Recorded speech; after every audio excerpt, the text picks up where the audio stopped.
Stop bitching. Was to resist its compulsions.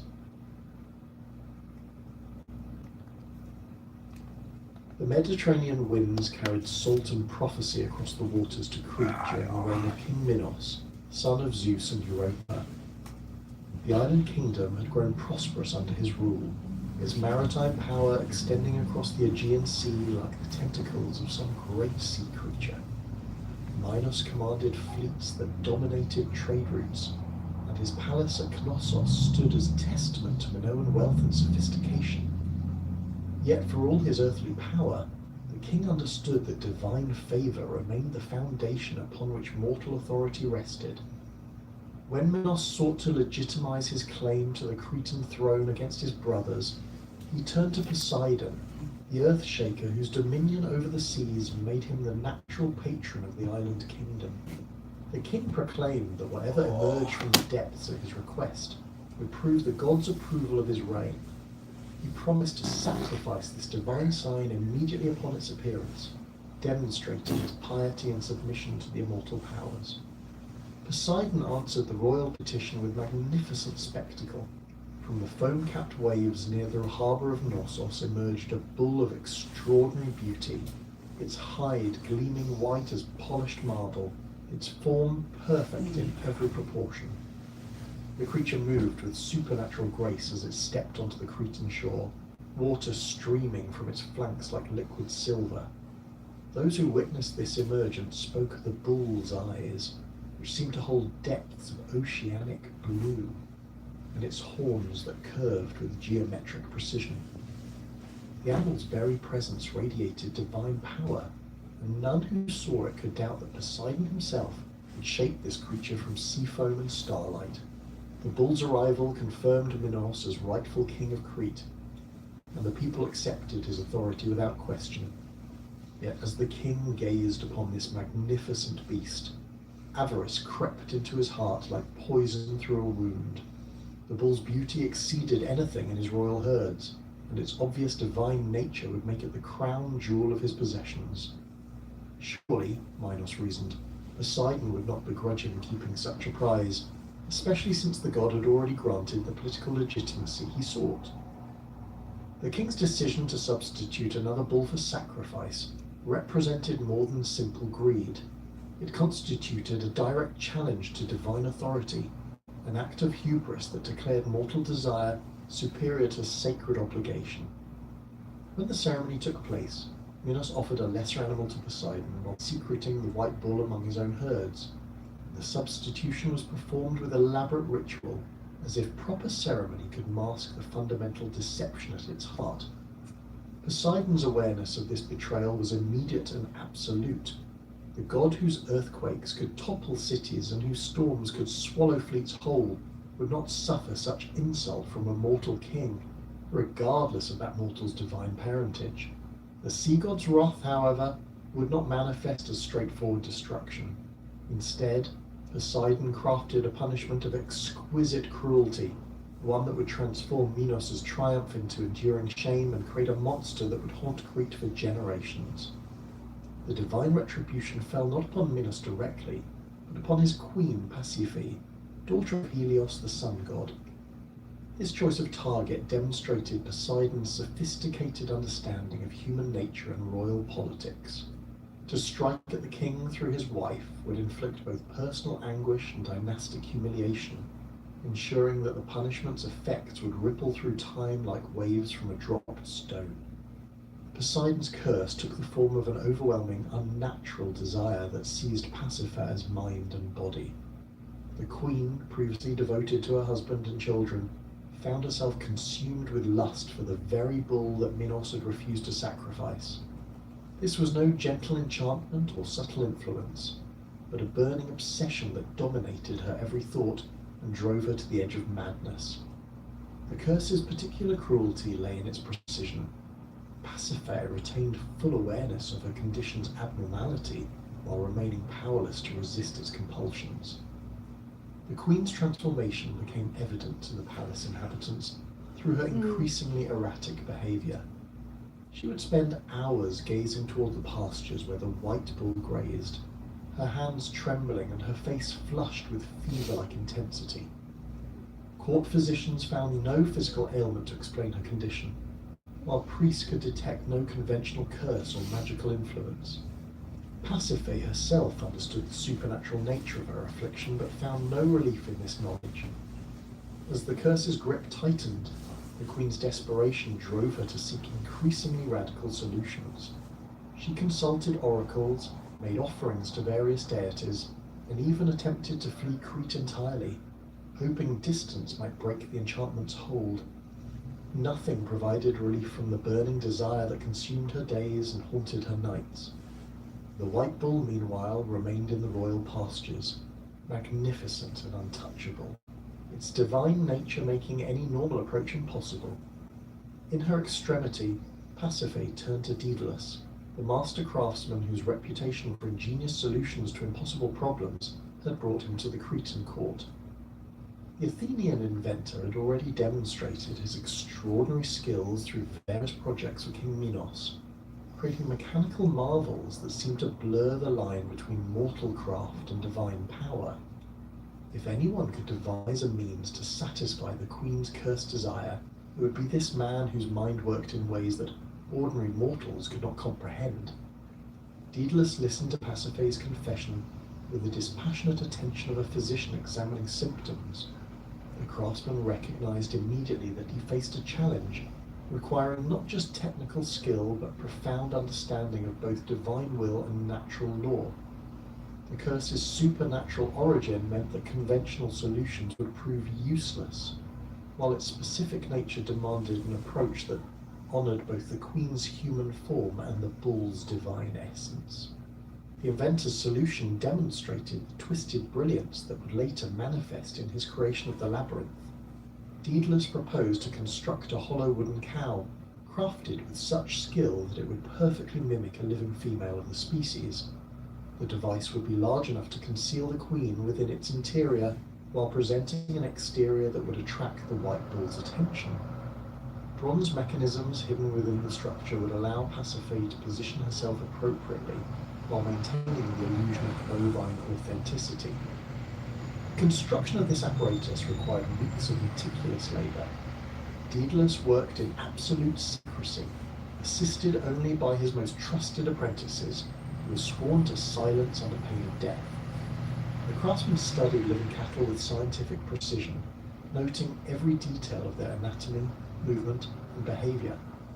He examined the white bull itself from a distance, memorizing its preferences and habits to ensure his creation would prove irresistible. The wooden cow that emerged from Daedalus's workshop represented a masterpiece of deceptive engineering. Its hide, crafted from specially treated leather and painted with pigments that captured the subtle variations of bovine colouring, felt warm and yielding to the touch. Internal mechanisms allowed for realistic movement of the head and tail, while carefully positioned apertures provided necessary ventilation and access. The device's legs, reinforced with bronze supports, could bear the weight of both the structure and its concealed occupant, while maintaining the illusion of natural stance and movement. When the apparatus was complete, Daedalus transported it to a secluded pasture where the white bull often grazed. The location, hidden from the palace by a grove of olive trees, provided the privacy necessary for the Queen's desperate plan. Under cover of darkness, Pasiphae concealed herself within the artificial cow, her heart pounding with a mixture of anticipation and revulsion at what she was about to attempt. The white bull's response to the wooden decoy exceeded even Daedalus's expectations. The divine creature approached the false cow with immediate interest, its supernatural senses apparently unable to penetrate the craftsman's deception. What followed represented the fulfillment of Poseidon's curse and the beginning of a new chapter in Crete's dark history. The union between the cursed queen and the sacred bull produced consequences that manifested within months of that fateful night. Pasiphae's pregnancy proceeded along unnatural lines, her body changing in ways that defied normal human experience. Palace physicians noted the unusual size and movement of the developing child. while the Queen herself reported dreams filled with images of labyrinthine passages and the sound of bestial breathing. When the time of birth arrived, it became clear that Poseidon's revenge had achieved its ultimate expression. The creature that emerged from Pasiphae's womb bore the body of a man but the head of a bull, its features combining human intelligence with animal ferocity in a combination that horrified all who witnessed it.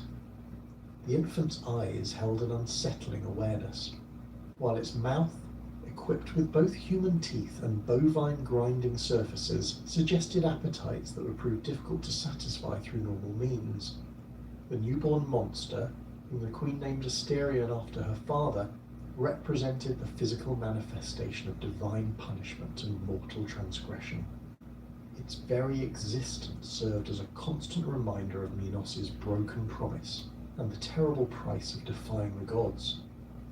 The creature's dual nature, neither fully human nor entirely beast, condemned it to a life of isolation and otherness that would ultimately require extraordinary measures to contain. King Minos faced an unprecedented dilemma as he gazed upon the newborn creature that embodied his divine punishment. The infant Asterion possessed human limbs and torso, yet its massive bull's head dominated its form with dark, intelligent eyes that seemed to comprehend far more than any newborn should. The creature's breathing produced a distinctive snorting sound that echoed through the birthing chamber, while its tiny hands already showed unusual strength as they grasped at the air with movements that suggested both human dexterity and animal instinct. The king's initial impulse toward infanticide met immediate resistance from multiple sources. Pasiphae, despite her horror at what she'd birthed, retained maternal instincts that made her fiercely protective of the creature. More significantly, the court's religious advisors warned that destroying Asterion might constitute another offense against Poseidon, potentially bringing even worse consequences upon Crete. The monster's divine parentage through the sacred bull meant that its blood carried sacred properties, making its murder a form of deicide that could doom the entire kingdom. Religious considerations extended beyond simple fear of further divine retribution. The creature represented a living connection between the mortal and divine realms, its existence serving as tangible proof of the gods' continued involvement in human affairs. Several priests argued that Asterion might possess prophetic abilities or other supernatural gifts that could benefit Crete if properly managed. Others suggested that the monster's presence might actually protect the island from external threats, its terrifying nature serving as a deterrent to potential invaders. Minos also grappled with dynastic concerns that complicated any decision regarding the creature's fate. Asterion was, technically, a member of the royal family, sharing blood with both the king and queen. Killing the monster might establish a precedent that could later be used to justify violence against other royal offspring, particularly in succession disputes. The creature's elimination could also be interpreted as an admission of guilt regarding the original betrayal of Poseidon, potentially undermining Minos' legitimacy as divinely appointed ruler. The practical challenges of containing Asterion became apparent within weeks of its birth. The creature's growth rate exceeded that of normal human infants, its body expanding rapidly, while its bull's head developed prominent horns that could inflict serious injury. Its appetite proved equally problematic, requiring amounts of food that suggested an accelerated metabolism. Most concerning was the creature's temperament, which alternated between periods of human-like curiosity and episodes of bestial rage that left deep gouges in stone walls and splintered wooden furniture. Palace servants reported increasingly disturbing incidents as Asterion matured. The creature demonstrated remarkable intelligence, learning to manipulate door latches and navigate complex passages with ease. However, its growing physical strength made conventional restraints useless, while its bull's head gave it powerful jaws capable of crushing bone. Several guards suffered injuries during feeding times, and the creature's nocturnal movements through the palace created an atmosphere of constant tension among the royal household. The monster's presence also generated political complications that extended beyond Crete's borders. Reports of the creature's existence spread throughout the Mediterranean world, carried by merchants and diplomats who had witnessed evidence of its presence in the palace. Foreign rulers began questioning Minos' fitness to govern, suggesting that his inability to control his own household reflected broader incompetence. Some neighbouring kingdoms interpreted Asterian's existence as a sign of divine disfavour that made Crete vulnerable to conquest. These mounting pressures forced Minos to seek a permanent solution that would address both the immediate danger posed by the creature and the long-term political ramifications of its existence. The king required a method of containment that would keep Asterion secure while avoiding the religious complications of murder. The solution needed to be sophisticated enough to hold a creature that possessed both human intelligence and superhuman strength, yet discreet enough to limit knowledge of its existence to a small circle of trusted individuals. Minos turned once again to Daedalus, the craftsman whose earlier creation had enabled the monster's conception. The Athenian inventor had established himself as the foremost architectural genius of his generation, having designed numerous structures throughout the Mediterranean that pushed the boundaries of engineering possibility. His reputation for solving impossible problems through innovative design made him the obvious choice for creating a prison capable of holding a creature that defied natural classification. Daedalus approached the challenge with characteristic methodical analysis. The craftsman spent considerable time observing Asterion's behaviour patterns, noting the creature's movement preferences, problem-solving abilities, and physical limitations. He discovered that while the monster possessed human-level intelligence, its bull's head created certain perceptual restrictions that could be exploited. The creature's powerful build made it capable of tremendous force and straight-line movements, but its bulk reduced agility in tight spaces. The inventor's proposed solution represented an architectural marvel that would surpass all his previous achievements. Daedalus envisioned an underground maze of unprecedented complexity, carved directly into the bedrock beneath the palace of Knossos. This labyrinth would consist of hundreds of interconnected passages, chambers, and dead ends, designed with such intricate geometry that even its creator would require careful planning to navigate successfully.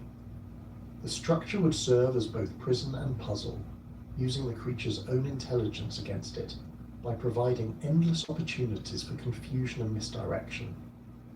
The labyrinth's design incorporated principles that Daedalus had developed through years of studying both human psychology and animal behavior.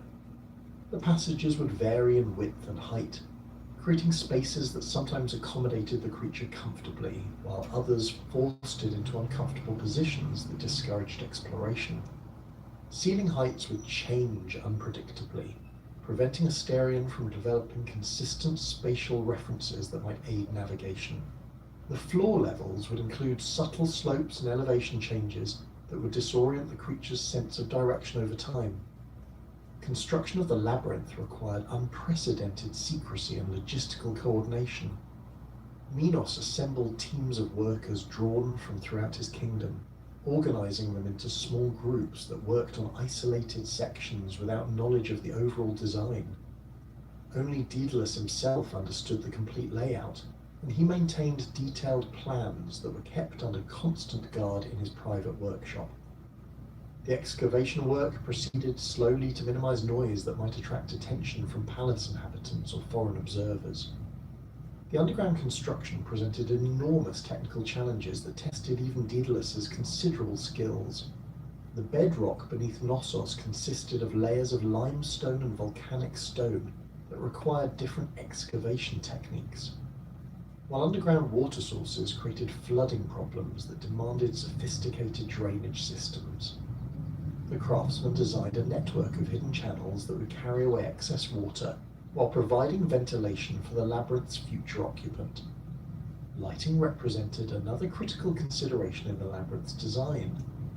Daedalus created a system of carefully positioned openings that would admit minimal natural light during certain hours. creating shifting patterns of illumination that would further confuse anyone attempting to map the maze's layout. These light sources were positioned to cast misleading shadows that would make passages appear to continue when they actually terminated in solid walls, or suggest dead ends where paths actually continued. The labyrinth's walls incorporated decorative elements that served practical purposes in the overall deception scheme. Daedalus commissioned artists to create frescoes and relief carvings that appeared throughout the maze, but he positioned these artworks in patterns designed to confuse rather than guide. Similar images appeared in multiple locations, creating false landmarks that would mislead anyone attempting to use visual cues for navigation. The decorations also included subtle variations that only careful observation would reveal, allowing the maze's designer to distinguish between otherwise identical passages. Sound management within the labyrinth required equally careful attention. Passages were designed to create acoustic effects that would distort the creature's ability to use hearing for navigation. Chambers of varying sizes would produce different echo patterns, while the maze's geometry would channel sounds in unexpected directions. These acoustic properties would prevent Asterion from developing reliable auditory landmarks, while also making it difficult for the creature to determine the location of potential exits. The labyrinth's entrance system incorporated multiple access points hidden throughout the palace complex, allowing guards to deliver food and remove waste without entering the main maze structure. These service passages included elaborate security measures designed to prevent the creature from discovering and exploiting them for escape attempts. Heavy bronze doors reinforced with iron bars could be operated only from the outside, while the passages themselves contained additional maze-like elements that would confuse anyone attempting unauthorized access. Daedalus also designed the labyrinth to accommodate the creature's specific dietary and behavioral needs. Large chambers positioned at strategic points throughout the maze would serve as feeding areas, while smaller alcoves provided spaces where Asterion could rest without feeling completely exposed. The craftsman recognized that the creature's psychological well-being would affect its long-term containment, so he included features that would provide minimal comfort without compromising security. The construction project's scope required nearly 3 years to complete, with work proceeding in carefully planned phases that maintained absolute secrecy. Teams of workers were rotated frequently to prevent any individual from gaining comprehensive knowledge of the structure, while completed sections were sealed immediately to prevent unauthorized exploration. Daedalus supervised every aspect of the construction personally, making frequent modifications to the original design as new challenges emerged during the building process. The labyrinth's completion represented a triumph of engineering that would influence architectural thinking for centuries. The structure contained over 300 distinct chambers, connected by more than 1,000 individual passages, creating a three-dimensional puzzle of staggering complexity. The maze covered an area equivalent to several city blocks, extending multiple levels below ground with vertical shafts and staircases that added another dimension to the navigation challenge. The labyrinth's completion coincided with growing tensions between Crete and Athens that would ultimately transform the Minotaur from a family shame into an instrument of international terror. These conflicts originated not from territorial disputes or trade disagreements, but from a tragic incident during the Panathenaic Games that would escalate into decades of bloodshed and establish the foundation for one of antiquity's most infamous tributes. Androgeus, eldest son of King Minos and heir to the Cretan throne, possessed athletic abilities that rivaled those of legendary heroes. The young prince stood nearly 7 feet tall, his muscular frame developed through years of training in wrestling, boxing, and the bull-leaping ceremonies that form the centerpiece of Minoan religious festivals. His shoulders spanned the width of a doorway, while his arms could crush bronze armor with their grip's strength.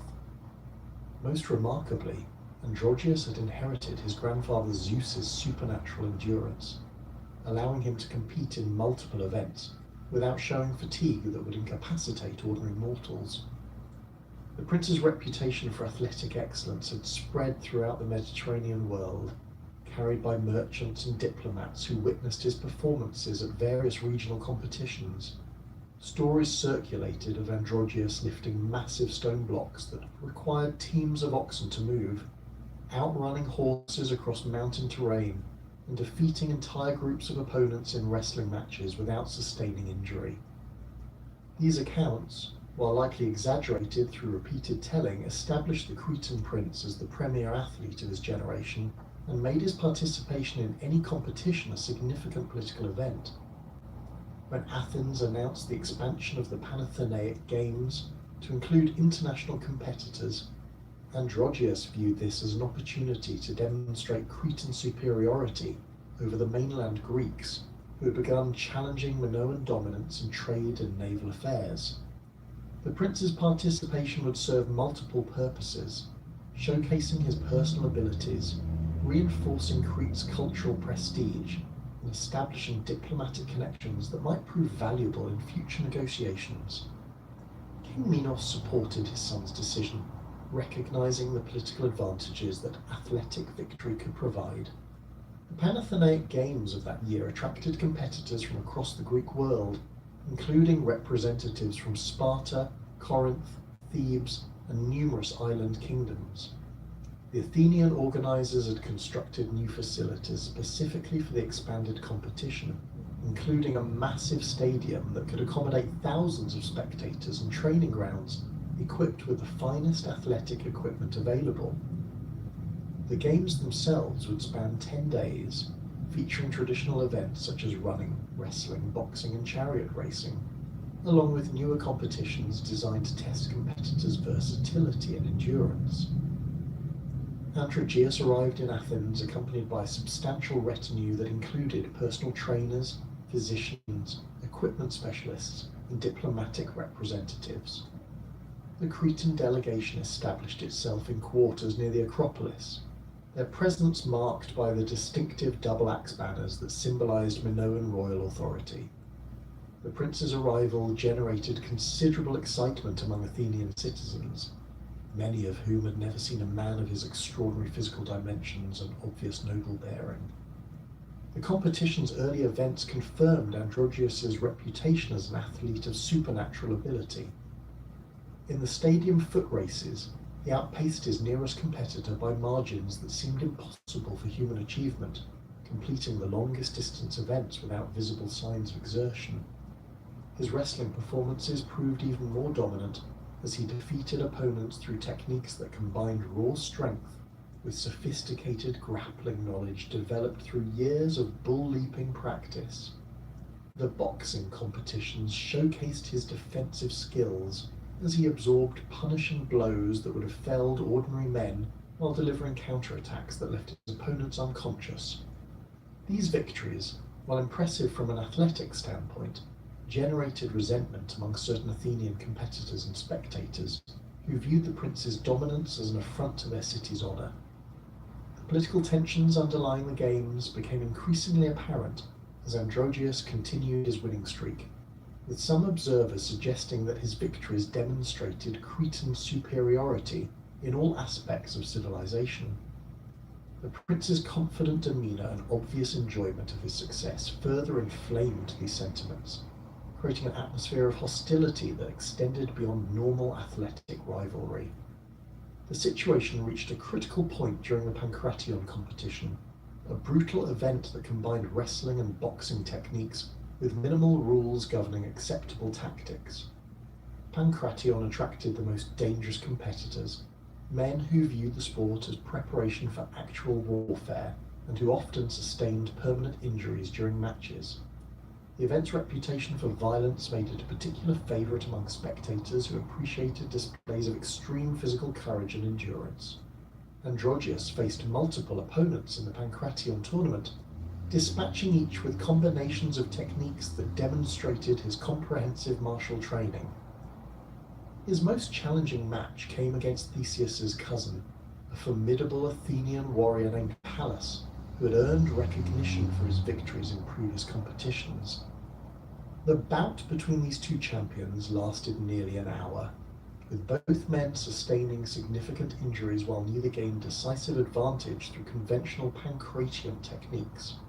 The match's conclusion remains disputed in various historical accounts, but most sources agree that Androgeus achieved victory through a wrestling throw that sent Pallas crashing into the stone barrier surrounding the competition area. The impact produced a sickening crack that indicated serious spinal injury, and the Athenian warrior never regained consciousness despite the efforts of skilled physicians. His death, occurring before hundreds of witnesses, transformed what had been athletic competition into a political crisis with international implications. The immediate aftermath of Pallas's death revealed the depth of anti-Cretan sentiment that had been building throughout the Games. Groups of Athenian spectators began shouting accusations of deliberate murder, claiming that Androgeus had intentionally used excessive force to kill his opponent. These charges ignored the inherent dangers of pancratian competition, where deaths occurred regularly and were generally accepted as unfortunate but unavoidable consequences of the sport's violent nature. The emotional response to Pallas's death reflected broader political tensions rather than rational assessment of the incident's circumstances. King Aegeus of Athens faced enormous pressure from his citizens to take action against Androgeus, despite the obvious injustice of punishing an athlete for achieving victory through legitimate techniques. The king's political position had been weakened by recent military setbacks and economic difficulties, making him vulnerable to popular demands for dramatic gestures that would restore Athenian pride. The crowd's emotional state made rational discussion impossible, while the presence of foreign delegations meant that Athens' response would be observed and judged by potential allies and enemies throughout the Mediterranean world. The Athenian response took the form of additional competitions designed specifically to test Androgeus' abilities under increasingly dangerous conditions. These events, presented as opportunities for the prince to demonstrate his legendary prowess, actually constituted elaborate assassination attempts disguised as athletic challenges.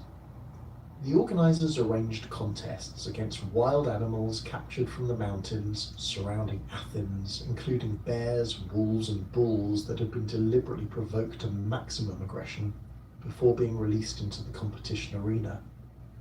The first of these special events required Androgeus to face a massive brown bear that had killed several hunters during its capture.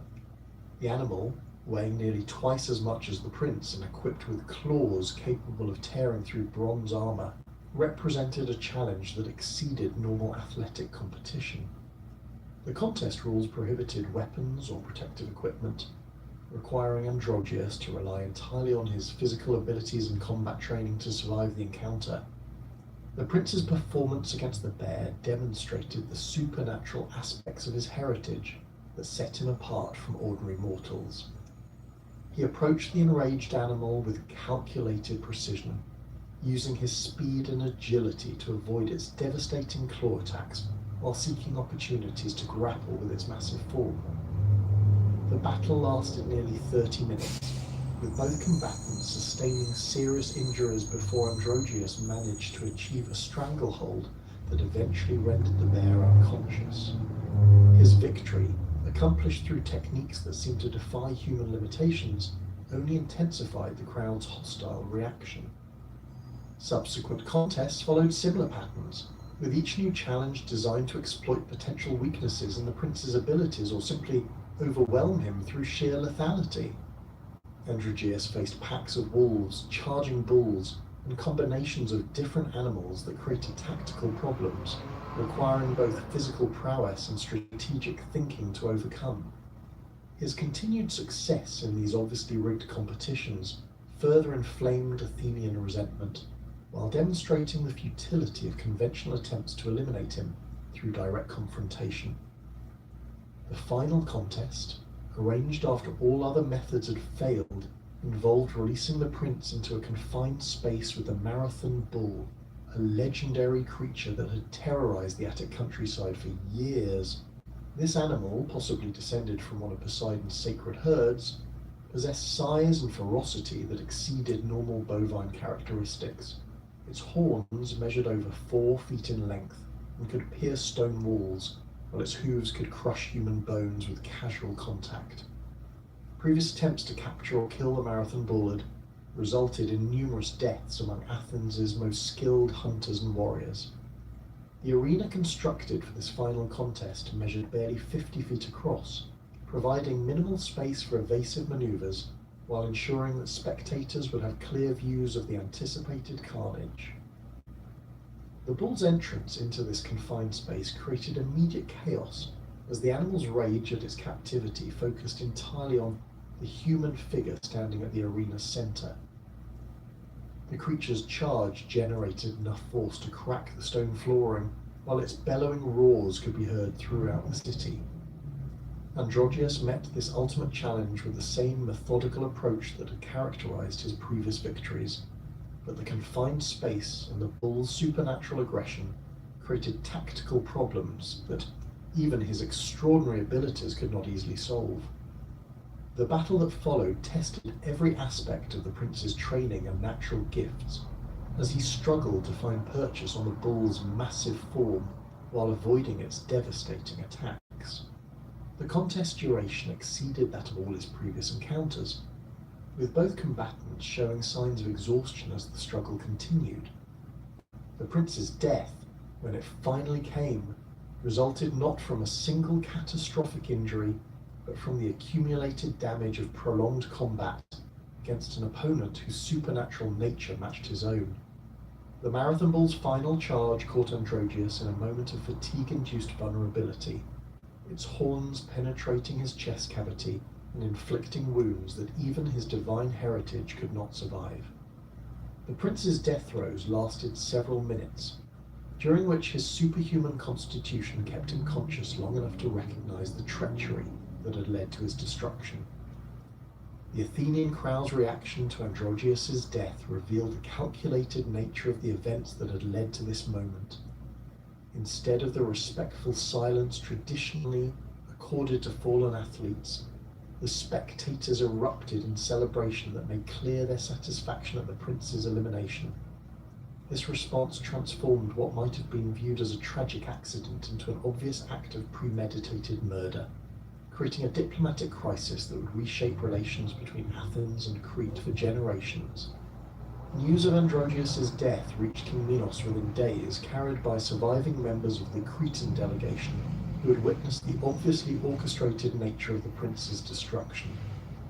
The king's initial grief quickly transformed into rage that encompassed not only the immediate perpetrators, but the entire Athenian political system that had sanctioned his son's murder. Minos recognized that this act constituted more than simple athletic rivalry or political maneuvering. It represented a direct challenge to Cretan authority that demanded comprehensive response. Cretan military mobilization that followed demonstrated the full extent of Minoan naval power and organizational capability. Minos assembled the largest fleet in Mediterranean history, drawing ships from throughout his empire and conscripting crews from every island under Cretan control. The invasion force included not only conventional warships, but specialized transport vessels designed to carry siege equipment, cavalry units, and the supplies necessary for extended land campaigns. The fleet's assembly required months of preparation, during which diplomatic representatives attempted to negotiate peaceful resolution, while military commanders planned the systematic destruction of Athenian resistance. The war that erupted between Crete and Athens exceeded all previous conflicts in the region for both its scale and its intensity. Minoan forces established beachheads along the Attic coast, then advanced inland using tactics that combined traditional Greek warfare with innovative techniques developed through decades of Mediterranean conquest. The Cretan army's discipline and equipment superiority proved decisive in most engagements, while their naval dominance prevented Athens from receiving assistance from potential allies. Athenian resistance, while brave and determined, could not compensate for the fundamental disparity in resources and military experience between the two powers. The city's walls, designed to resist conventional sieges, proved inadequate against Cretan engineering capabilities that included advanced siege towers, catapults, and undermining techniques. The civilian population suffered enormously as food supplies dwindled and disease spread through the overcrowded defensive positions. The siege's conclusion came not through dramatic assault, but through negotiated surrender that reflected Athens's complete military exhaustion. King Aegeus, recognizing that continued resistance would result in his city's total destruction, agreed to terms that acknowledged Cretan supremacy while preserving some measure of Athenian autonomy.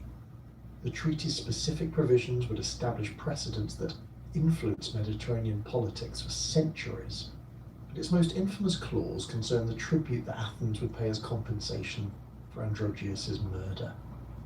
The tribute's nature reflected both Minos' desire for revenge and his practical need to feed the monster that lurked within the labyrinth beneath his palace.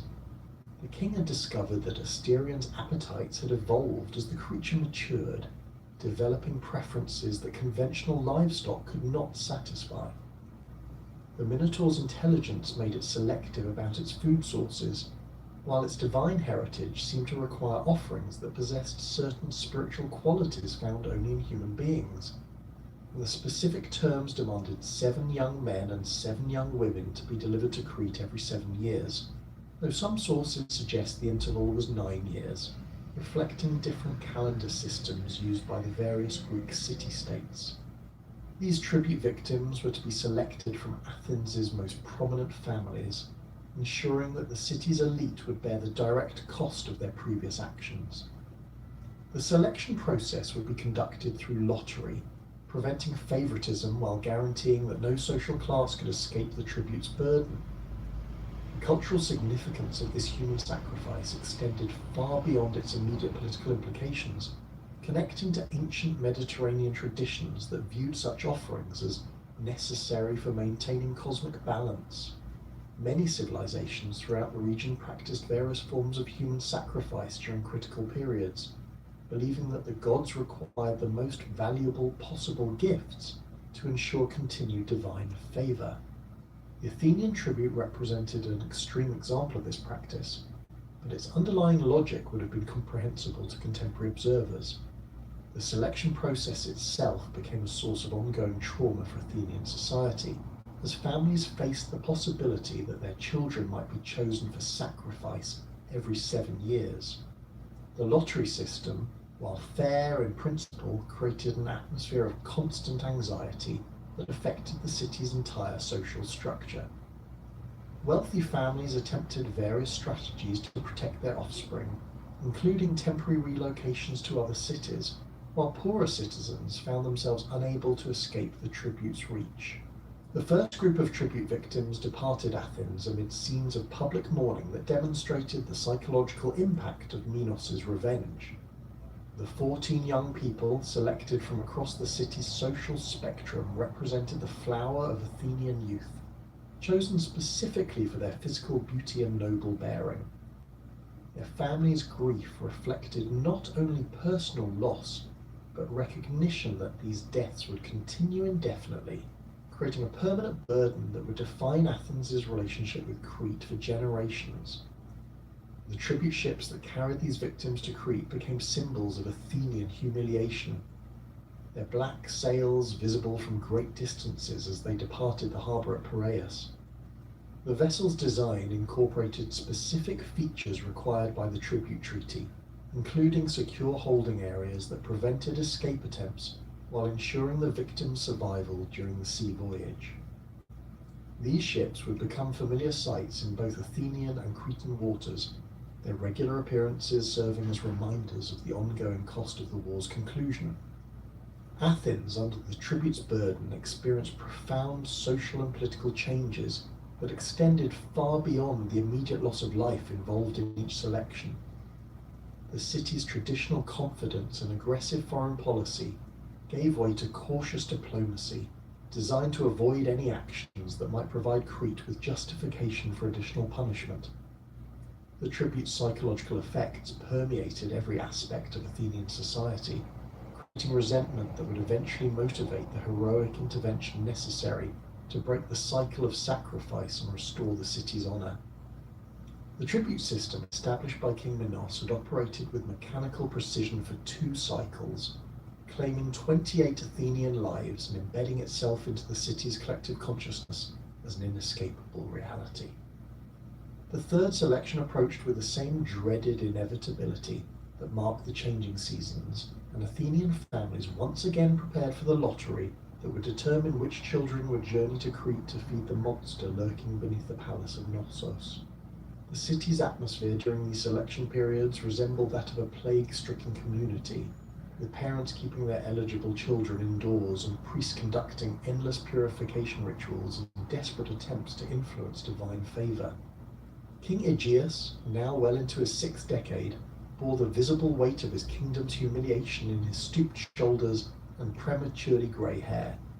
The monarch who had once commanded respect throughout the Mediterranean world now ruled a diminished realm whose foreign policy consisted primarily of avoiding any actions that might provoke Cretan displeasure.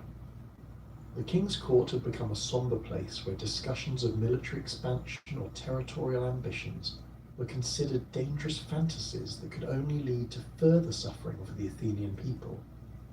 The royal palace itself reflected this transformation, from confident power to cautious survival. Where once the walls had displayed captured weapons and tribute from conquered territories, they now bore offerings to protective deities and maps marking safe trading routes that avoided potential conflicts with Cretan interests.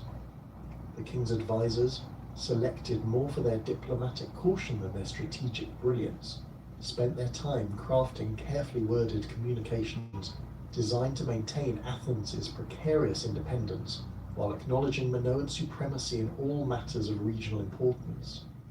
Into this atmosphere of resigned despair came a young man whose very presence seemed to challenge the assumptions that had governed Athenian life for over a decade.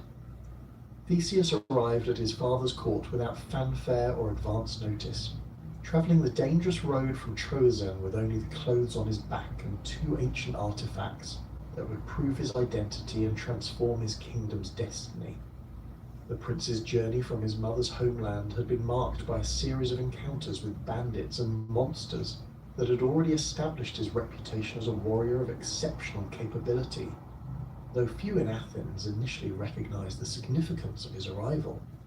Theseus stood slightly taller than average height, his frame carrying the lean muscle of a man accustomed to constant physical activity rather than the bulky development favored by professional athletes.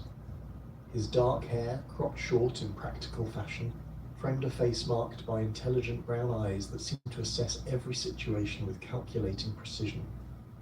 Most notably, his hands bore the calluses and scars of someone who had wielded weapons extensively, while his confident bearing suggested a man unaccustomed to backing down from challenges regardless of their apparent impossibility. The young prince's clothing, while travel-worn and dusty from the road, displayed quality craftsmanship that indicated noble birth despite its current condition. His leather sandals, reinforced with bronze fittings, showed signs of extensive use, but remained structurally sound, suggesting both practical design and superior materials. Most significantly, he carried at his side an ancient bronze sword whose distinctive design would soon prove crucial to establishing his identity and claim to royal recognition. The sword itself represented a masterpiece of Bronze Age craftsmanship, its blade forged from metal that had been folded and refolded dozens of times to achieve a hardness and flexibility that exceeded contemporary metallurgical capabilities. The weapon's edge maintained razor sharpness despite obvious signs of recent use, while its balance point had been calculated with mathematical precision to optimize both cutting and thrusting techniques. The hilt, wrapped in leather that had darkened with age and use, bore intricate bronze inlays that depicted scenes from ancient heroic legends. Accompanying the sword were sandals of equally distinctive design, their bronze reinforcements bearing the same stylistic elements that mark them as products of the same craftsman who had created the weapon. These sandals, while practical for extended travel, incorporated decorative elements that clearly indicated royal ownership, including small gems set into the bronze fittings and leather straps dyed with expensive pigments that had faded but remained visible to careful observation. When Theseus presented himself at the palace gates, the guards initially treated him as another petitioner seeking royal audience, a common occurrence that rarely resulted in actual meetings with the king. However, the young man's confident demeanour and obvious noble bearing prompted closer examination by senior palace officials, who recognised that this visitor differed significantly from the usual suppliant seeking royal favour or assistance. The stranger's request for immediate audience with King Aegeus, coupled with his claims of royal blood, generated sufficient curiosity to warrant investigation. The recognition scene that followed represented one of the most dramatic moments in Athenian royal history, though its significance would only become apparent in retrospect.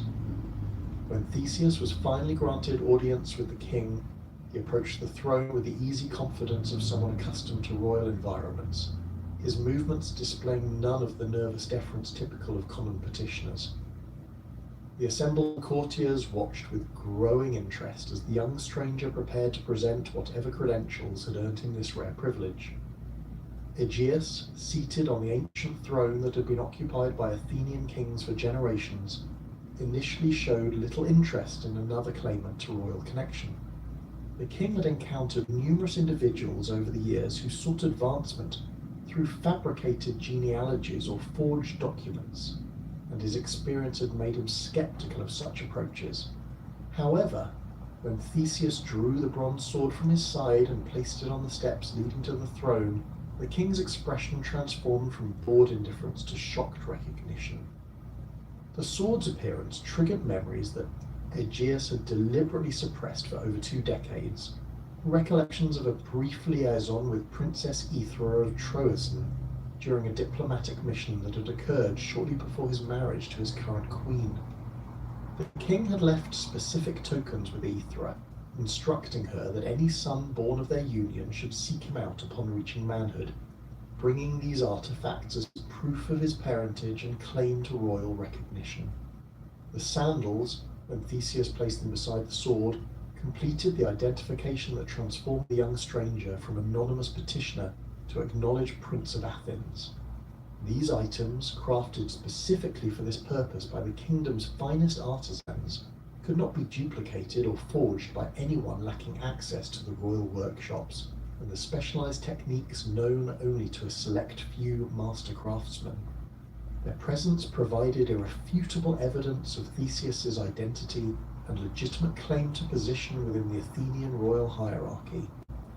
The court's reaction to this revelation reflected the complex political dynamics that had developed during the years of Cretan domination. Some courtiers welcomed the appearance of a potential heir whose youth and apparent vigor contrasted sharply with their aging king's increasing frailty. Others worried that the prince's arrival might complicate existing succession arrangements or provoke unwanted attention from Crete, which had demonstrated consistent interest in Athenian internal affairs since the conclusion of their war. Aegeus himself experienced conflicting emotions as he gazed upon the son he had never expected to see. The king felt genuine paternal pride at Theseus's obvious strength and noble bearing, recognizing in the young man qualities that had been largely absent from his court during the years of tribute and submission. However, he also feared that his son's apparent confidence and heroic inclinations might lead to rash actions that could endanger Athens' precarious stability and potentially provoke Cretan retaliation. The timing of Theseus's arrival, coinciding with the approach of the third tribute selection, created additional complications that neither father nor son could ignore. The prince's questions about the selection process and the reasons behind Athens' submission to Cretan demands revealed his ignorance of the political realities that had shaped his father's reign. When courtiers explained the tribute's origins and the military circumstances that had made resistance impossible, Theseus's reaction demonstrated the fundamental differences between his perspective and that of the established Athenian leadership. The prince's immediate response to learning about the tribute reflected both his heroic nature and his lack of experience with the practical constraints that governed political decision-making. While seasoned courtiers viewed the tribute as an unfortunate but necessary accommodation to superior force, Theseus saw it as an intolerable affront to Athenian honour that demanded immediate correction regardless of the potential consequences. His questions about the tribute's mechanics revealed a mind already working on solutions that his father's advisors had long ago dismissed as impossible. The cultural context surrounding heroic quests in Greek mythology provided the framework within which Theseus understood his role and responsibilities as a newly recognized prince. The ancient traditions of his people celebrated heroes who undertook impossible missions to restore honor, rescue the innocent, and defeat monsters that threatened civilized society. These legendary figures, including Perseus, Bellerophon, and Heracles, had established patterns of heroic behavior that emphasized individual courage over political calculation and personal glory over collective security. The heroic tradition's emphasis on voluntary acceptance of dangerous missions particularly resonated with Theseus's understanding of proper, noble conduct. Heroes in Greek mythology typically sought out challenges rather than waiting for them to be imposed by external circumstances, demonstrating their worth through willingness to risk everything for the greater good. This cultural expectation created pressure for young nobles to prove themselves through dramatic gestures that often involved facing supernatural opponents or completing tasks that ordinary mortals would consider suicidal. The specific nature of the Athenian tribute, involving the sacrifice of young people to feed a monster, aligned perfectly with the type of challenge that Greek heroes traditionally undertook to establish their reputations. The presence of the Minotaur in its labyrinthine prison created exactly the sort of supernatural opponent that heroic literature celebrated, while the rescue of innocent victims provided the moral justification that distinguished heroic quests from mere adventures or military campaigns. When the lottery for the third tribute began its preliminary preparations, Theseus announced his intention to volunteer as one of the 14 victims, a decision that shocked the court and horrified his newly discovered father. The prince's logic, while consistent with heroic tradition, seemed incomprehensible to political advisors who had spent years carefully managing Athens' relationship with Crete to avoid any actions that might be interpreted as provocative or disrespectful. King Aegeus's objections to his son's proposed sacrifice reflected both paternal concern and political calculation. The king had waited decades to discover that he had a legitimate heir, and the prospect of losing Theseus immediately after their reunion seemed cruelly ironic. From a political standpoint, the prince's death would eliminate the succession solution that many courtiers viewed as essential for Athens' long-term stability, potentially creating a dynastic crisis at a time when the kingdom could least afford internal discord. The king's arguments against Theseus's plan emphasized the practical impossibilities that made success unlikely, and the political dangers that could result from any perceived challenge to the tribute system. Aegeus pointed out that previous tribute victims had included some of Athens' strongest and most intelligent young people, yet none had survived their encounter with the Minotaur or found any means of escape from the labyrinth's confines. The king also worried that any attempt to alter the tribute's established procedures might be interpreted by Minos as Athenian treachery, potentially leading to renewed warfare that would result in even greater suffering for his people. Despite these objections, Theseus remained convinced that heroic intervention represented the only honourable response to Athens' predicament. The prince argued that continued submission to the tribute would eventually destroy Athenian morale and reduce the kingdom to permanent vassalage, making it vulnerable to conquest by any power willing to challenge Cretan protection. He contended that even failure in an attempt to end the tribute would restore some measure of Athenian honour and demonstrate that the city retained citizens willing to die for its freedom. The prince's preparation for his voluntary mission involved both practical training and ritual purification that reflected the sacred nature of heroic quests in the Greek religious tradition. Theseus spent hours each day practicing combat techniques with various weapons, recognizing that he would likely face the Minotaur in close quarters where conventional military tactics would prove useless. He also consulted with priests and oracles to ensure that his mission received proper divine sanction and to learn whatever information might be available about the monster's nature and capabilities. The ritual aspects of Theseus's preparation included sacrifices to Athena, goddess of wisdom and strategic warfare, and to Poseidon, whose connection to the Minotaur's origins made his favor potentially crucial for success. The prince also underwent purification ceremonies designed to cleanse him of any spiritual contamination that might interfere with divine assistance during his mission. These religious observances, while time-consuming, were considered essential elements of any heroic undertaking that involved confronting supernatural opponents. The symbolic significance of the tribute ship's black sails had become deeply embedded in Athenian consciousness during the previous 2 cycles of sacrifice.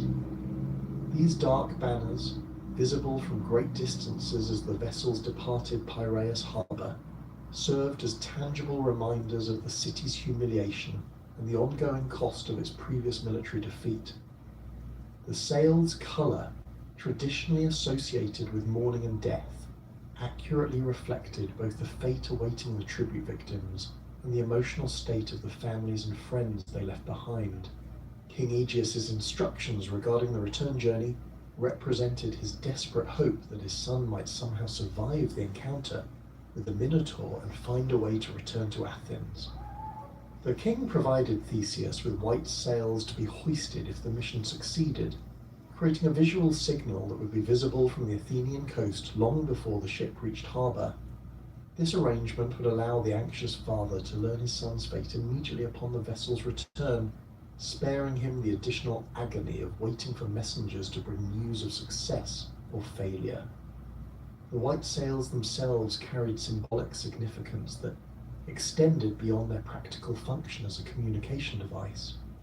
In Greek culture, white represented purity, victory, and divine favour, making these alternative banners appropriate symbols for the heroic triumph that Theseus hoped to achieve.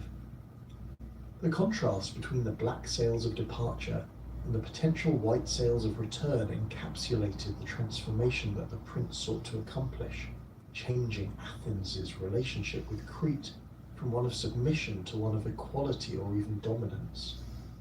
The practical arrangements for the tribute ship's departure required careful coordination between Athenian officials and Cretan representatives who supervised the process to ensure compliance with treaty obligations.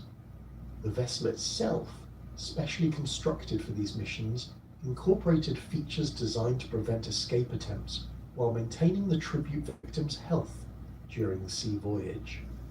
The ship's crew, selected for their reliability and discretion, understood that any deviation from established procedures could result in severe punishment for both themselves and their families. The tribute ship bearing Theseus and 13 other Athenian youths approached the harbour of Knossos under overcast skies that seemed to mirror the sombre mood of its passengers. The vessel's black sails hung heavy in the still air as Cretan guards prepared to escort the latest group of sacrificial victims to their temporary quarters within the palace complex. Among those watching from the harbour walls stood Princess Ariadne, daughter of King Minos and Queen Pasiphae, whose presence at such arrivals had become customary since the tribute system's establishment. Ariadne possessed the distinctive beauty that marked the Minoan royal bloodline, her tall frame carrying itself with the natural grace of someone raised in palace surroundings. Her dark hair, elaborately braided with golden ornaments that caught the filtered sunlight, fell nearly to her waist in the fashion favoured by Cretan noblewomen. Her olive-toned skin bore no trace of the manual labour that marked common citizens, while her hands displayed the soft texture that came from a lifetime of luxury and careful protection from harsh elements. Most striking were her eyes, large and dark like her mother's, but holding an intelligence and compassion that set her apart from the calculating courtiers who surrounded her daily life. The princess wore robes of finest linen dyed deep blue with expensive pigments imported from distant lands, the fabric decorated with intricate embroidery that depicted dolphins and other sea creatures sacred to Poseidon. Golden bracelets adorned her wrists, their surfaces engraved with religious symbols that demonstrated her family's piety and connection to divine authority. A delicate crown of worked gold rested upon her brow, its design incorporating the double axe motif that symbolized Minoan royal power throughout the Mediterranean world. As the tribute victims disembarked from their vessel, Ariadne's attention focused immediately upon Theseus, whose bearing distinguished him markedly from his fellow Athenians. While the other young people displayed the expected signs of fear and despair at their circumstances, the prince moved with confident purpose that suggested he viewed this journey as an opportunity rather than a death sentence. His muscular frame, developed through years of combat training, moved with the fluid precision of a skilled warrior, while his alert eyes assessed his surroundings with the calculating gaze of someone planning future action rather than accepting inevitable doom. The princess found herself drawn to observe Theseus more closely as the guards herded the tribute group through the palace's outer courtyards. The young man's physical appearance certainly contributed to her interest, as he possessed the heroic proportions and noble features that Minoan culture associated with legendary figures from their ancestral myths. His dark hair, though travel-worn, retained the careful grooming that marked aristocratic upbringing, while his clothing, despite its simple design, displayed quality craftsmanship that indicated high social status among the Athenians. More compelling than Theseus's physical attributes was his obvious courage in the face of circumstances that had reduced his companions to varying degrees of terror and despair. The prince's calm demeanor and steady gaze suggested a man who had already accepted the dangers ahead, while maintaining confidence in his ability to overcome them through skill and determination. This combination of bravery and self-assurance resonated powerfully with Ariadne's own romantic ideals, shaped by years of exposure to heroic poetry and legendary tales that celebrated such qualities in mythical champions. The source of Ariadne's sudden infatuation with the Athenian prince varies according to different ancient authorities, reflecting the complex relationship between divine intervention and natural human emotion in Greek mythological tradition. Some accounts attribute her feelings to direct intervention by Aphrodite, goddess of love, who sought to aid Theseus in his mission by providing him with a powerful ally within the Cretan royal family. Other sources suggest that Dionysus, who would later claim Ariadne as his bride, orchestrated her attraction to the Athenian hero as part of a larger divine plan that would eventually bring the princess under his own influence. Aphrodite's potential involvement in inspiring Ariadne's love reflected the goddess's traditional role in assisting heroes during their most dangerous undertakings. The deity's intervention typically manifested through sudden, overwhelming passion that compelled mortal women to provide crucial assistance to heroic figures, often at great personal cost to themselves. This pattern of divine manipulation served multiple purposes within the mythological framework, providing heroes with necessary aid while demonstrating the gods' continued involvement in mortal affairs and their willingness to use human emotions as tools for achieving larger cosmic objectives. The alternative explanation, emphasizing Dionysus' sister's influence, connected Ariadne's actions to her future role as the god's consort and her eventual transformation into a constellation following her mortal death. This interpretation suggested that her assistance to Theseus represented part of a predetermined divine plan that would ultimately lead to her abandonment on the island of Naxos, where Dionysus would discover and claim her. The god's foresight in arranging these events demonstrated the sophisticated planning that characterized divine intervention in heroic narratives. Regardless of its ultimate source, Ariadne's attraction to Theseus manifested as an immediate and overwhelming emotional response that dominated her thoughts and motivated her subsequent actions. The princess found herself unable to concentrate on her normal daily activities, instead spending hours contemplating the Athenian prince's fate and searching for possible methods of ensuring his survival.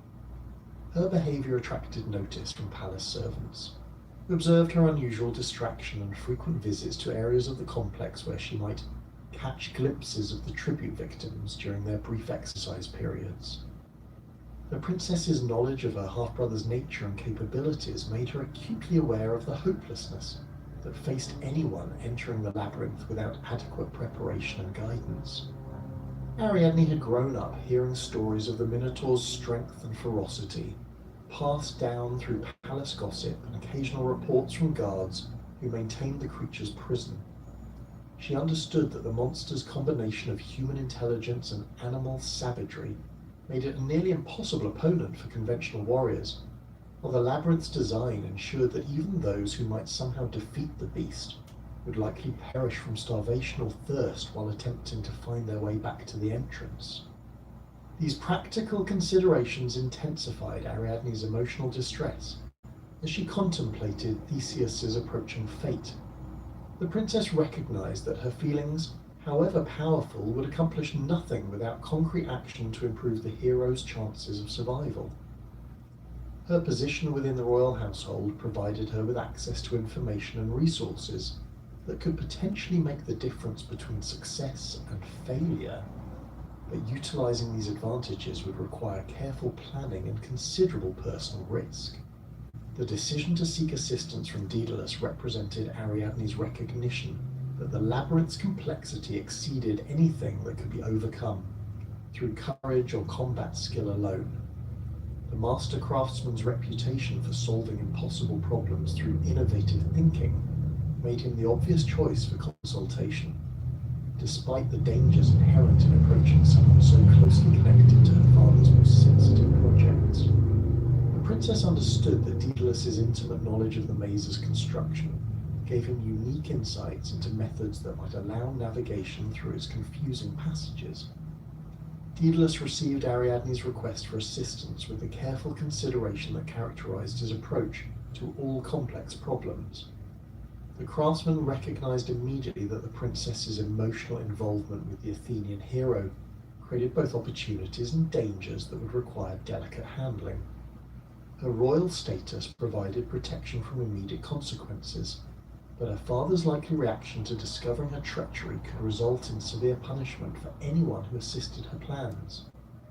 The inventor's own precarious position within the Cretan court, dependent entirely upon Minos' continued favor, made any action that might displease the king extremely risky. Despite these concerns, Daedalus found himself sympathetic to Ariadne's request for several reasons that extended beyond simple compassion for her emotional distress. The craftsman had observed the tribute system's operation since its inception and recognized the political tensions it created both within Crete and throughout the broader Mediterranean world. The continuing cycle of human sacrifice served Minos' immediate desire for revenge while providing sustenance for the Minotaur, but it also generated resentment that could eventually threaten Cretan security if Athens or other affected cities found ways to challenge the arrangement. More personally, Daedalus retained memories of his own role in creating the circumstances that had led to the Minotaur's birth and the subsequent establishment of the tribute system.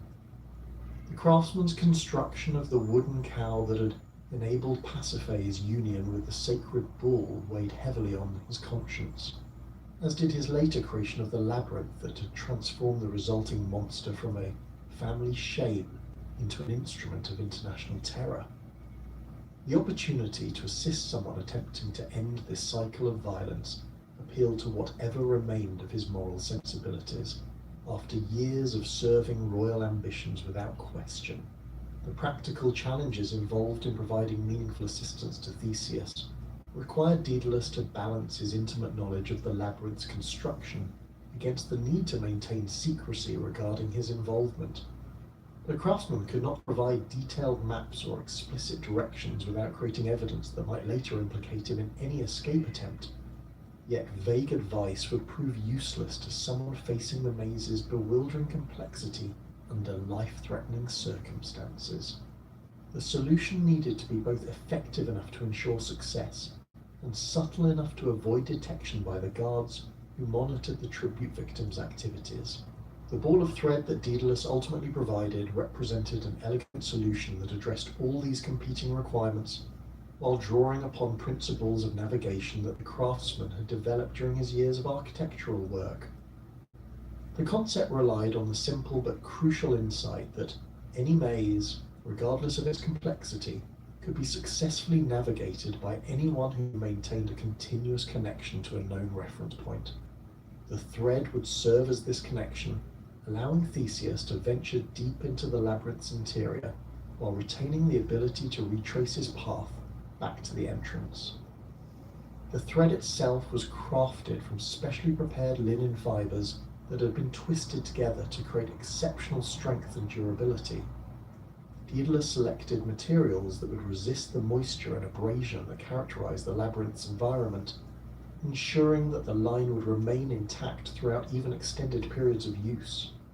The thread's length exceeded what would be necessary for reaching the labyrinth's deepest chambers, providing a safety margin that would accommodate unexpected detours or navigation errors that might extend the required path.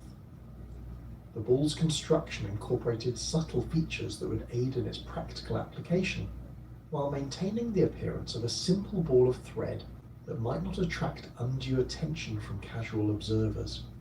The craftsman wound the material in specific patterns that would allow smooth unwinding under tension, while preventing tangles that could compromise the navigation system at critical moments.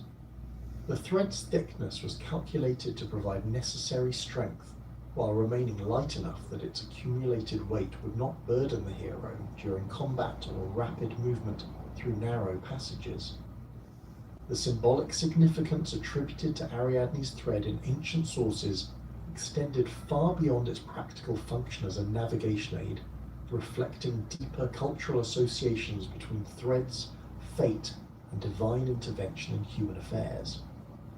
Greek mythology frequently employed spinning and weaving metaphors to represent the complex relationships between mortal actions and divine will, with threads serving as tangible representations of the connections that bound individuals to their destinies.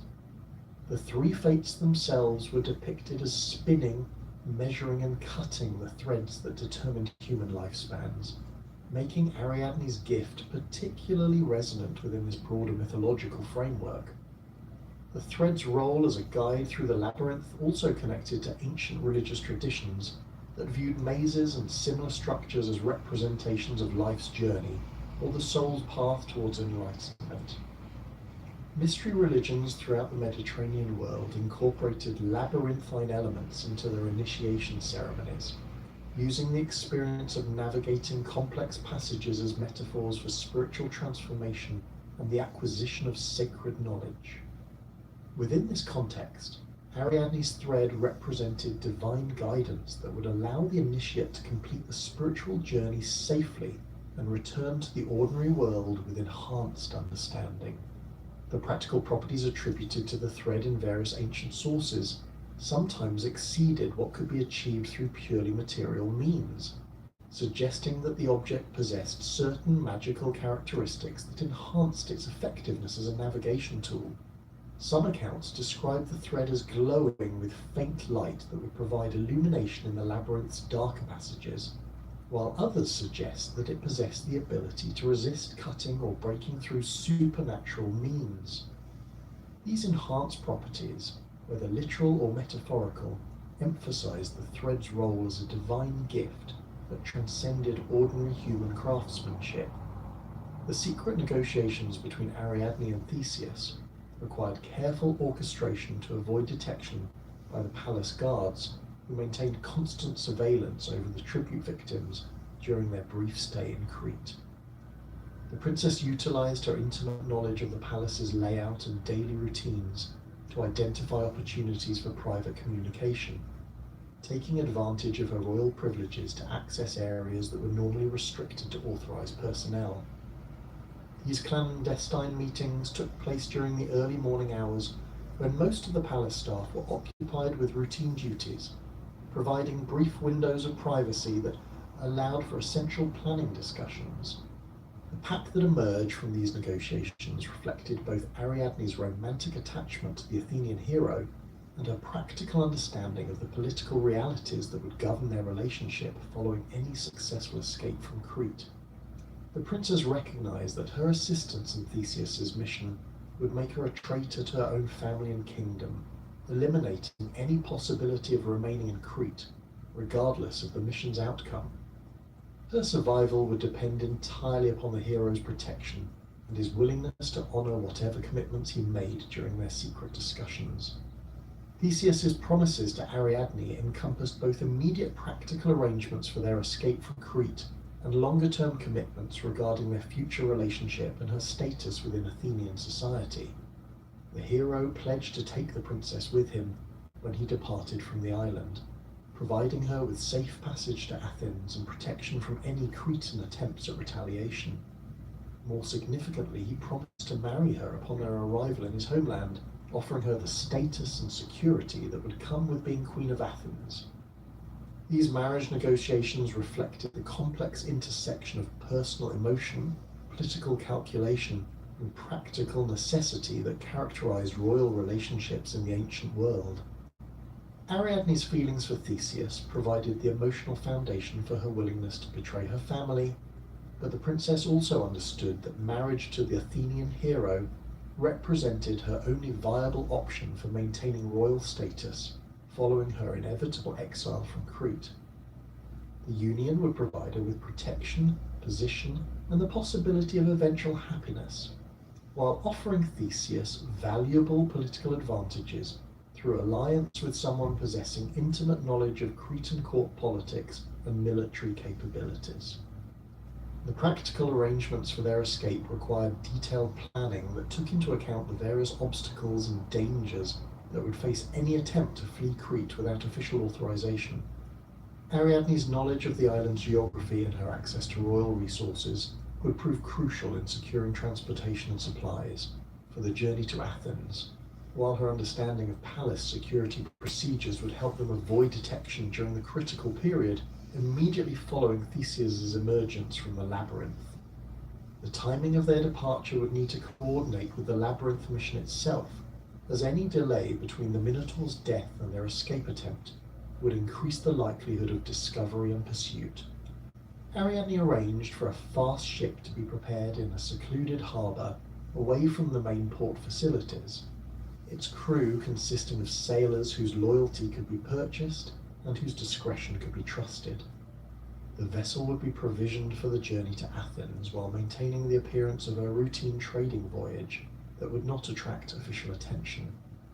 The princess's preparations also included gathering portable wealth that could support them during their journey and provide resources for establishing themselves in Athens if circumstances prevented immediate acceptance by King Aegeus.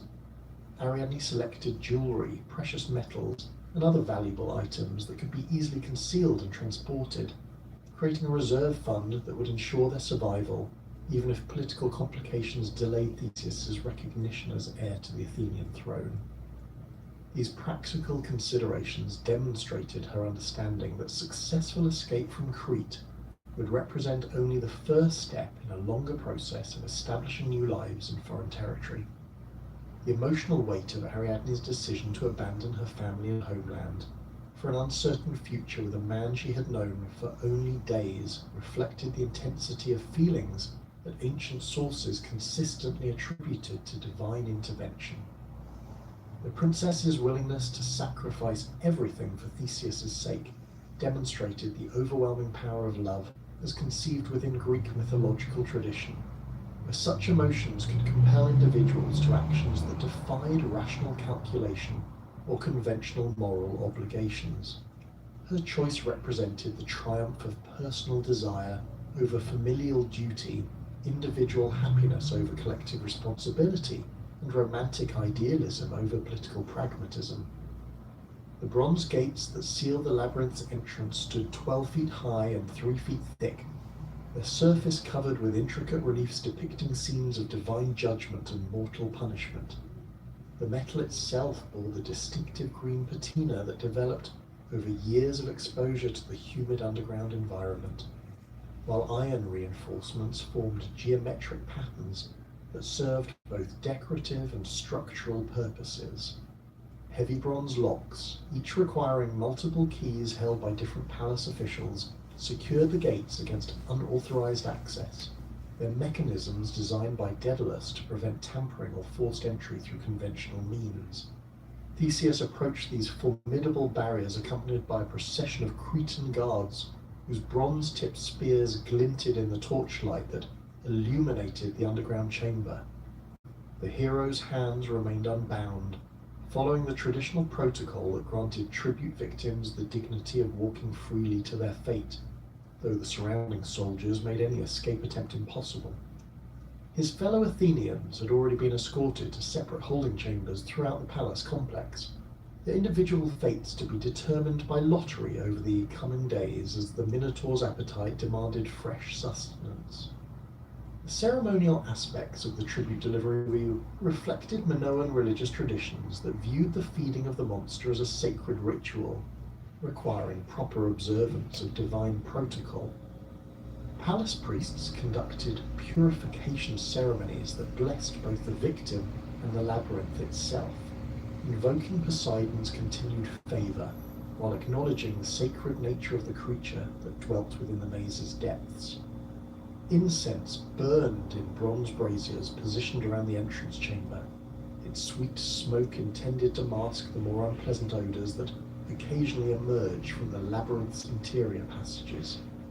The thread that Ariadne had provided remained concealed within Theseus's tunic, its weight barely perceptible against his body, but its presence providing psychological comfort that helped maintain his confidence as the moment of entry approached.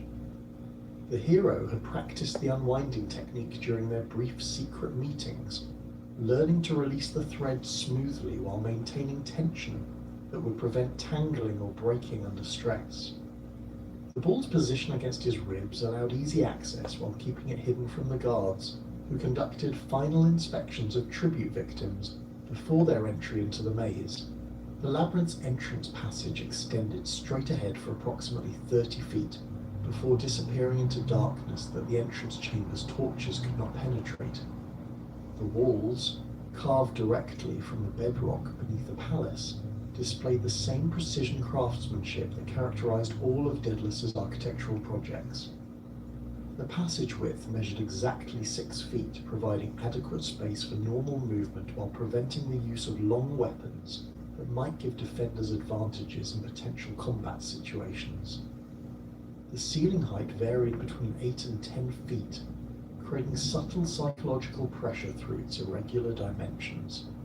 The sound of the bronze gates closing behind Theseus resonated through the entrance passage with metallic finality that emphasized his complete isolation from the outside world. The multiple locking mechanisms engaged in sequence, their bronze tumblers falling into place with distinct clicks that echoed off the stone walls before fading into the oppressive silence that characterized the labyrinth's interior.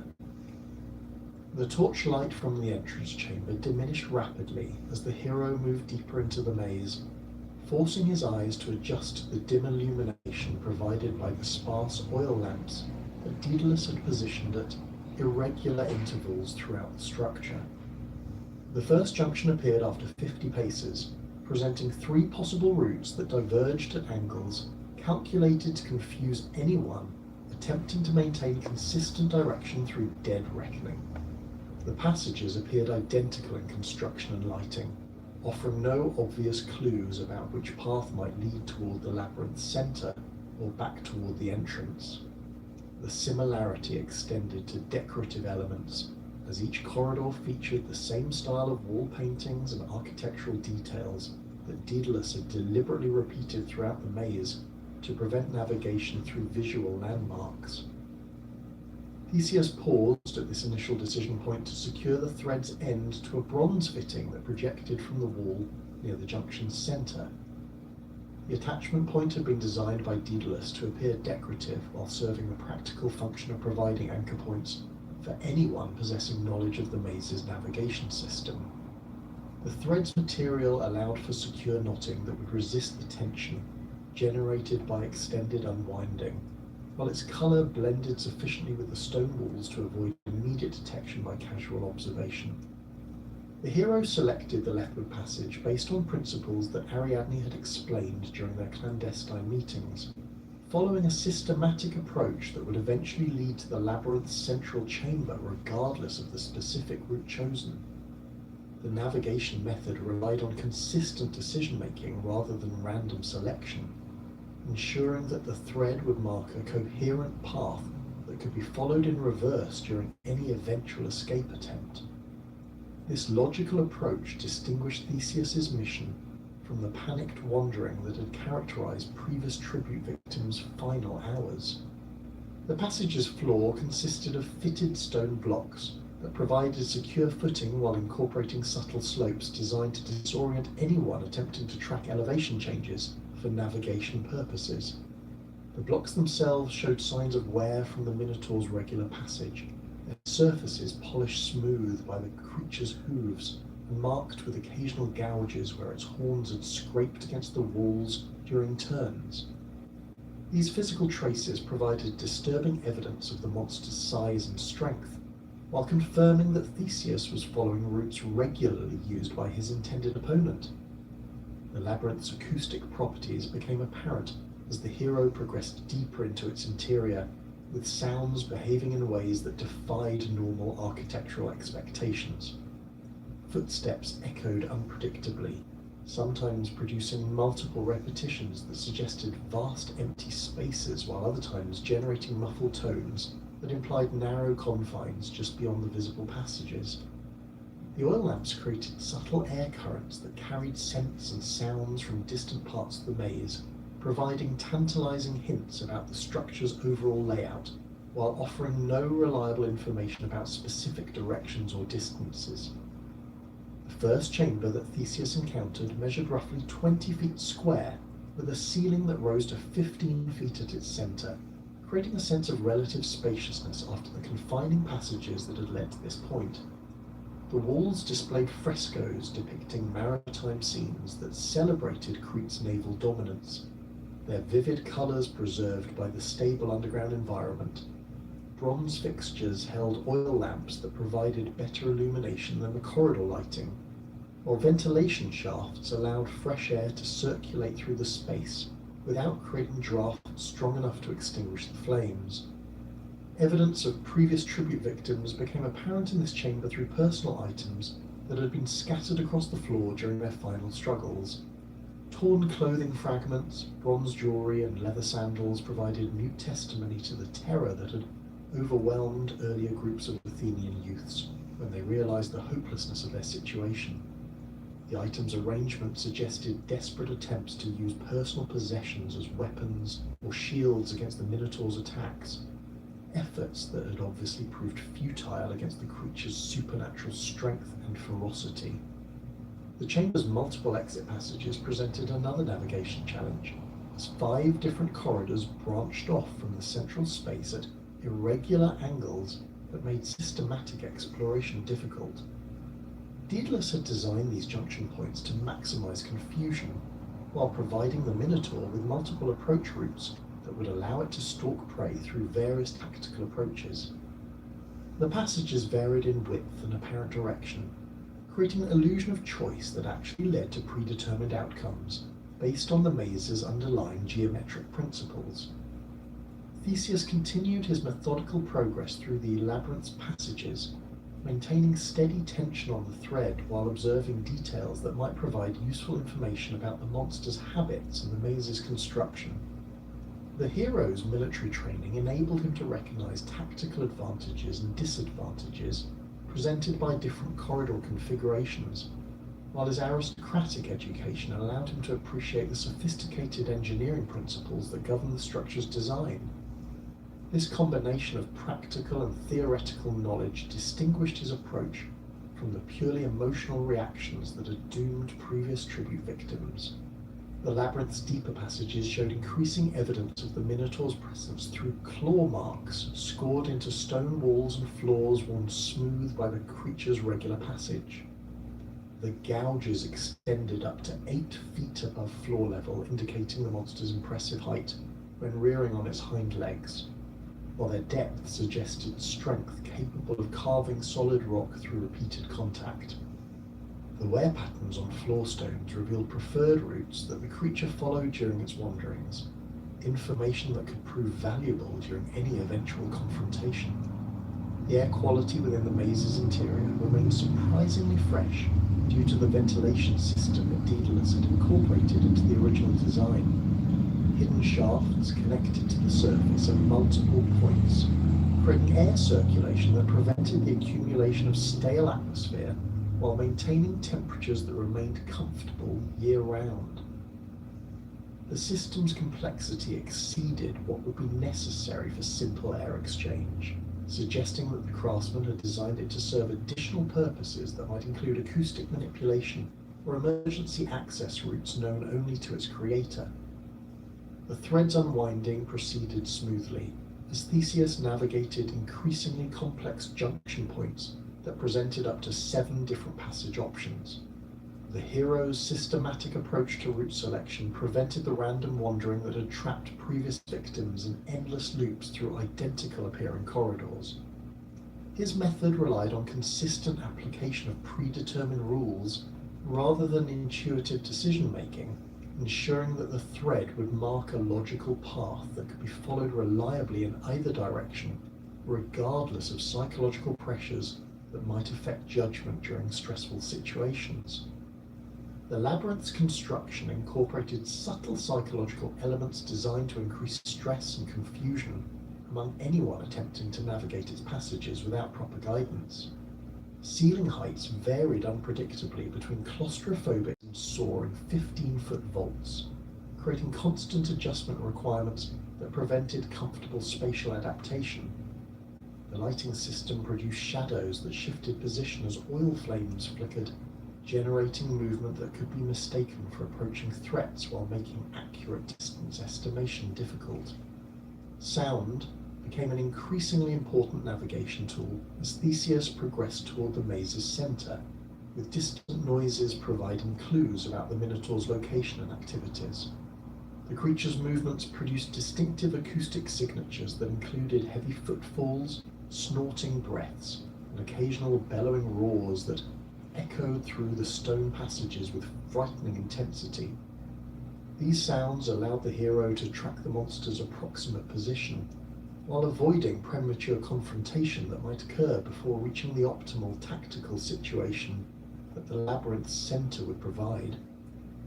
The deeper passages revealed architectural features that served specific functions in containing and managing the Minotaur's presence within the maze.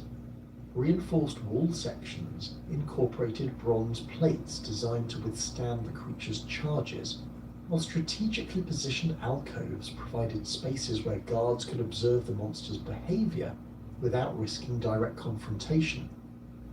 These design elements confirmed that Daedalus had created the labyrinth not merely as a prison, but as a sophisticated management system that allowed for long-term maintenance of its supernatural occupant.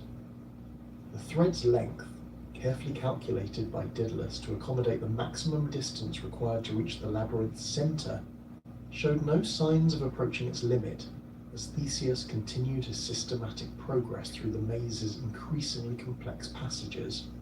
The craftsman's precise measurements had accounted for the indirect routes that the navigation system would require, ensuring that the hero would retain adequate thread for the return journey, regardless of which specific path the systematic selection method ultimately produced.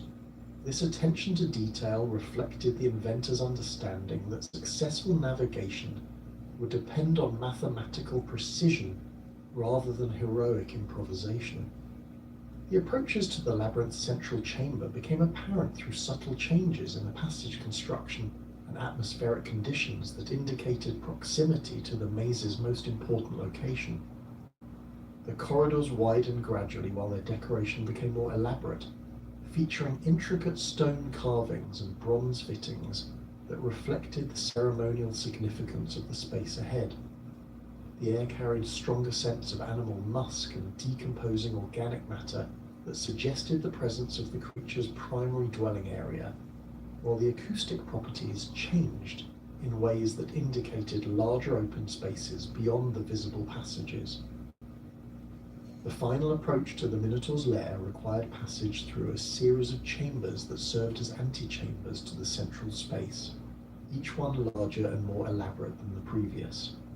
These areas contained evidence of the monster's feeding habits through scattered bones and torn fabric that represented the remains of previous tribute victims. The arrangement of these remnants suggested that the creature possessed enough intelligence to distinguish between different types of prey while displaying feeding behaviors that combined human-like selectivity with animal-like consumption patterns that left little doubt about the fate awaiting anyone who entered its domain unprepared for the confrontation ahead. The central chamber of the labyrinth opened before Theseus like a vast underground amphitheatre, its dimensions exceeding anything he'd encountered during his journey through the maze's twisting passages. The circular space measured approximately 60 feet in diameter, with walls that rose to a domed ceiling 30 feet overhead.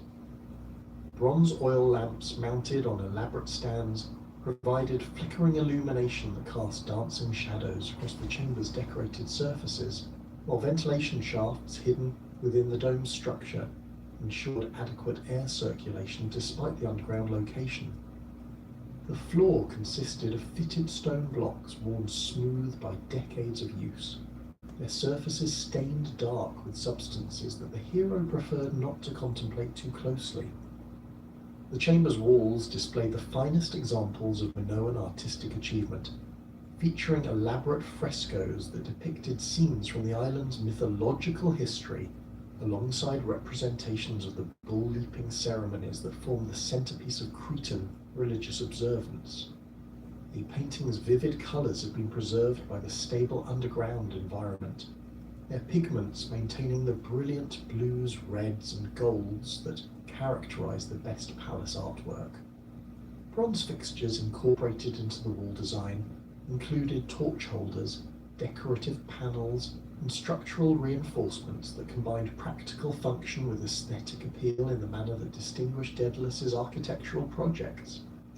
The Minotaur occupied the chamber's center when Theseus first glimpsed the creature, its massive form hunched over the scattered remains of what appeared to be a recent meal. The monster's physical appearance confirmed the most disturbing descriptions that had circulated throughout the Mediterranean world, combining human and bovine characteristics in ways that violated natural law, while creating a being of obvious supernatural power. The creature's body possessed the basic structure of a man, with broad shoulders, muscular arms, and legs capable of bipedal locomotion, yet its proportions exceeded normal human dimensions in every aspect. The beast stood nearly 8 feet tall when fully erect, its frame carrying muscle mass that suggested strength far beyond mortal capabilities. The torso, while fundamentally human in organization, displayed the barrel-like expansion associated with creatures designed for tremendous physical exertion, with a chest that measured at least 5 feet in circumference and shoulders that spanned nearly 4 feet from edge to edge. The arms, though recognizably human in their basic structure, possessed the thickness and definition of someone capable of crushing stone with their bare hands, while the hands themselves combined human dexterity within large proportions that could encircle a man's torso. The creature's head represented the most disturbing aspect of its unnatural anatomy, presenting the unmistakable features of a bull grafted onto a neck designed for human proportions. The bovine skull maintained its natural size and shape, creating a massive head that seemed almost too large for even the monster's enlarged frame to support comfortably.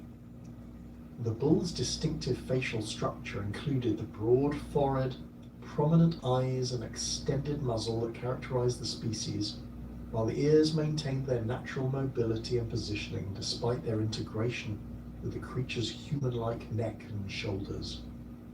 The horns that crowned the Minotaur's head measured over 18 inches in length, their sharp points capable of penetrating bronze armor, while their curved shape provided leverage that could snap human bones with a casual contact.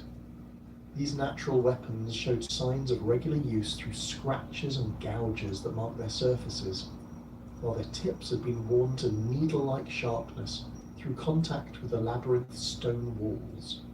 The horn's positioning allowed the creature to use them effectively, whether attacking from an upright stance or charging on all fours in the manner of a natural bull. The monster's eyes retained the dark, liquid appearance characteristic of bovine species, yet they held an intelligence that exceeded normal animal awareness, while falling short of complete human reasoning. These organs tracked movement with predatory focus, while displaying emotional responses that suggested complex internal states, combining animal instinct with rudimentary cognitive processes.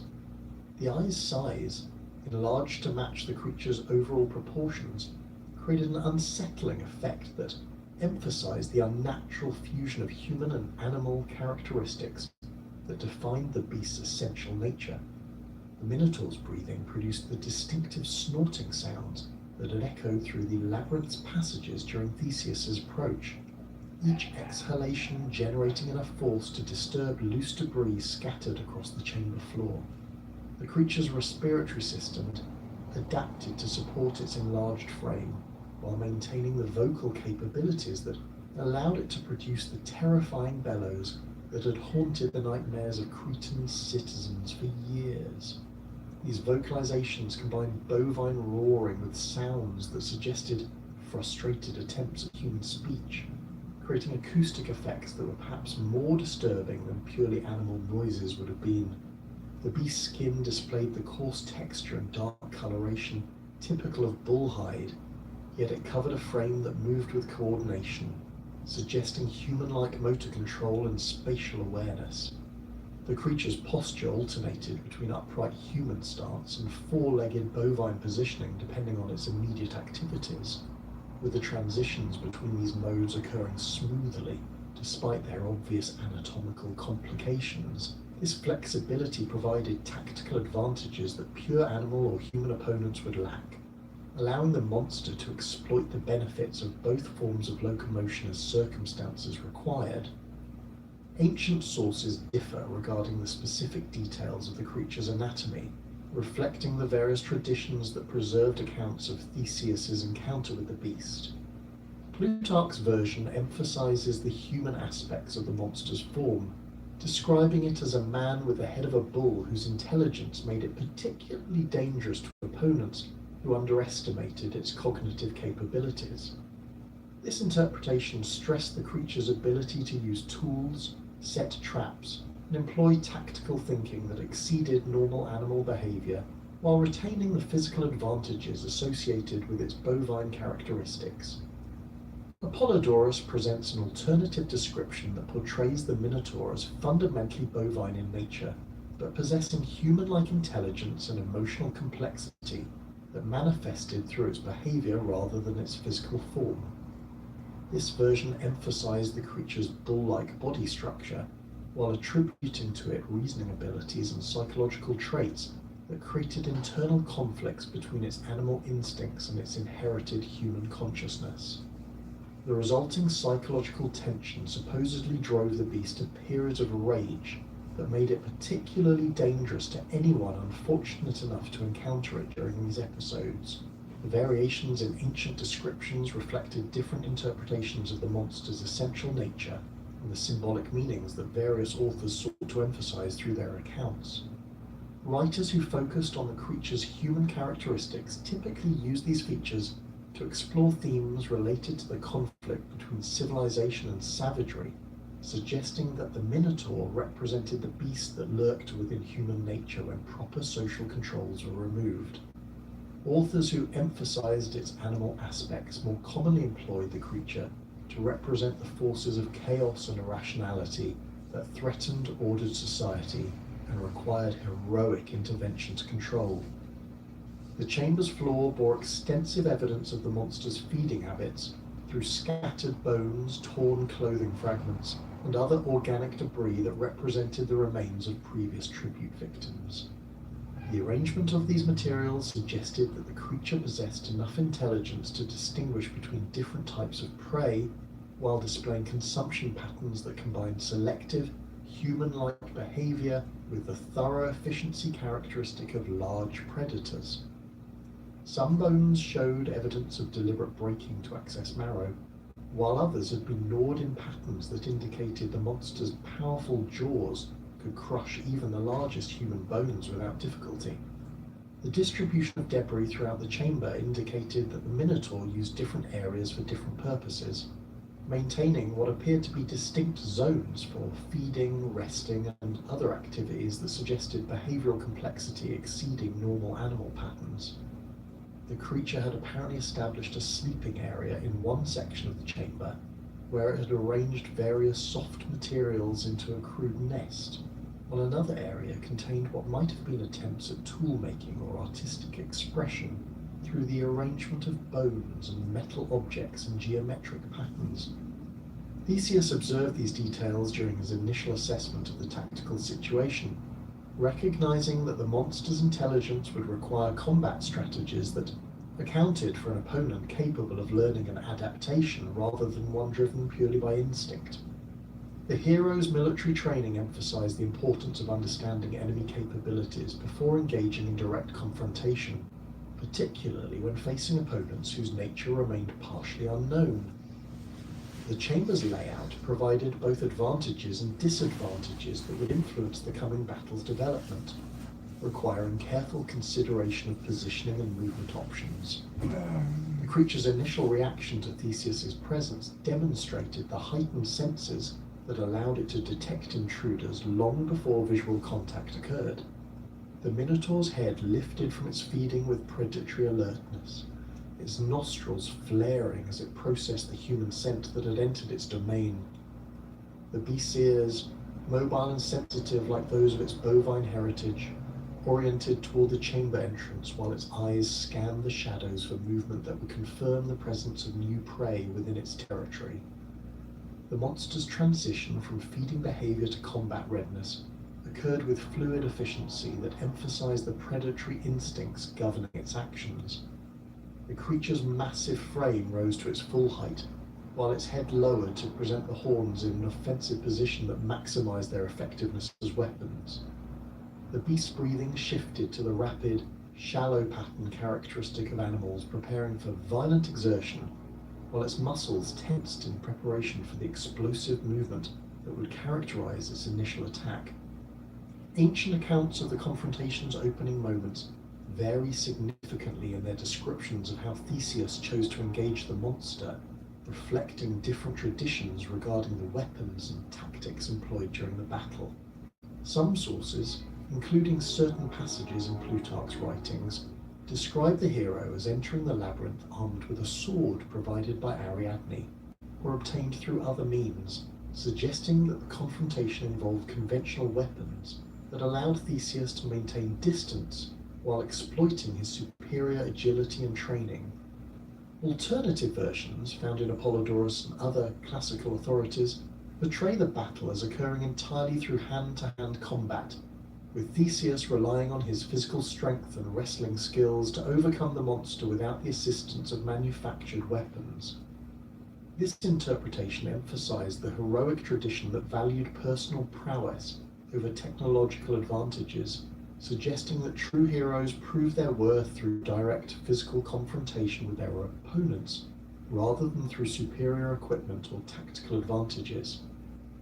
The significance of these different combat methods extended beyond simple tactical considerations to encompass broader cultural meanings related to the nature of heroic achievement and the proper relationship between mortals and the divine forces that shape their destinies. Battles fought with weapons typically emphasized human ingenuity and technological advancement as factors that allowed mortals to overcome supernatural opponents, while unarmed combat stressed the importance of personal virtue and divine favor in determining the outcomes of such encounters. The sword-based versions of the combat typically describe Theseus as using a bronze blade of exceptional quality, its metal forged through techniques that produce superior hardness and edge retention compared to conventional weapons. The sword's design incorporated features that made it particularly effective against large opponents, including extended reach that allowed the wielder to strike vital areas while remaining outside the range of claws or horns. The weapon's balance and weight distribution enabled rapid recovery between strikes, while providing sufficient mass to penetrate tough hide and deliver fatal wounds to properly targeted areas. These armed combat accounts generally portray the battle as a prolonged affair involving considerable tactical maneuvering, as Theseus sought to exploit the chamber's layout while avoiding the monster's devastating charges and grappling attempts. The hero's superior speed and agility allowed him to maintain distance while delivering precise strikes to vulnerable areas, gradually weakening the creature through accumulated damage rather than attempting to achieve victory through single decisive blows. This approach required exceptional stamina and concentration, as any mistake in timing or positioning could result in immediate death from the monster's overwhelming physical advantages. The unarmed combat versions present a more direct confrontation that emphasized raw strength and wrestling technique as the primary factors determining the battle's outcome. These accounts typically describe Theseus as grappling directly with the Minotaur, using his knowledge of human anatomy and leverage principles to overcome the creature's superior size and strength. The hero's training in the wrestling techniques associated with athletic competition provided him with skills that could be adapted to combat situations, particularly when facing opponents whose anatomy combined familiar human elements with unfamiliar animal characteristics. The wrestling-based combat descriptions often emphasize the importance of achieving proper holds that would allow Theseus to control the monster's movement while preventing it from bringing its natural weapons to bear effectively. The hero's objective involved securing positions that would restrict the creature's ability to use its horns while limiting its capacity for the powerful strikes that its enlarged limbs could deliver. Success required maintaining these advantageous positions long enough to apply techniques that would result in the monster's death through strangulation, broken bones, or other injuries that could be inflicted through pure physical force. The psychological aspects of the confrontation proved equally important regardless of the specific combat methods employed, as both versions of the battle required Theseus to maintain composure and tactical thinking while facing an opponent whose appearance and behavior violated fundamental assumptions about the natural world. The monster's unnatural combination of human and animal characteristics created psychological pressure that could easily overwhelm opponents who allowed fear or revulsion to compromise their judgment during critical moments of the encounter. The creature's vocalizations during combat added another layer of psychological warfare, as its bellowing roars echoed through the stone chamber with volume and intensity that could disorient human opponents, while potentially causing physical damage to sensitive hearing.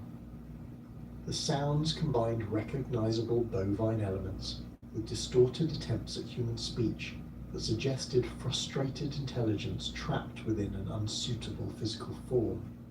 These acoustic effects, whether intentional or instinctive, provided the monster with advantages that supplemented its obvious physical superiority over normal human opponents.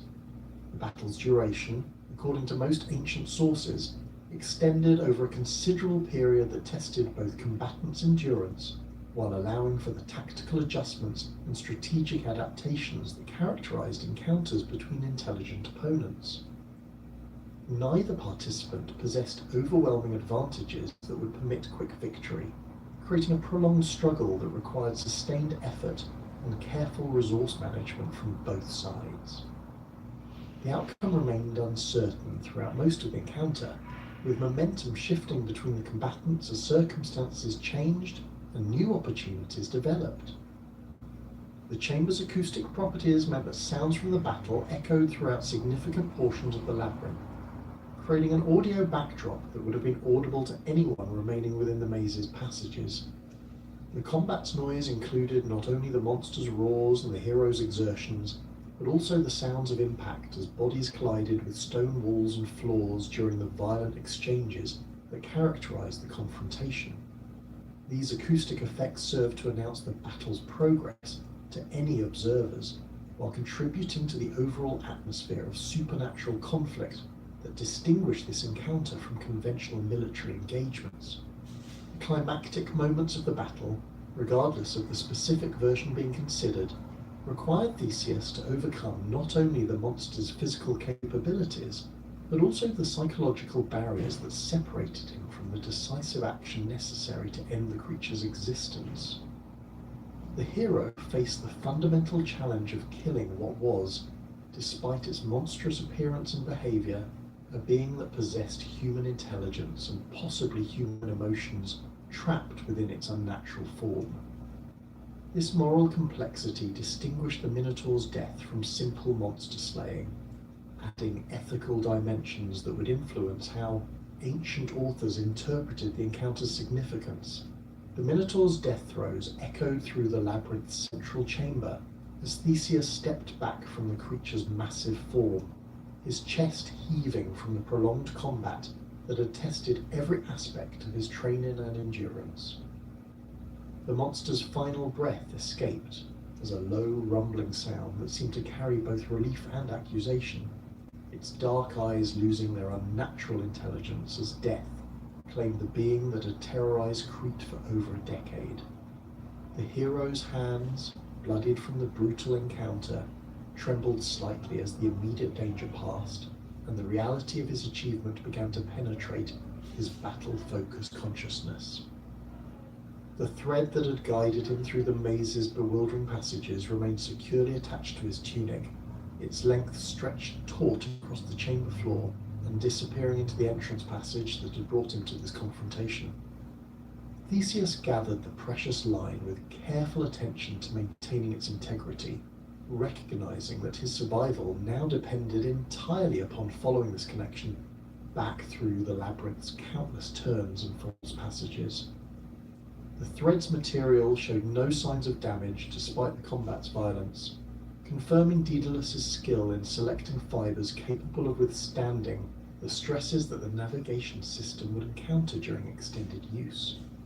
The chamber's oppressive atmosphere seemed to lighten with the monster's death, as if the creature's malevolent presence had somehow poisoned the air itself during its years of confinement within these stone walls. The oil lamps burned with steadier flames, their light revealing details of the space that had been obscured by the psychological pressure generated by the living Minotaur's proximity. The hero could now observe the full extent of the decorative program that adorned the chamber's surfaces, recognizing artistic elements that connected this underground prison to the palace complex above through shared aesthetic principles and cultural symbols. The return journey through the labyrinth's passages proceeded with methodical precision, as Theseus followed the thread's guidance while maintaining constant alertness for potential obstacles or complications that might threaten his escape. The hero's military training emphasized the importance of remaining vigilant even after achieving primary objectives, recognizing that successful completion of dangerous missions required sustained attention to security concerns throughout all phases of the operation. The maze's design incorporated features that could potentially trap unwary travelers even when they possessed reliable navigation aids, making careful attention to the thread's guidance essential for reaching the entrance safely.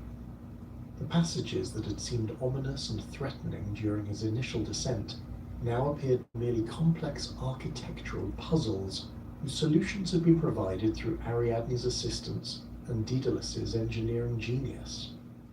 The hero's confidence grew with each junction successfully navigated, though he maintained the systematic approach that had characterized his journey into the labyrinth's depths. The thread's tension provided constant reassurance that he remained connected to the entrance, while the gradual increase in air circulation indicated steady progress toward the surface levels where freedom awaited. The bronze gates that sealed the labyrinth's entrance stood slightly ajar when Theseus reached the final passage, their massive weight held in position by bronze wedges that someone had inserted to prevent the locking mechanisms from engaging completely. The hero recognised this as evidence of Ariadne's preparations for his return, confirming that the princess had maintained her commitment to their agreement, despite the personal risks involved in facilitating his escape from Cretan custody. The sight of those partially opened gates provided the first tangible proof that his mission's success might actually lead to survival, rather than merely a different form of death within the palace's stone corridors. The entrance chamber beyond the gates contained no guards, though signs of recent occupation indicated that the normal security detail had been present until very recently. Discarded food containers and personal items suggested that the guards had been called away on urgent business, creating the opportunity that Ariadne had promised to arrange through her influence over palace operations. The absence of immediate opposition allowed Theseus to proceed with the next phase of their escape plan, without the complications that armed resistance would have created. Ariadne waited in the shadows beyond the entrance chamber, her royal robes exchanged for the practical clothing of a common traveller, preparing for a long journey. The princess had braided her hair in simple fashion and removed the golden ornaments that would have identified her noble status to casual observers. Her face showed signs of the stress that had accompanied her decision to betray her family's interests, yet her eyes held determination that confirmed her commitment to the course of action they had planned together. A leather bag containing essential supplies rested at her feet, its contents selected to support their journey while avoiding items that might attract unwanted attention from palace guards or harbour officials. The princess carried additional equipment that would prove crucial for their escape from the island, including detailed maps of Crete's coastline that marked safe harbours and reliable water sources along routes that avoided major population centres. Her knowledge of the island's geography, gained through years of residence and travel throughout the kingdom, provided advantages that would allow them to reach their prepared vessel without encountering the patrols that King Minos would inevitably dispatch once the Minotaur's death became known to palace authorities. The maps themselves represented valuable intelligence that few non-Cretans possessed, marking them as resources that could prove useful even after their immediate escape needs had been satisfied. The reunited pair moved through the palace complex's lower levels, using routes that Ariadne had scouted during her preparations for this moment. The princess's intimate familiarity with the building's layout allowed them to avoid areas where guards maintained regular patrols, while utilizing service passages that provided concealment from casual observation. Their progress required careful timing to coordinate with the daily routines that governed palace operations, taking advantage of shift changes and meal periods when corridor traffic reached minimum levels. The palace's architecture incorporated numerous features that facilitated their clandestine movement, including storage areas, maintenance passages, and decorative alcoves that provided temporary concealment when circumstances required brief delays in their progress. Ariadne's royal status had previously granted her access to areas that were normally restricted to authorized personnel, allowing her to develop comprehensive knowledge of routes that even experienced guards might not know existed. This intelligence proved invaluable as they navigated toward the palace's exterior without triggering the security responses that would have made escape impossible. The 13 surviving Athenian tribute victims remained confined in their individual chambers throughout the palace complex, their fates uncertain as dawn approached, and the regular schedule of sacrificial offerings to the Minotaur faced disruption due to the creature's unexpected death.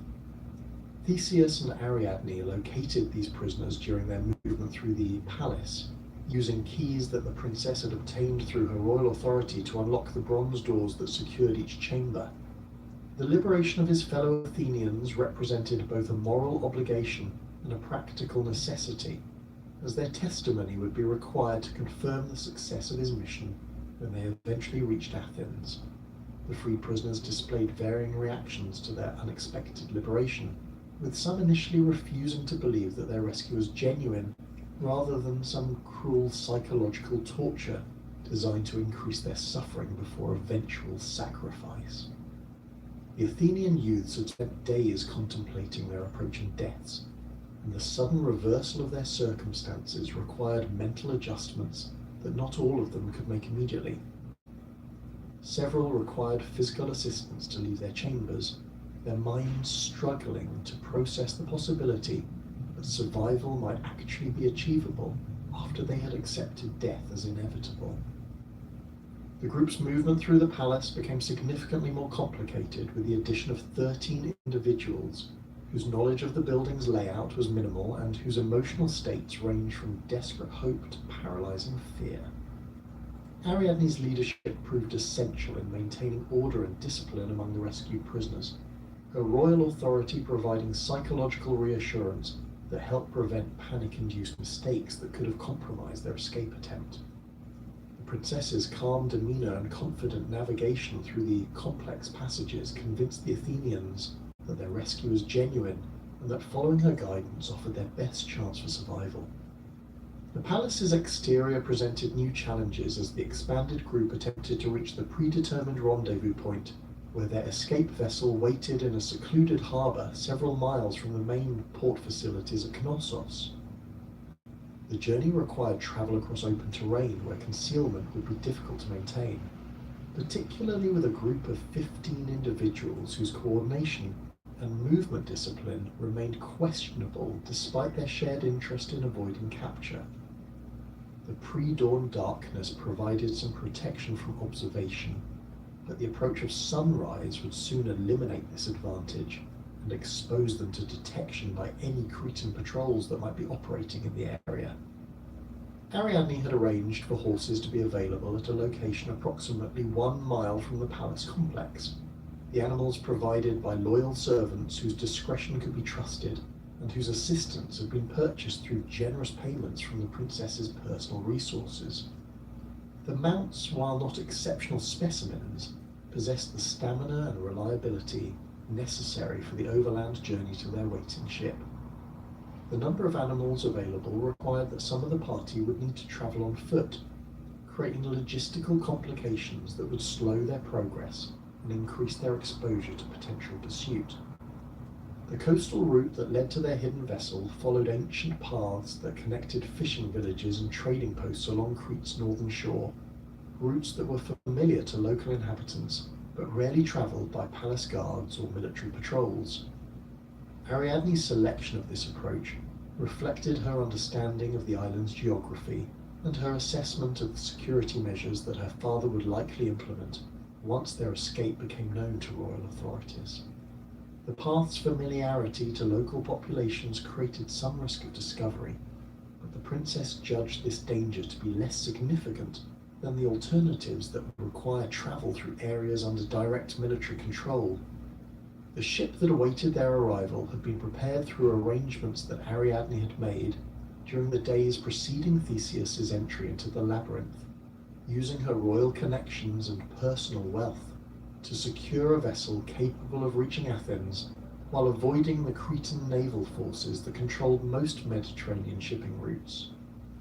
The captain, experienced sailor whose loyalty had been purchased through substantial payments, understood that his passenger's identity must remain secret and that the journey's success would depend upon avoiding contact with any Cretan vessels that might be encountered during the voyage to Athenian waters.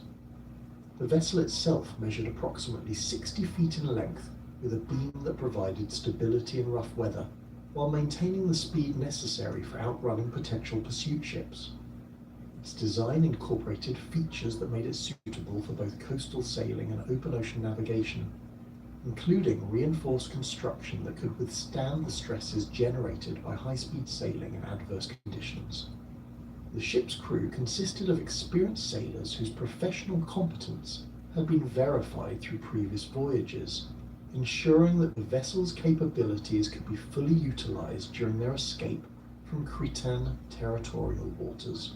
The loading of passengers and supplies proceeded quickly once the party reached the hidden harbour, with everyone understanding that dawn's approach would soon expose their location to potential observation from coastal settlements or passing vessels. Ariadne's preparations had included provisioning the ship with food and water sufficient for the journey to Athens, along with additional supplies that would support the passengers during any delays or complications that might extend their time at sea. The princess had also arranged for weapons to be available aboard the vessel, recognizing that they might encounter situations requiring armed defense during their voyage.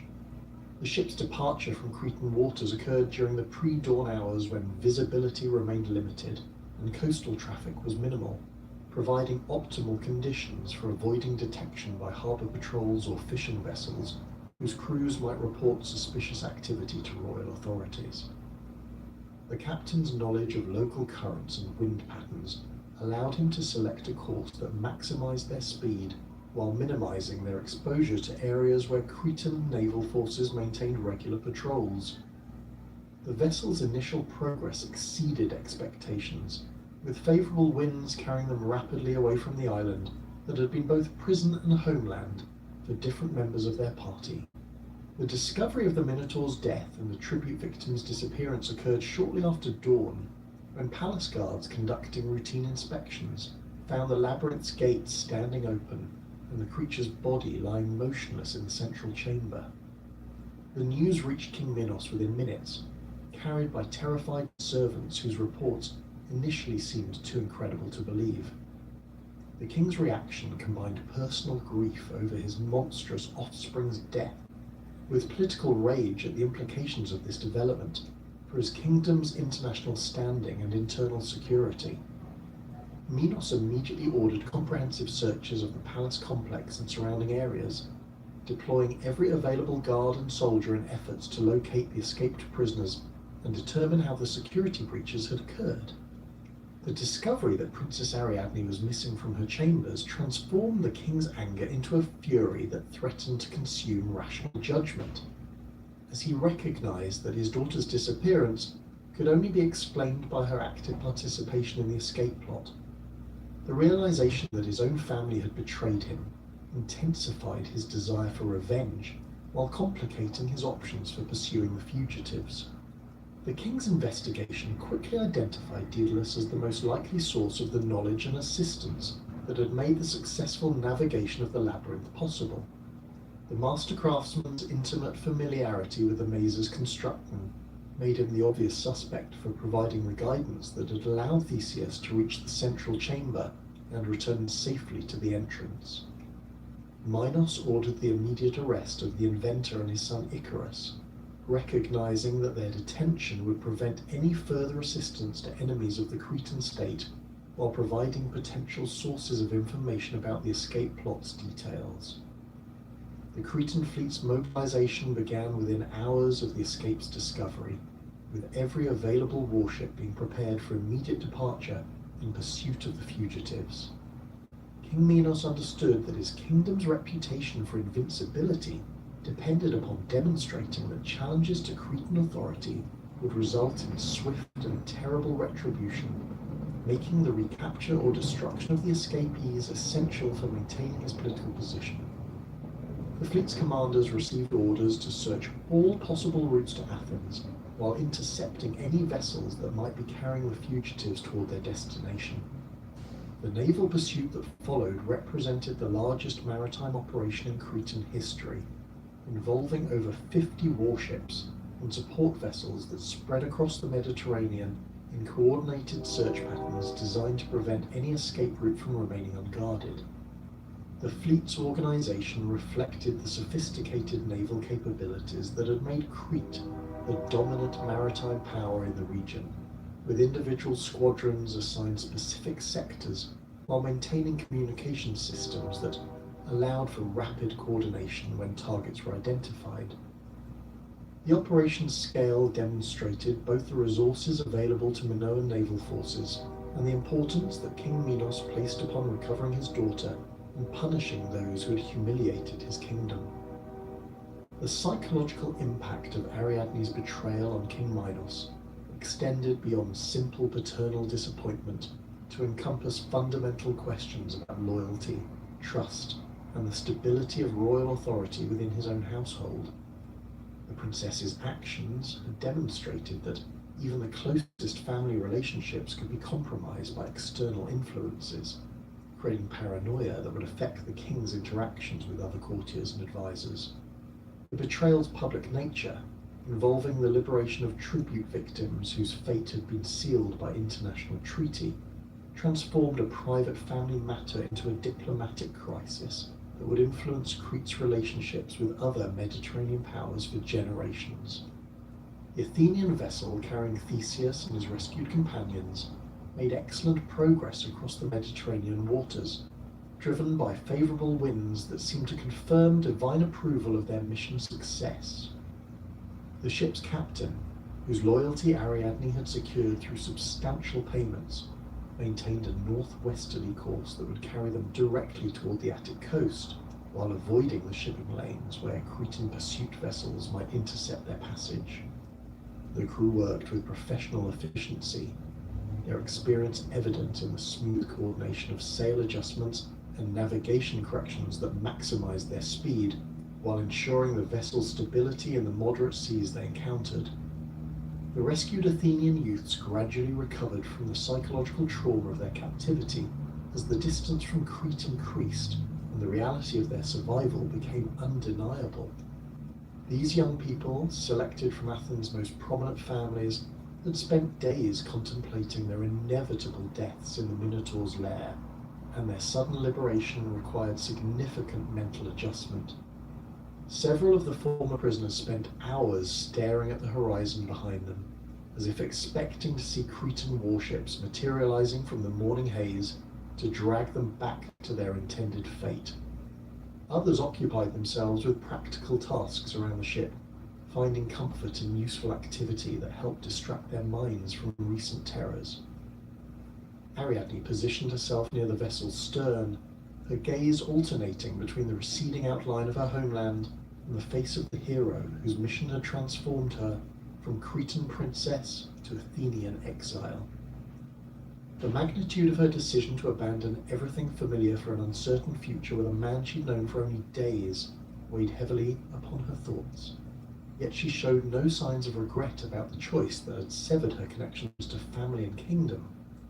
Her practical preparations for the journey demonstrated the intelligence and foresight that had made her assistance crucial to Theseus's success, while her calm demeanor provided reassurance to the other passengers, who looked to her noble bearing for evidence that their escape would indeed lead to safety.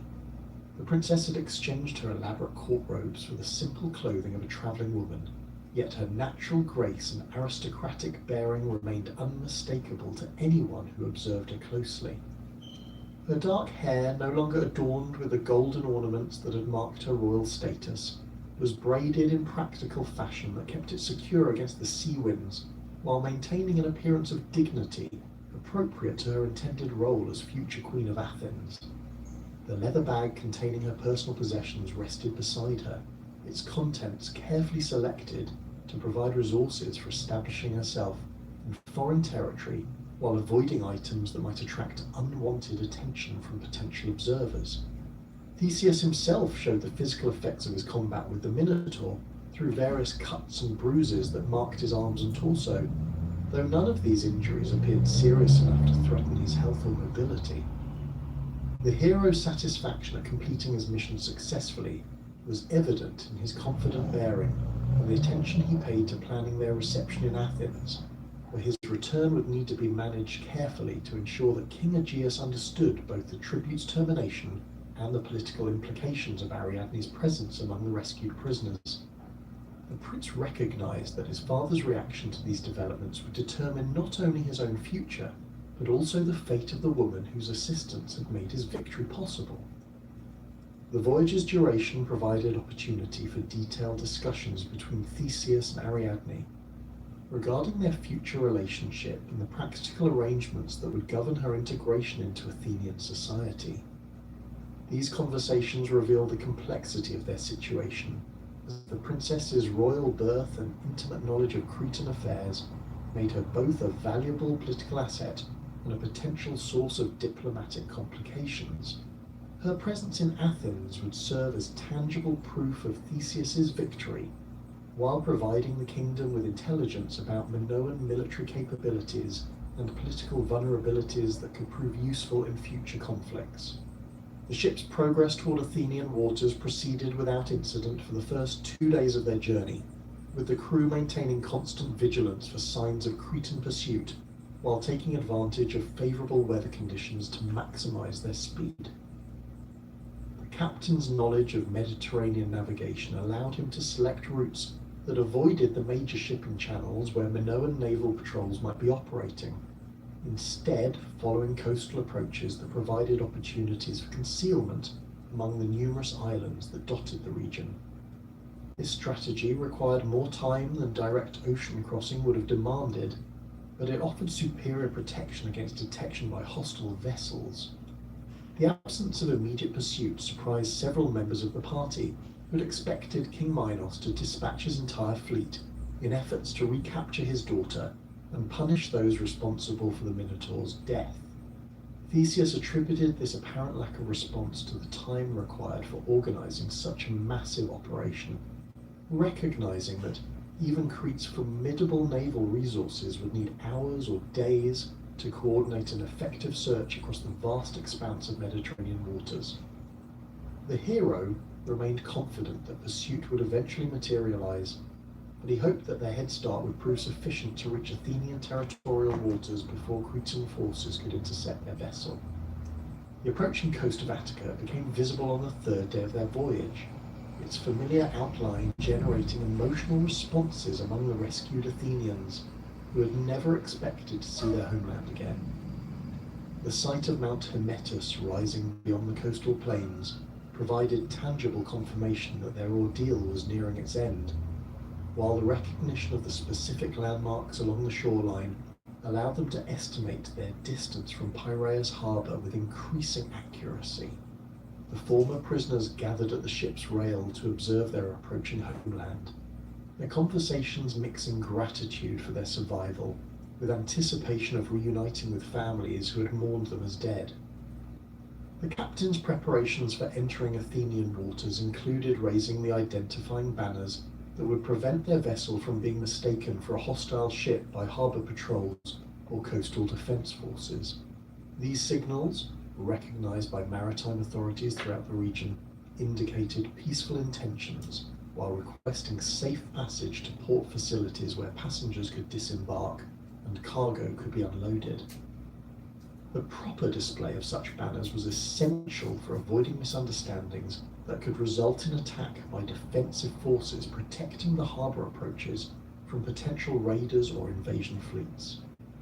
During these final preparations for arrival, Theseus made the fateful oversight that would transform his triumphant return into personal tragedy of devastating proportions.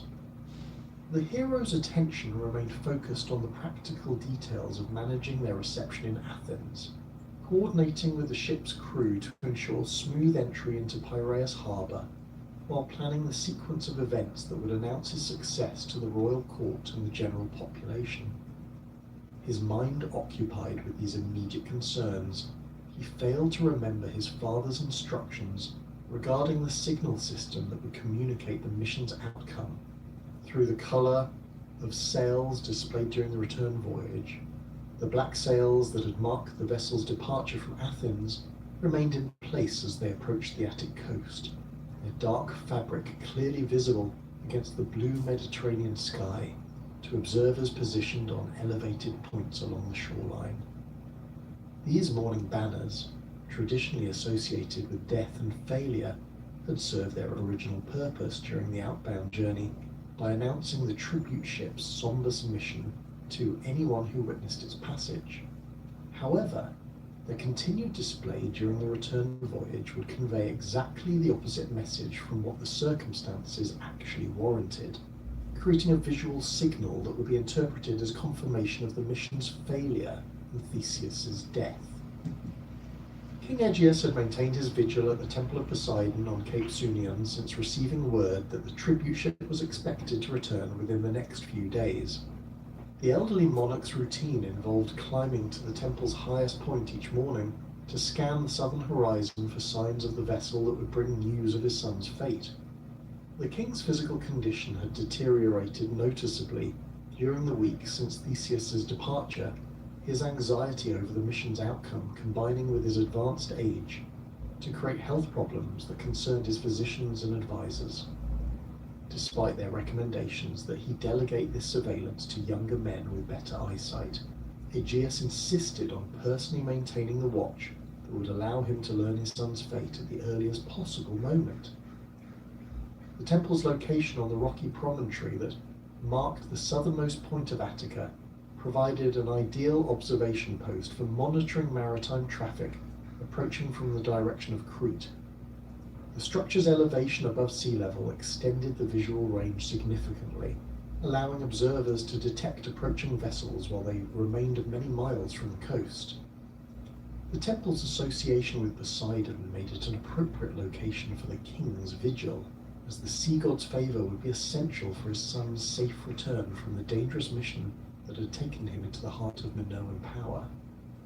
Aegeus had arranged for signal fires to be prepared at strategic points along the coast, creating a communication system that would allow rapid transmission of news about the tribute ship's return to Athens and other population centres throughout Attica.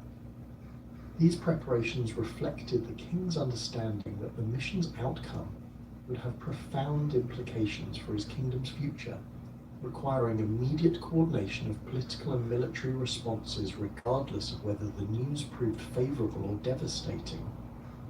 The signal system's sophistication demonstrated the administrative capabilities that had maintained Athenian independence, despite the tribute's burden and the kingdom's reduced international standing. The morning when the tribute ship finally appeared on the southern horizon found King Aegeus at his customary observation post, his aged eyes straining to make out details of the distant vessel as it gradually approached the Attic coast. The king's initial reaction to spotting the ship combined a relief that some form of resolution was approaching with anxiety about what that resolution might entail. His hands shook slightly as he raised the bronze viewing device that magnified distant objects, allowing him to examine the approaching vessel with greater clarity than naked eyesight could provide. The black sails became clearly visible as the ship drew nearer, their dark colour unmistakable against the morning sky, despite the distance that still separated the vessel from the coastline. Aegeus stared at these morning banners for long moments, his mind struggling to process the implications of their continued display during what should have been a triumphant return voyage. The king's knowledge of the signal system that he had arranged with his son made the sail's meaning unambiguous. Theseus was dead, the mission had failed, and the Minotaur continued to threaten future Athenian tribute victims. The psychological impact of this visual confirmation of his worst fears struck Aegeus with overwhelming force, combining parental grief with political despair in proportions that his aged constitution could not withstand. The king had invested not only his personal hopes, but also his kingdom's future in his son's mission, viewing Theseus as the potential solution to both his dynastic concerns and Athens' international humiliation. The apparent failure of this last hope for redemption created emotional devastation that manifested through physical symptoms, including chest pain, difficulty breathing, and disorientation that prevented rational assessment of the situation. The cliff edge where Aegeus had positioned himself for optimal viewing provided no barrier or safety feature that might have prevented the tragic action that followed his misinterpretation of the sail colours. The king's emotional state, combined with his physical frailty and the shock of apparent confirmation that his son was dead, created conditions where rational thought became impossible and desperate action seemed preferable to continued existence. The elderly monarch's decision to end his life rather than face the consequences of the mission's failure reflected both personal despair and a form of political responsibility that made continued rule impossible under the circumstances. The leap from Cape Sunium's rocky heights into the churning waters below occurred without witnesses among the king's retinue, as Aegeus had positioned himself at some distance from his guards and advisors to ensure privacy during his vigil. The sound of his body striking the water reached the temple complex, alerting the royal party to the tragedy that had occurred, but their response came too late to prevent or reverse the king's fatal decision. The search for Aegeus's body began immediately, though the rough seas and rocky coastline made recovery efforts dangerous and ultimately unsuccessful. Ancient sources consistently attribute the naming of the Aegean Sea to this tragic event, though modern scholarship recognizes that the body of water bore this designation in earlier periods, and that the connection to King Aegeus represents a later mythological explanation for an existing geographical name. The story's symbolic power ensured its preservation in Greek cultural memory, where it served to emphasize the tragic consequences that could result from failures in communication and the devastating effects of misunderstanding during critical moments. The tale's enduring appeal reflected broader themes about the relationship between fathers and sons, the burden of leadership, and the cruel ironies that characterized human existence under divine influence. The news of King Aegeus's death reached Athens within hours through the signal system that he had established to communicate information about the tribute ship's return. The messenger fires that had been intended to announce either triumph or tragedy instead carried word of an unexpected catastrophe that would reshape the kingdom's political landscape, regardless of Theseus's actual fate. The population's reaction combined shock at their monarch's sudden death with confusion about the circumstances that had prompted such a desperate action, as most citizens remained unaware of the specific arrangements that had led to the tragic misinterpretation. The tribute ship's arrival at Piraeus harbour occurred several hours after news of the king's death had reached the port facilities, creating a situation where Theseus found himself simultaneously announcing his mission's success and learning of his father's tragic end. The hero's initial joy at completing his dangerous quest successfully gave way to devastating grief, as he realized that his oversight regarding the sail colours had directly caused the death of the parent he had hoped to honour through his heroic achievements. The irony that his greatest triumph had produced his most profound personal loss would haunt Theseus throughout his subsequent reign as King of Athens. The rescued Athenian youths who had accompanied Theseus on his return voyage found their own celebrations of survival tempered by the tragic news that greeted their arrival. These young people, whose families had mourned them as dead and whose rescue represented miraculous good fortune, discovered that their return to Athens coincided with a period of royal mourning that would affect the entire kingdom. Their testimonies about Theseus's heroic defeat of the Minotaur provided crucial evidence supporting his claims about the mission's success, while their presence served as living proof that the tribute system had indeed been terminated through the monster's destruction. Ariadne's position became particularly complicated by the circumstances surrounding their arrival in Athens, as her intended role as the hero's bride and future queen now intersected with the immediate requirements of royal succession and the political instability that typically followed a monarch's unexpected death. The princess's knowledge of Cretan affairs and her potential value as a political ally remained unchanged, but the timing of her arrival during a period of dynastic transition created uncertainties about her reception and future status within Athenian society. Her noble bearing and obvious intelligence impressed those who met her, yet her foreign origin and the circumstances of her departure from Crete raised questions about her loyalty and trustworthiness. The establishment of commemorative festivals to honour both the victory over the Minotaur and the memory of the sacrificed youth began during the immediate aftermath of Theseus's return, as Athenian religious authorities recognized the need for formal recognition of these significant events. The festival's design incorporated elements that celebrated the hero's achievement while mourning the tribute victims whose deaths had preceded the monster's destruction. These observances would become permanent features of the Athenian religious calendar, serving to maintain cultural memory of both the triumph and the tragedy that had shaped the kingdom's relationship with Crete. The festival, dedicated to commemorating the rescued tribute victims, included ceremonies that honoured not only the 14 young people who had returned safely, but also the 28 others who had perished in previous tribute cycles. These observances emphasized the communal nature of the suffering that the tribute system had inflicted upon Athenian society while celebrating the collective relief that accompanied its termination. The rituals incorporated elements of both mourning and celebration, reflecting the complex emotions generated by events that had produced both devastating loss and ultimate redemption. The artistic representation of the Minotaur in ancient Greek culture began almost immediately after Theseus's return to Athens, as craftsmen throughout the Mediterranean world recognized the commercial and symbolic value of depicting this extraordinary creature. The earliest artistic interpretations appeared on Athenian pottery, produced during the late 6th century BC, where vase painters developed standardized iconographic elements that would influence Minotaur representations for centuries. These ceramic works typically portrayed the monster with a human body of heroic proportions, topped by a bull's head featuring prominent horns and fierce expression, establishing visual conventions that emphasized both the creature's supernatural strength and its fundamentally unnatural character.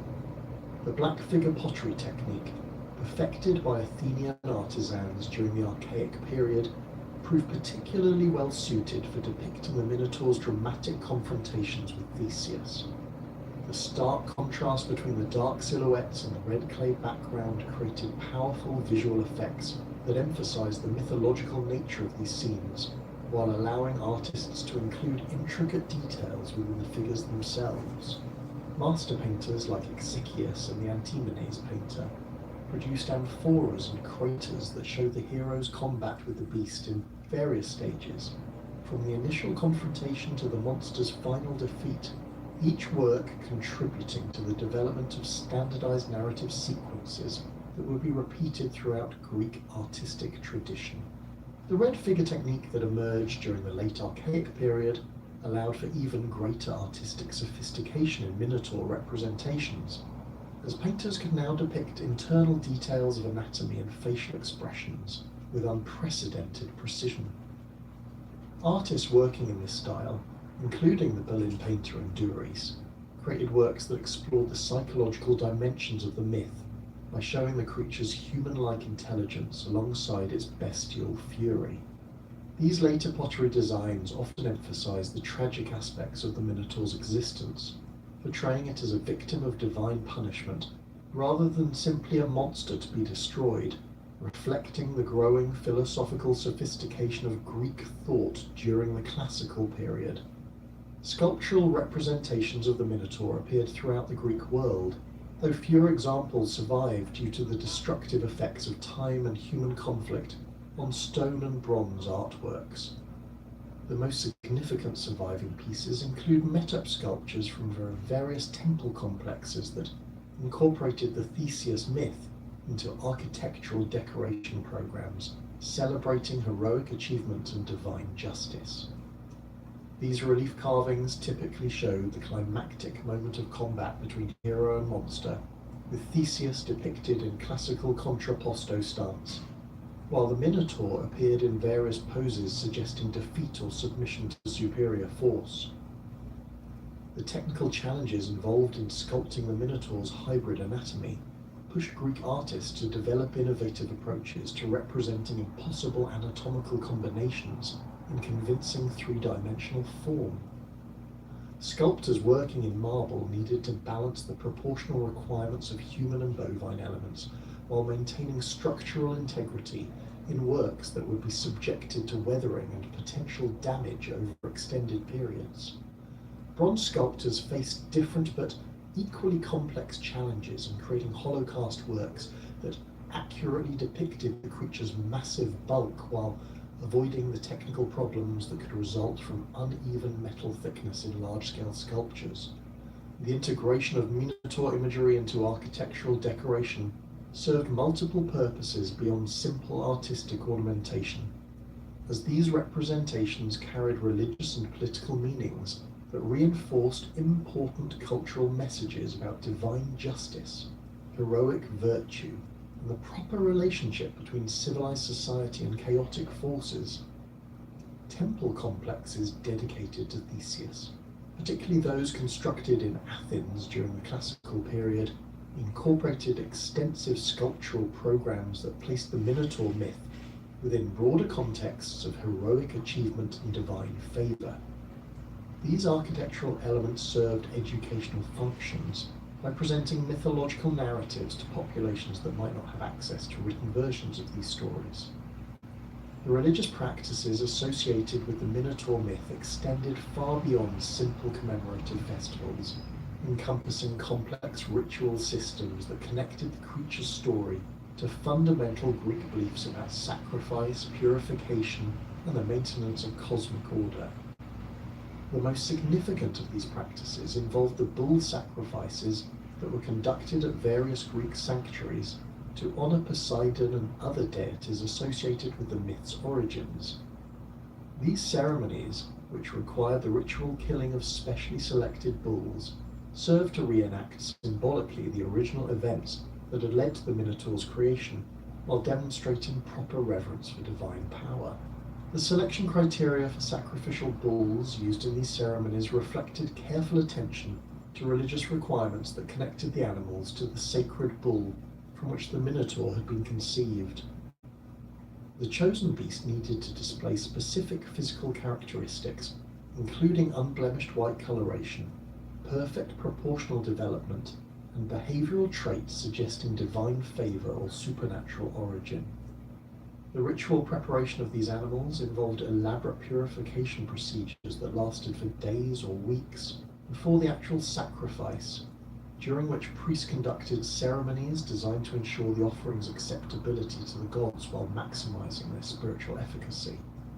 The sacrificial rituals themselves followed ancient protocols that had been developed to honour Poseidon's role in the Minotaur's creation, while acknowledging the complex moral issues raised by the creature's existence and eventual destruction. The ceremonies typically began with processions that brought the sacrificial animals to designated altars, while participants sang hymns recounting the myth's key episodes. The actual killing of the bulls required specific techniques that ensured rapid death while preserving the blood for ritual purposes, as this fluid was believed to carry special spiritual properties that connected the sacrifice to the original divine interventions that had shaped the story's development. The labyrinthine dances that became associated with Minotaur worship represented perhaps the most distinctive ritual innovation inspired by the myth, as these performances recreated symbolically the complex journey that Theseus had undertaken through Daedalus' maze. The dances, known as Geranos or crane dances due to their intricate patterns that resembled the movements of migrating birds, required participants to follow predetermined choreographic sequences that mimic the twisting passages and dead ends that characterized the labyrinth's internal structure. These performances served both religious and educational purposes by allowing communities to experience symbolically the disorientation and ultimate triumph that the myth described. The Geranos dances typically involved groups of young men and women whose ages corresponded to those of the original tribute victims, creating direct connections between the ritual participants and the mythological characters whose experiences were being commemorated. The choreography required precise coordination between multiple dancers who moved in complex patterns while maintaining physical contact through joined hands or ribbons that represented Ariadne's thread. The dance's duration could extend for hours, creating physical and psychological effects that help participants understand the endurance and determination required for heroic achievement. The musical accompaniment for these ritual dances incorporated instruments and melodies that had been specifically composed to evoke the emotional content of the Minotaur myth, including the terror of the tribute victims, the determination of Theseus, and the ultimate triumph of heroic virtue over monstrous evil.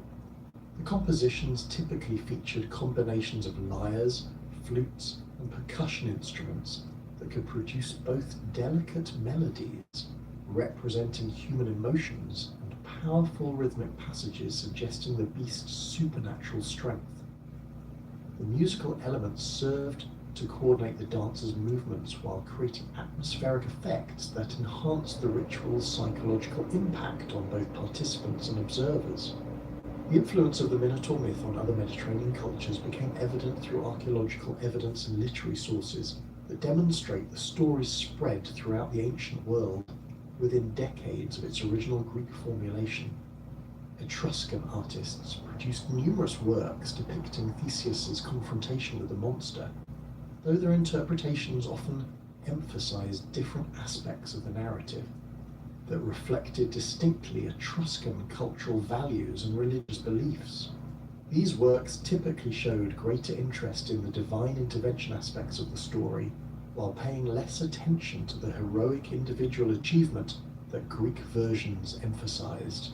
Etruscan tomb paintings from the 5th and 4th centuries BC include several examples of Minotaur scenes that place the myth within funerary contexts, emphasizing themes of death, transformation, and passage between different states of existence.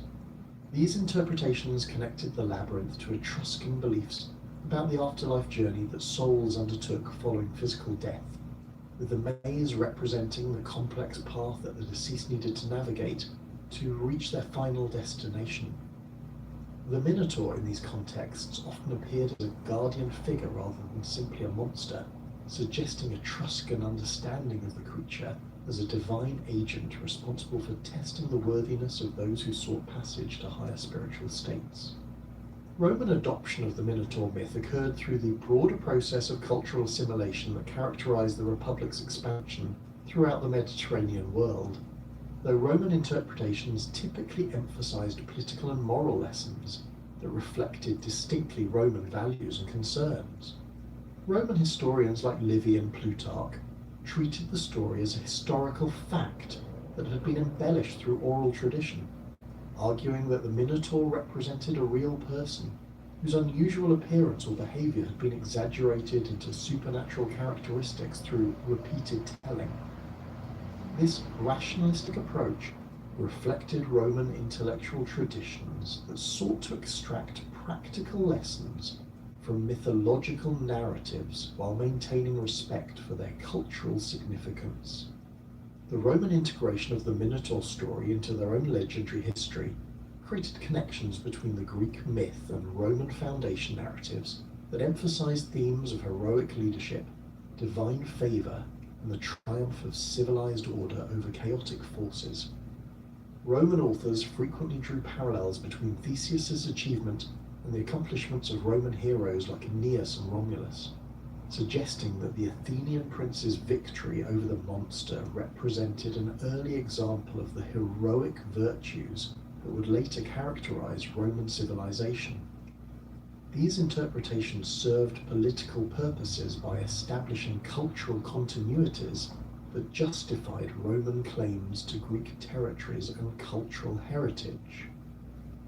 The philosophical interpretations of the Minotaur myth that emerged during the Hellenistic and Roman periods reflected the growing sophistication of ancient intellectual traditions and their interest in extracting deeper meanings from traditional religious narratives.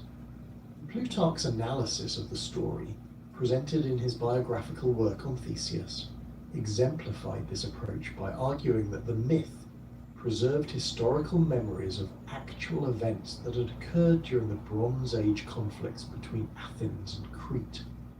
According to this interpretation, the Minotaur represented a Cretan military leader whose unusual appearance or fierce reputation had been transformed through oral tradition into the supernatural creature described in later mythological accounts. Plutarch's historical approach to the myth emphasized the political dimensions of the story, arguing that the tribute system represented a real form of international extortion that the Minoan thalassocracy had imposed upon weaker Greek city-states during the height of its power. The philosopher suggested that Theseus's mission involved not supernatural monster slaying, but rather a carefully planned political and military operation designed to eliminate a key Cretan leader while inspiring rebellion against Minoan authority throughout the Aegean region. This rationalistic interpretation allowed educated Romans to appreciate the myth's cultural significance while maintaining intellectual respectability through its grounding in plausible historical scenarios. The allegorical interpretations that developed alongside these historical approaches treated the Minotaur as a symbolic representation of various psychological, moral, or cosmic principles that operated within human experience and natural processes. Neoplatonic philosophers of the later Roman period, including Plotinus and his followers, interpreted the labyrinth as a metaphor for the material world's complexity and the soul's journey toward spiritual enlightenment. Within this framework, the Minotaur represented the bestial aspects of human nature that prevented spiritual progress, while Theseus symbolized the rational mind's capacity to overcome these obstacles through proper philosophical training and divine assistance. The thread of Ariadne received particular attention from allegorical interpreters who saw it as representing various forms of divine guidance that could help souls navigate the confusing pathways of material existence toward ultimate spiritual truth. Christian writers of the late Roman period adapted these interpretations to their own theological purposes, arguing that the thread symbolized divine grace or scriptural revelation that provided guidance for believers seeking salvation. These Christian adaptations of the myth demonstrated the story's continued relevance for audiences whose religious beliefs differed significantly from those of its original Greek creators. The mystery religions that flourished throughout the Roman world incorporated elements of the Minotaur myth into their initiation ceremonies and theological teachings, recognizing the story's potential for representing the spiritual transformation that these cults promised to their adherents. The labyrinth served as a particularly powerful symbol for the complex spiritual journey that initiates needed to undertake to achieve higher levels of religious understanding, while the confrontation with the Minotaur represented the psychological challenges that accompany genuine spiritual growth.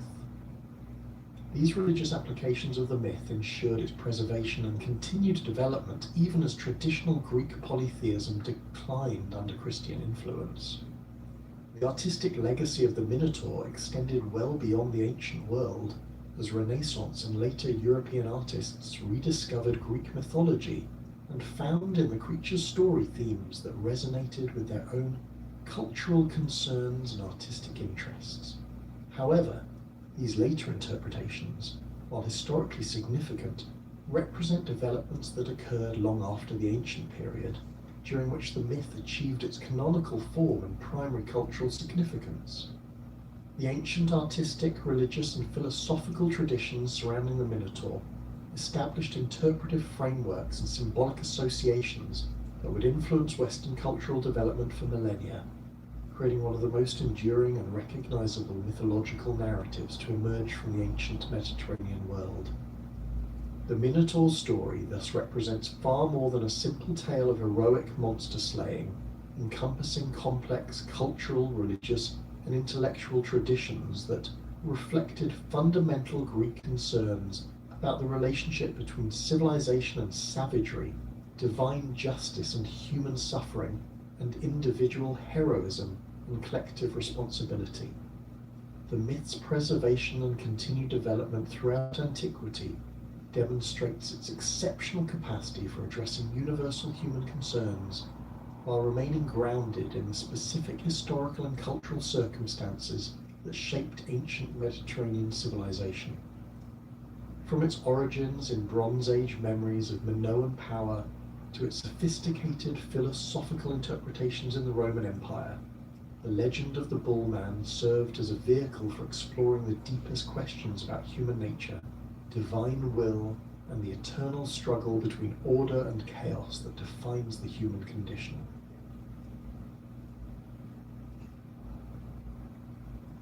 The most important magical item doubled his already formidable strength when worn, enabling him to lift objects and deliver blows that would otherwise exceed even his divine capabilities. This belt, crafted by the same dwarven artisans who created Mjolnir, consisted of intricately woven metal threads that expanded and contracted to fit Thor's waist perfectly while channeling and amplifying his natural power. The belt's activation required conscious effort from Thor, who typically reserved its use for situations requiring maximum strength, such as lifting the Midgard serpent during his famous fishing expedition or restraining particularly powerful giants during combat. The iron gloves Jarngropa completed Thor's essential equipment, protecting his hands from the intense heat and magical forces generated by Mjolnir's operation, while enabling him to grip the hammer's handle securely during the most violent combat situations. These gloves, forged from the same celestial iron used in Mjolnir's construction, bore protective runes that prevented hostile magic from interfering with Thor's weapon handling. The gloves' supernatural durability ensured that they could withstand the tremendous forces generated when Thor caught Mjolnir after its return flight, while their enhanced grip prevented the hammer from being knocked from his hands during combat. Thor's chariot, drawn by the goats Tangrisnir and Tangengjoster, provided him with rapid transportation across the sky, while creating the thunder that announced his presence to both enemies and allies. These supernatural goats, whose names meant Teeth Bearer and Teeth Grinder, possessed the remarkable ability to be slaughtered and eaten each evening, then restored to life the following morning when Thor touched their remains with Mjolnir. This daily cycle of death and resurrection provided Thor with a renewable food source during long journeys, while demonstrating the hammer's life-giving properties that complemented its destructive capabilities. The chariot's wheels, reinforced with iron rims and fitted with supernatural axles that never broke or wore out, created the rolling thunder that accompanied Thor's passage across the heavens. The vehicle's construction, featuring a platform large enough to accommodate Thor's massive frame and strong enough to withstand the stresses of high-speed aerial travel, reflected dwarven engineering adapted to divine requirements. The chariot's ability to travel through air, over water, and across the Rainbow Bridge Bifrost demonstrated Thor's freedom of movement throughout the cosmos, while its distinctive sound provided advance warning of his arrival to both friends and enemies. The journey to Utgard represents one of Thor's most significant adventures, demonstrating both his formidable capabilities and the limitations that even divine power faces when confronting supernatural trickery. Accompanied by Loki and two human servants, Thjalfi and Roskva, Thor set out for the giant's stronghold in response to various provocations and challenges that demanded direct divine intervention.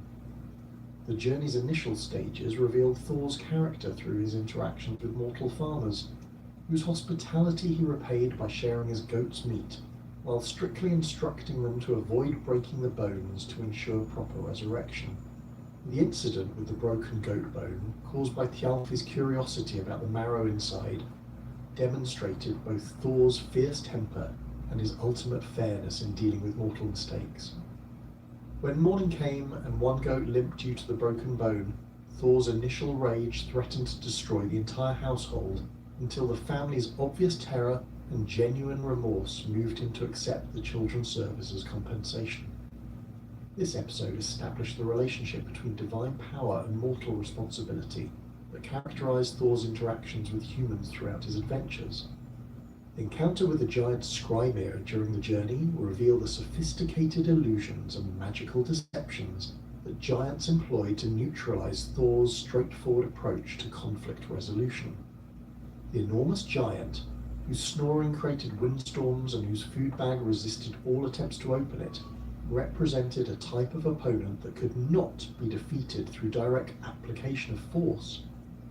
Thor's three mighty hammer blows to the sleeping giant's head, each powerful enough to embed Mjolnir deep in solid rock, apparently caused only minor discomfort to Skrymir, who dismissed them as falling leaves or acorns.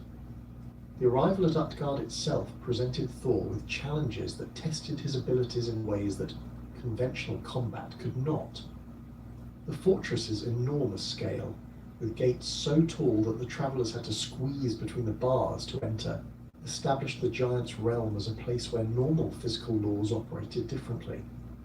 The giant king Utgarda Loki's challenges presented as simple contests of strength, speed, and appetite, concealed magical deceptions that made victory impossible through conventional means. Thor's drinking contest against what appeared to be a simple horn revealed the giants' ability to connect their challenges to cosmic forces beyond any individual's capacity to overcome. The horn's other end, secretly connected to the ocean itself, meant that Thor's prodigious drinking capacity, sufficient to drain lakes and rivers, could only slightly lower the sea level. This challenge demonstrated how the giants' power often derived from their connection to fundamental natural forces rather than individual supernatural abilities. The wrestling match with the old woman Ellie, who represented old age itself, provided Thor with his most humiliating defeat and his most important lesson about the limitations of physical power.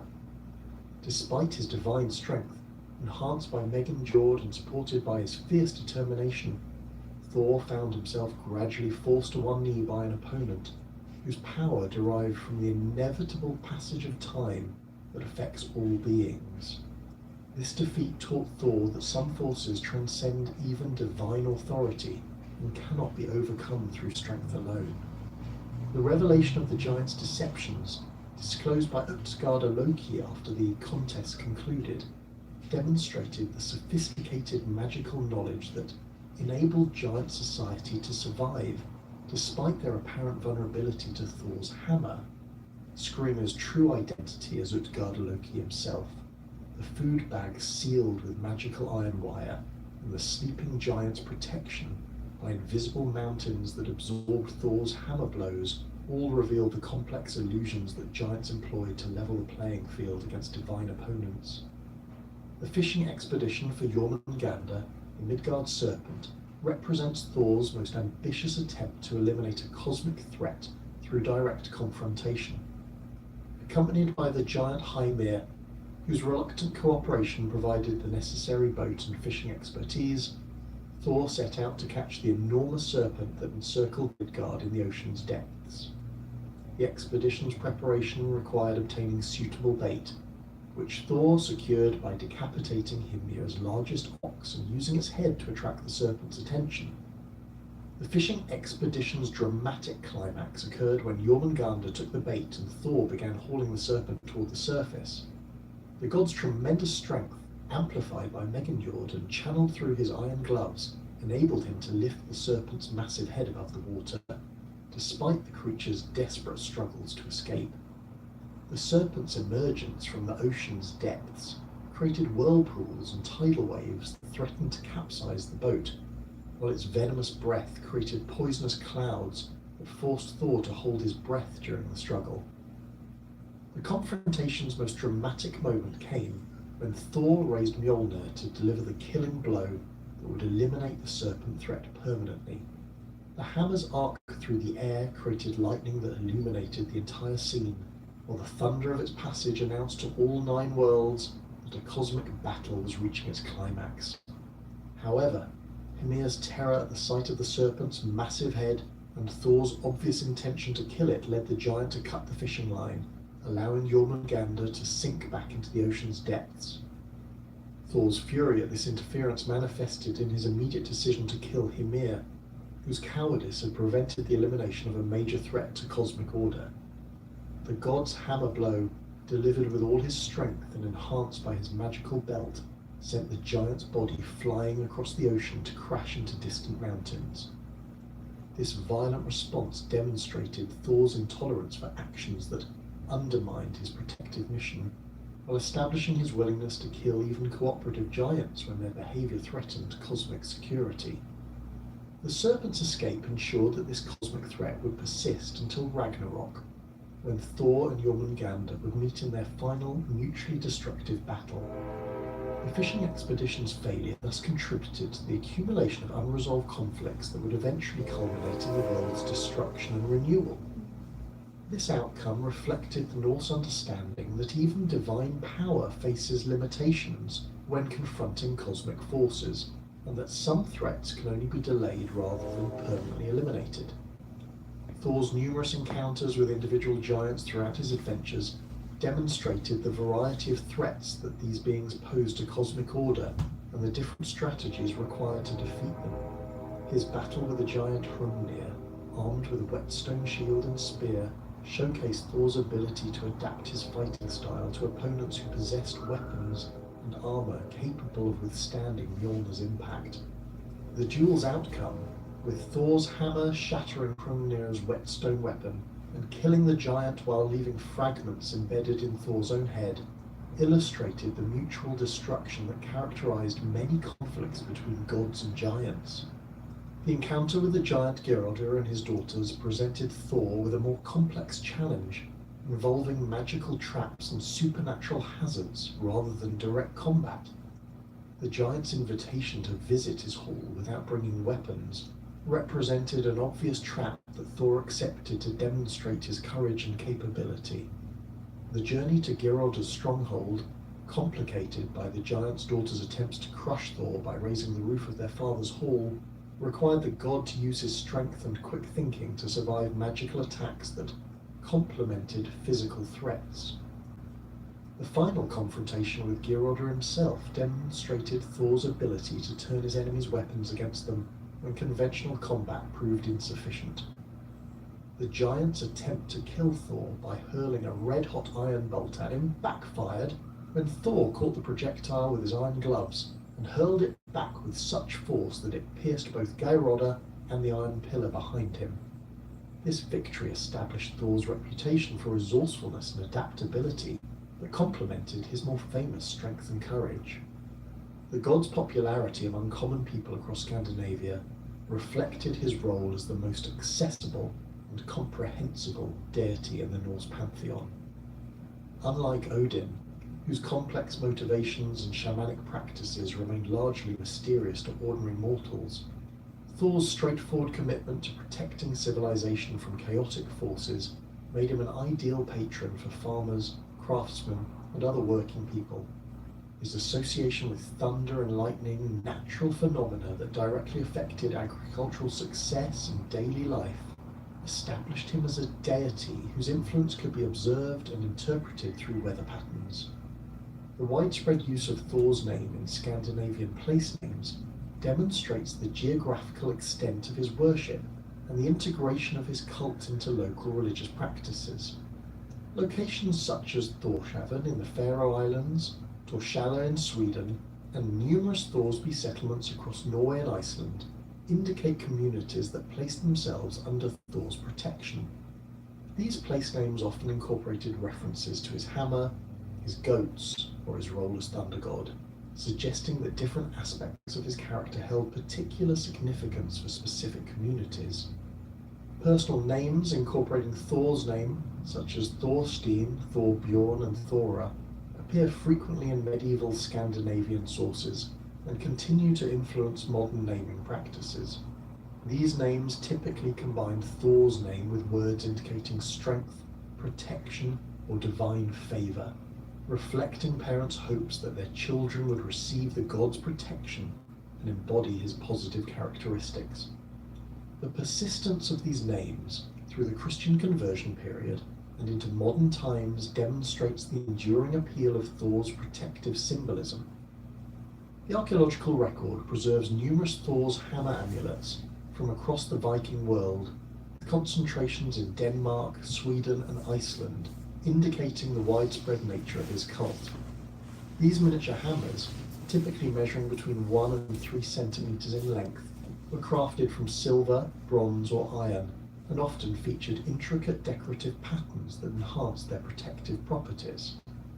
The amulet's distribution pattern, with higher concentrations in areas experiencing Christian conversion pressures, suggests their use as explicit symbols of pagan religious identity during periods of cultural transition. The hammer amulet's design variations reflect regional differences in artistic traditions and religious emphasis. Danish examples often feature elaborate knotwork patterns that demonstrate sophisticated metalworking skills, while Icelandic specimens tend towards simpler, more functional designs that emphasize the hammer's protective symbolism over decorative elements. The inclusion of runic inscriptions on some examples indicates the integration of Thor's protection with magical practices that enhance the amulet's effectiveness. Thor's family with sources of strength and potential vulnerabilities that influenced his actions throughout Norse mythology. His marriage to Sif, the goddess whose golden hair represented the fertility of grain fields, established him as a deity concerned with agricultural prosperity as well as protection from hostile forces. Sif's association with the harvest season and her role in ensuring successful crop production complemented Thor's weather-controlling abilities, creating a divine partnership that addressed both the protective and productive aspects of agricultural life. The famous incident of Loki's theft of Sif's hair, which prompted Thor's threat to break every bone in the trickster's body, demonstrated the fierce protectiveness that characterized Thor's approach to family relationships. Loki's subsequent commission of replacement hair from the dwarven craftsman resulted in golden threads that surpassed the original in beauty and magical properties, while also producing several other magical items through the competitive crafting process. This episode established the pattern of crisis and resolution that characterized many interactions between Thor and Loki throughout their complex relationship. Thor's sons Magni and Modi, whose names meant strength and courage, represented the continuation of his protective legacy into the post-Ragnarok world. These young gods, destined to survive the cosmic destruction that would claim their father, would inherit Mjolnir and continue Thor's role as protectors of the renewed world. Their survival of Ragnarok, along with a few other young gods, suggested that the essential functions of divine protection would persist even through cosmic destruction and renewal. The relationship between Thor and his father Odin reflected the complex dynamics between different approaches to divine authority and cosmic responsibility. While both gods shared a commitment to protecting cosmic order against chaotic forces, their methods and priorities often conflicted in ways that created tension within the divine hierarchy. Odin's subtle, long-term strategies that sometimes required sacrificing individual lives for strategic advantage contrasted sharply with Thor's direct, immediate responses to threats that prioritized protecting innocent victims over complex political calculations. This father-son dynamic played out most dramatically in situations where Odin's wisdom-seeking activities or political maneuvering conflicted with Thor's protective instincts. The All-Father's willingness to allow certain disasters to occur in order to gather information or test human character often frustrated Thor, whose immediate impulse was to intervene directly to prevent suffering. These disagreements reflected different aspects of divine responsibility and the challenges of maintaining cosmic order through both immediate protection and long-term strategic planning. Thor's role as the primary defender of Midgard established him as the god most directly concerned with human welfare and survival. His constant vigilance against giant incursions, his protection of travelers and farmers, and his intervention in natural disasters made him the most reliable source of divine assistance available to mortal communities. His protective function extended beyond simple military defense to encompass his role in ensuring favorable weather for agriculture, protecting livestock from predators and disease, and maintaining the natural boundaries that separated civilization from wilderness. The god's effectiveness as a protector derived not only from his tremendous strength and magical weapons, but also from his genuine concern for the welfare of ordinary people. Unlike other gods who might view mortals as useful tools or amusing diversions, Thor consistently demonstrated personal investment in human survival and prosperity. His willingness to share his food with hungry travelers, his protection of children and the elderly, and his swift punishment of those who threatened innocent people established him as a deity who truly cared about individual human lives, rather than simply maintaining abstract cosmic principles. Within the complex pantheon of Norse deities, no figure embodies contradiction and transformation more completely than Loki, the shape-shifting trickster whose actions consistently blur the boundaries between helper and destroyer, creator and annihilator, his dual nature as both problem solver and problem creator established him as the most unpredictable force within Asgard, capable of rescuing the gods from seemingly impossible situations, while simultaneously engineering the very crises that required divine intervention. Archaeological evidence from Scandinavian sites includes ambiguous symbols and artistic representations that may depict Loki, though his protean nature made consistent iconographic representation challenging for ancient craftsmen who preferred more stable divine imagery. Loki's origins as a giant son who became integrated into the Aesir through his blood brotherhood with Odin created a fundamental tension that influenced every aspect of his character and relationships. His father Tharbauti, whose name meant cruel striker, represented the destructive aspects of lightning and wildfire, while his mother Laufey or Nal embodied the island or needle that provides the spark for conflagration. This genealogy established Loki as a being whose very existence bridged the gap between the ordered world of the gods and the chaotic realm of the giants, making him uniquely qualified to understand and manipulate both cosmic forces. The blood brotherhood between Loki and Odin, sworn in the distant past when both were younger and the cosmic order less established, created an unbreakable bond that persisted despite mounting evidence of Loki's increasingly destructive behavior. This relationship, described in the sources as involving the mingling of blood and sacred oaths that bound the participants closer than biological kinship, granted Loki a protected status within Asgard that enabled him to survive actions that would have resulted in immediate execution for any other being. The oath's terms, which required Odin to treat Loki as his own son and ensure his place at every feast and council, created a situation where the gods could neither fully trust nor completely reject their most problematic member. Loki's shape-shifting abilities represented perhaps his most distinctive characteristic, enabling him to assume forms ranging from insects and fish to birds and mammals, as well as transforming his gender at will to suit specific situations or personal inclinations. These transformations extended beyond simple physical alteration to encompass complete biological and psychological adaptation to his chosen form, allowing him to experience existence from radically different perspectives. His ability to maintain his essential consciousness while inhabiting alien forms demonstrated a mastery of identity manipulation that exceeded even Odin's shamanic shape-changing capabilities.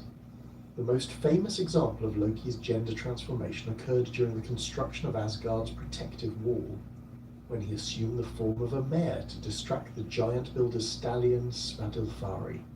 This transformation, initially undertaken to prevent the giant from completing his work and claiming Freyja, the sun, and the moon as payment, resulted in Loki's pregnancy and the subsequent birth of Sleipnir, the eight-legged horse that became Odin's primary mount.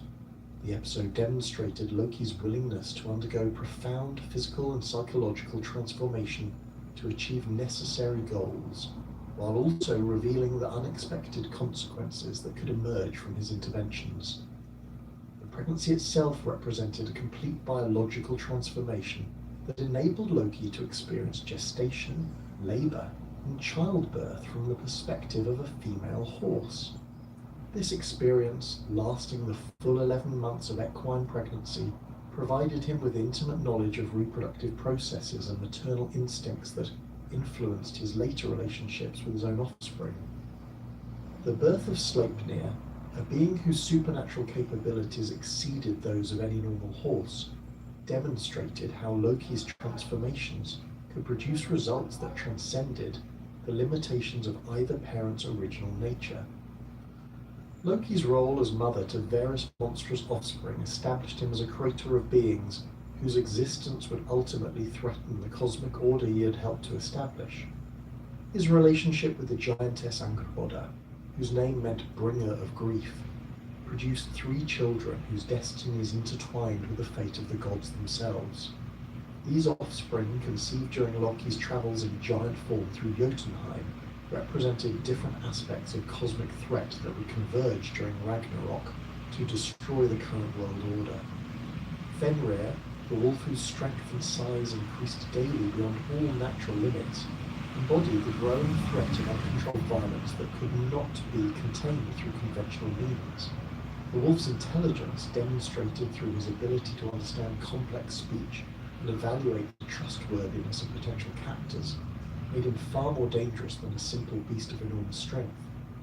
His rapid growth, which soon exceeded the size of normal wolves and continued toward dimensions that threatened even the gods, created an escalating crisis that required increasingly desperate measures to address. The gods' initial attempts to control Fenrir through play and feeding created a false sense of security that enabled the wolf to grow comfortable within Asgard, while continuing to increase in power. The young gods' games with Fenrir, which involved testing his strength against various restraints and challenges, provided the wolf with valuable information about divine capabilities and limitations, while allowing him to assess potential escape routes and defensive strategies. These interactions, initially viewed as harmless entertainment, gradually revealed the wolf's calculating intelligence and his growing contempt for the gods' attempts to control him. The decision to bind Fenrir with increasingly powerful chains reflected the gods' growing awareness that conventional solutions would prove inadequate against this supernatural threat. The first chain, Laedinga, snapped like a spider's web when Fenrir exerted his full strength, while the second Dromi lasted only slightly longer before breaking under the wolf's determined efforts. These failures demonstrated that normal materials and construction methods, even when enhanced with divine craftsmanship, could not contain a being whose power derived from cosmic forces rather than simple physical strength. The creation of Gleipnir, the magical chain that would ultimately bind Fenrir, required the dwarven craftsmen to transcend normal material limitations by incorporating impossible elements into their construction. The chain's composition, including the sound of a cat's footstep, the breath of a fish, the beard of a woman, the roots of a mountain, the sinews of a bear, and the spittle of a bird, represented the transformation of abstract concepts into physical reality through advanced magical engineering. This achievement demonstrated the dwarves' ability to manipulate the fundamental forces of existence when provided with sufficient motivation and resources. The binding of Fenrir on the island of Lyngvi required elaborate deception to convince the increasingly suspicious wolf to submit to another test of strength. The god's presentation of Gleipnir as a simple silk ribbon that posed no threat masked its true nature as the most powerful restraint ever created.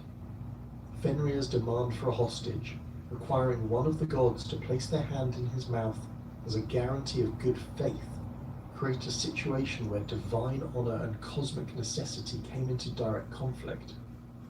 Tyr's decision to sacrifice his hand to enable Fenrir's binding represented the ultimate expression of divine duty overriding personal welfare. The god of war and justice, whose role as guarantor of oaths and legal agreements made him the most appropriate choice for this sacrifice, placed his right hand between Fenrir's massive jaws, knowing that the wolf's bite would permanently maim him. When Gleipnir proved unbreakable, and Fenrir realized he had been deceived, his bite severed Tyr's hand at the wrist, creating a wound that would never heal, and transforming the god into a permanent reminder of the price required to maintain cosmic order. The wolf's binding to the boulder jowl, secured with a chain Gelgia and held in place by the sword Gram thrust through his lower jaw into the ground, created a prison that would contain him until Ragnarok. The constant flow of saliva from his mouth, caused by the sword's position, formed the river van that carried away his pain and rage while preventing him from speaking or casting spells.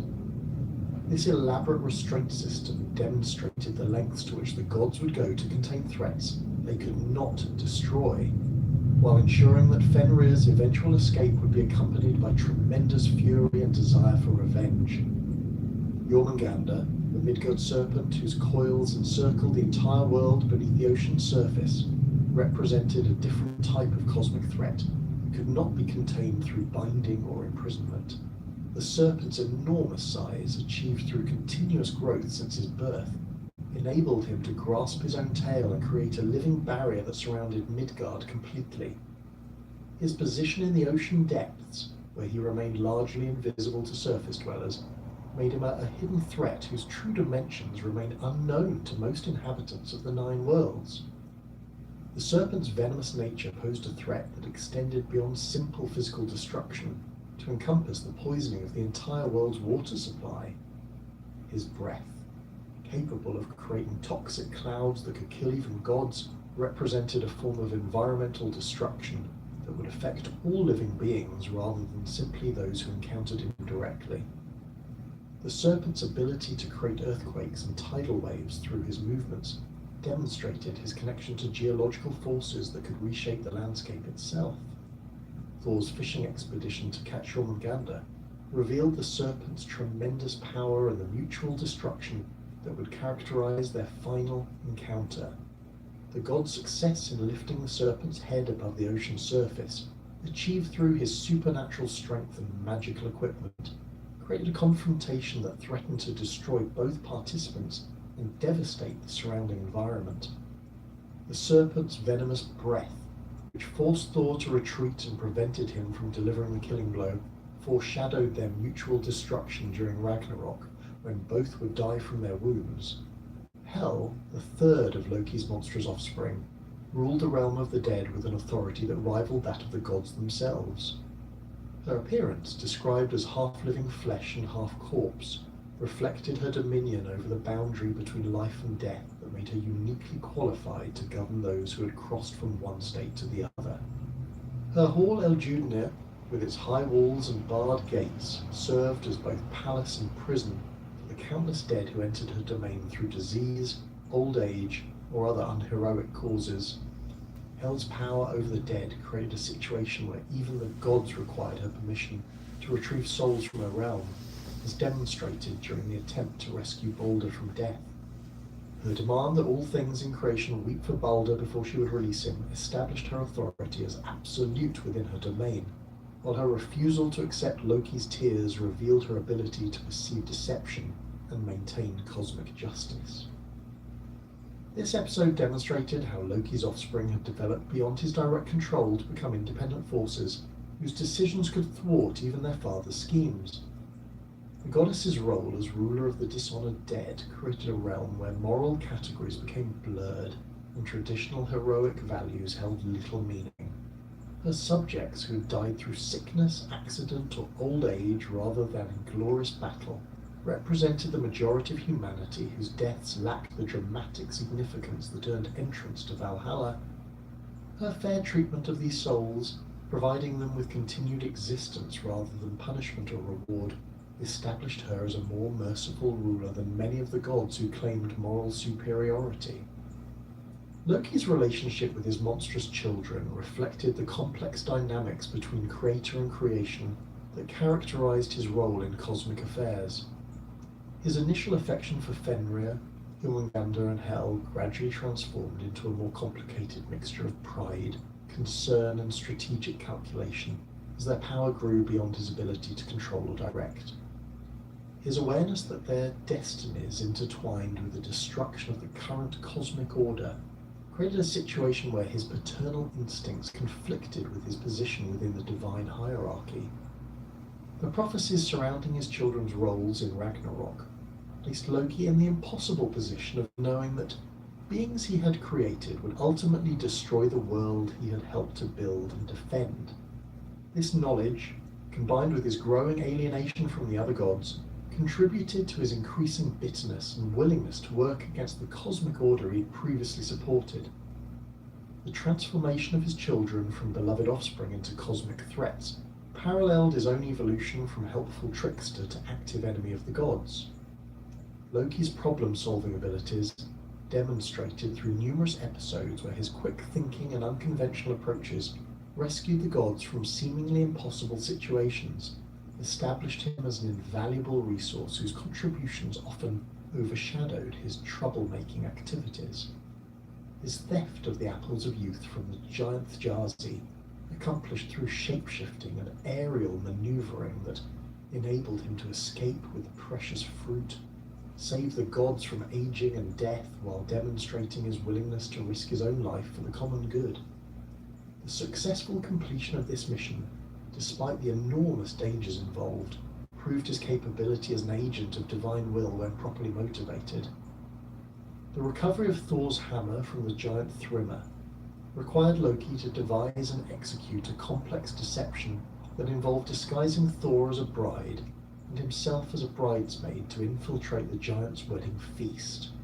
This elaborate scheme, which required careful attention to detail and flawless performance under pressure, demonstrated Loki's theatrical abilities and his understanding of social conventions that could be manipulated to achieve strategic objectives.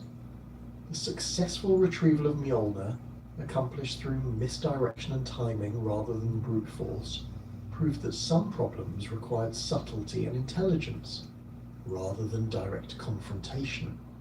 The construction of Asgard's wall presented Loki with perhaps his most complex challenge, requiring him to prevent the giant builder from completing his work while avoiding direct violation of the gods' agreement. His transformation into a mare to distract Svadilfari represented a solution that technically honored the contract's terms while ensuring its failure through indirect interference. The success of this strategy, which saved the gods from losing Freya, the sun, and the moon, demonstrated Loki's ability to find loopholes and alternative approaches that others might overlook. However, Loki's problem-solving frequently created new difficulties that proved more serious than the original challenges he had addressed. His theft of Sif's hair, accomplished through a prank that seemed harmless at the time, nearly resulted in his death at Thor's hands and required extensive negotiations with dwarven craftsmen to resolve.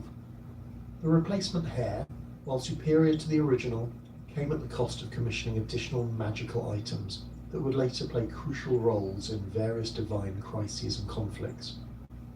The pattern of crisis creation followed by problem solving that characterized Loki's career reflected his fundamental nature as a catalyst whose presence accelerated both positive and negative developments within the cosmic order. His interventions, whether helpful or harmful, consistently produced consequences that extended far beyond their immediate effects to influence the long-term trajectory of divine and mortal affairs. This catalytic function made him simultaneously indispensable and dangerous, as his ability to generate solutions came paired with his tendency to create new problems that required additional interventions. The death of Balder marked the decisive turning point in Loki's relationship with the gods, transforming him from a problematic but ultimately loyal member of the divine community into an active enemy whose actions threatened the foundation of cosmic order. His role in engineering Balder's death, accomplished through the manipulation of the blind god Huda and the exploitation of the single weakness in the universal protection that surrounded the beloved deity, demonstrated a level of malice and calculation that exceeded his previous mischief-making activities. The gods' investigation into Balder's death, which quickly identified Loki as the primary culprit, created a situation where his previous protected status as Odin's blood brother could no longer shield him from consequences. The evidence against him, including witness testimony and his own inability to provide convincing alternative explanations, established his guilt beyond reasonable doubt while revealing the premeditated nature of his actions. The discovery that he deliberately sought out the one substance capable of harming Balder demonstrated that this was not a prank gone wrong, but a calculated assassination. Loki's flight from Asgard following the exposure of his guilt represented his acknowledgement that his position within the divine hierarchy had become untenable. His construction of a house with doors facing all four directions, designed to enable rapid escape in any direction, demonstrated his awareness that pursuit was inevitable and his preparation for a life as a fugitive. The house's location in the mountains, far from both divine and human settlements, reflected his transformation from a social being who thrived on interaction and attention into an isolated outcast whose survival depended on avoiding contact with others. The gods' pursuit of Loki, led by the combined efforts of all the major deities, demonstrated their commitment to bringing him to justice regardless of the resources required. Their systematic search of all possible hiding places, combined with their use of magical detection methods and divine surveillance capabilities, eventually located his mountain retreat and forced him to employ his shape-shifting abilities to avoid immediate capture. His transformation into a salmon, while temporarily effective in evading his pursuers, ultimately proved insufficient against the god's determination and resourcefulness. The capture of Loki in salmon form, accomplished through the use of a net that he had ironically invented himself while in hiding, represented the ultimate triumph of divine justice over individual cunning. The net's design, which Loki had created to catch fish for food, provided the gods with the tool they needed to capture him in his aquatic form. This ironic reversal, where his own invention became the instrument of his capture, demonstrated the principle that actions inevitably produce consequences that return to affect their originators. The binding of Loki in the cave beneath the earth represented a punishment designed to match the severity of his crimes, while ensuring that he could not escape to cause further harm. The god's use of the entrails of his own son Vali, transformed into wolf form and killed by his brother Nafi, created bonds that carried both physical and emotional significance. The choice to use his children's remains as binding materials demonstrated the god's understanding that the most effective restraints combined physical impossibility with psychological torment. The positioning of the venomous serpent above Loki's bound form, arranged so that its poison would drip continuously onto his face, created a torture system designed to inflict maximum suffering while preventing him from escaping or casting spells.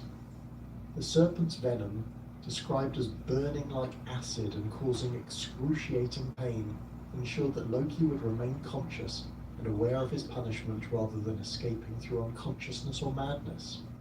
The constant nature of this torture, with no periods of relief or respite, reflected the god's determination to make his suffering match the grief he had caused through Baldur's death.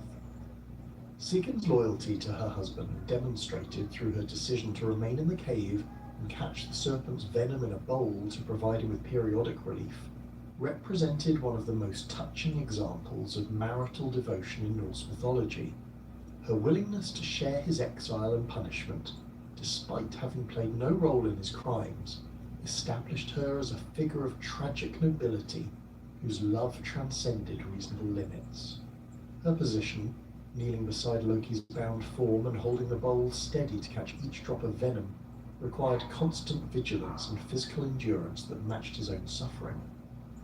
The periodic emptying of the bowl, which occurred when it became full and Sigyn had to turn away to pour out the accumulated venom, created moments of intense agony when the poison struck Loki's face directly.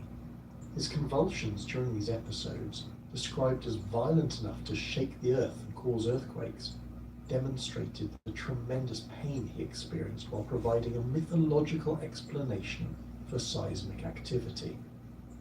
The regularity of these episodes, determined by the bowl's capacity and the rate of venom accumulation, created a rhythm of suffering that would continue until Ragnarok. The binding of Loki represented more than simple punishment for his role in Baldur's death. It symbolized the cosmic order's attempt to contain the forces of change and chaos that threatened its stability. His imprisonment removed the primary catalyst for transformation within the divine hierarchy, creating a period of apparent stability that masked the underlying tensions and contradictions that would eventually lead to Ragnarok. The gods' success in binding him demonstrated their power to impose consequences for actions that violated cosmic law, while the temporary nature of his imprisonment foreshadowed the eventual breakdown of all restraints and limitations. Loki's prophesied escape during Ragnarok, when the earthquakes caused by his suffering would eventually weaken his bonds sufficiently to allow his freedom, established him as a force whose containment was temporary rather than permanent. His emergence from the cave, accompanied by his monstrous children and the assembled forces of chaos, would mark the beginning of the final battle that would destroy the current cosmic order. His transformation from bound prisoner to leader of the forces of destruction demonstrated the cyclical nature of cosmic change and the impossibility of permanently suppressing the forces that drive transformation and renewal. The cosmic order that had maintained stability across the 9 worlds began to fracture with a series of disturbing dreams that visited Balder, the most beloved of the gods, whose radiant presence had long served as a beacon of hope and purity within Asgard. These prophetic visions, arriving night after night with increasing intensity and clarity, depicted his own violent death through injuries so vivid and terrifying that they left the normally serene god trembling with dread upon awakening. The dreams showed various scenarios of his demise, each more disturbing than the last, featuring weapons piercing his flesh, flames consuming his body, and darkness swallowing his light, while the faces of his fellow gods twisted with grief and rage at his passing. The content of these nightmares proved so disturbing that Balder could no longer maintain his usual composure during the daily activities of divine life. His characteristic smile faded, replaced by a haunted expression that reflected the weight of foreknowledge pressing upon his consciousness. The god who had previously embodied joy and optimism now moved through Asgard's halls, with the careful deliberation of one who saw death lurking in every shadow, his normally bright demeanor dimmed by the certainty that his time among the living was drawing to a close. When Balder finally shared these visions with the assembled gods, the reaction revealed the depth of affection and concern that his presence had inspired throughout the divine hierarchy. Odin single-eyed blazed with eternal fury thinking his most prolific son, while Thor's massive hands clenched into fists as he contemplated the violence that would be necessary to protect his beloved brother. The goddesses wept openly at the prospect of losing the one being whose purity had elevated the moral tone of their entire community, while even the normally stoic Tyr showed signs of distress at the implications of these prophetic dreams. Frigg, driven by maternal desperation and her own prophetic abilities that confirmed the reality of the threat facing her son, embarked upon an unprecedented mission to secure divine protection through the extraction of binding oaths from every entity in creation. Her journey took her across all 9 worlds, where she approached each category of being with the same urgent request: swear never to harm Balder, the most innocent and beloved of the gods. The comprehensiveness of her campaign reflected both her determination to save her son and her understanding that even the smallest oversight could prove fatal when dealing with prophetic visions of such clarity and persistence. The goddess began her oath-gathering mission with the most obvious sources of potential harm, approaching the various types of weapons that might be used against her son. Swords, spears, axes, and arrows all swore solemn oaths never to cut or pierce Balder's flesh, their metal voices ringing with the sincerity of their promises. The weapons' willingness to bind themselves with such restrictions demonstrated the universal respect that Balder had earned through his consistent kindness and moral perfection, while their unanimous cooperation suggested that even inanimate objects recognized the cosmic significance of preserving his life. Fire and water, the elemental forces that had shaped the world's creation and continued to govern natural processes, also pledged their protection to Balder through oaths that bound their essential natures. Flame swore never to burn him, while water promised never to drown him, creating a supernatural immunity that extended beyond simple physical protection to encompass the fundamental forces of destruction and transformation. These elemental oaths required significant magical energy to establish and maintain, as they violated the natural order that subjected all beings to the same physical laws regardless of their moral character or divine status. The animal kingdom, from the mightiest predators to the smallest insects, joined in this unprecedented covenant of protection. Bears, wolves, and other dangerous creatures swore never to attack Balder with claw or fang, while venomous snakes and spiders promised never to poison him with their bites. Even domestic animals, whose interactions with gods typically involved service rather than violence, participated in the oath-taking ceremony that created a web of protection extending throughout the natural world. The participation of creatures both wild and tame demonstrated the universal appeal of Baldur's character and the recognition that his preservation served the interests of all living beings. Diseases and ailments, the invisible enemies that claimed more lives than warfare or accident, also submitted to Frigg's demands for protective oaths. Plague, fever, and wasting sickness all swore never to touch Baldur's perfect form, while injuries and wounds promised never to mar his flawless appearance. These oaths against illness and injury created supernatural health that transcended normal divine resilience to establish Baldur as essentially invulnerable to all forms of harm that might befall other beings, whether mortal or divine. The mineral kingdom, including stones, metals, and gems, participated in the oath-taking ceremony that gradually transformed Baldur into the most protected being in existence. Rocks swore never to strike him, while metals promised never to cut or crush him, creating a comprehensive immunity that extended to both natural formations and crafted objects. The participation of these inanimate substances required magical intervention to grant them the consciousness necessary for oath-taking, demonstrating the extraordinary lengths to which Frigg was willing to go to ensure her son's safety. The thoroughness of Frigg's campaign created a situation where virtually every entity in creation had sworn binding oaths to protect Baldur from harm. The magical energy required to establish and maintain these countless oaths created a supernatural field of protection that surrounded the god wherever he went, deflecting potential sources of harm and ensuring that accidents that might injure others would leave him completely unscathed.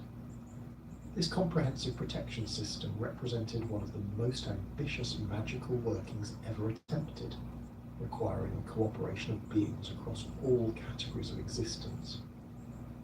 However, Frigg's exhaustive campaign contained a single, seemingly insignificant oversight that would prove catastrophic in its consequences. The mistletoe, a small parasitic plant that grew on oak trees and appeared too insignificant to pose any threat to a powerful god, escaped her attention during the oath-gathering process. This plant, which seemed too young and harmless to warrant inclusion in the protective covenant, would become the instrument through which fate would circumvent even the most comprehensive magical protections ever devised. The mistletoe's exclusion from the protective oaths reflected a reasonable assessment of potential threats based on the plant's apparent characteristics. Unlike the mighty oak trees that hosted it, mistletoe appeared as a delicate, almost ethereal growth that seemed incapable of causing harm to even the most fragile mortal, much less a divine being of Baldur's power and resilience. Its soft leaves and small berries created an impression of harmlessness that made its inclusion in the oath-taking ceremony appear unnecessary and even somewhat ridiculous. The discovery of Baldur's invulnerability transformed the daily life of Asgard, as the gods developed a new form of entertainment based on testing the effectiveness of his supernatural protection. They would gather in the courtyard outside Gladsheim to hurl various objects at the smiling god, watching in amazement as weapons bounced harmlessly off his skin and stones crumbled to dust upon contact with his body. These demonstrations of his invulnerability became a source of wonder and celebration, as the gods marveled at the comprehensive nature of the protection that surrounded their most beloved member. The testing sessions revealed the remarkable extent of Baldur's immunity to harm, as even the most powerful weapons wielded by the strongest gods proved completely ineffective against his protected form. Thor's mighty hammer Mjolnir, capable of shattering mountains and killing giants, bounced off Baldur's chest like a child's toy, while Odin's spear Gungnir, which never missed its target, simply refused to penetrate his supernaturally protected skin. These demonstrations provided both entertainment and reassurance, as they confirmed that Frigg's protective magic had indeed rendered her son invulnerable to all conventional forms of harm. The gods' enjoyment of these invulnerability tests reflected their relief at having found a way to protect their most precious member from the prophetic dreams that had threatened his destruction. The laughter and celebration that accompanied each failed attempt to harm Baldur created an atmosphere of joy and security that temporarily masked the underlying tensions and threats that continue to plague the cosmic order.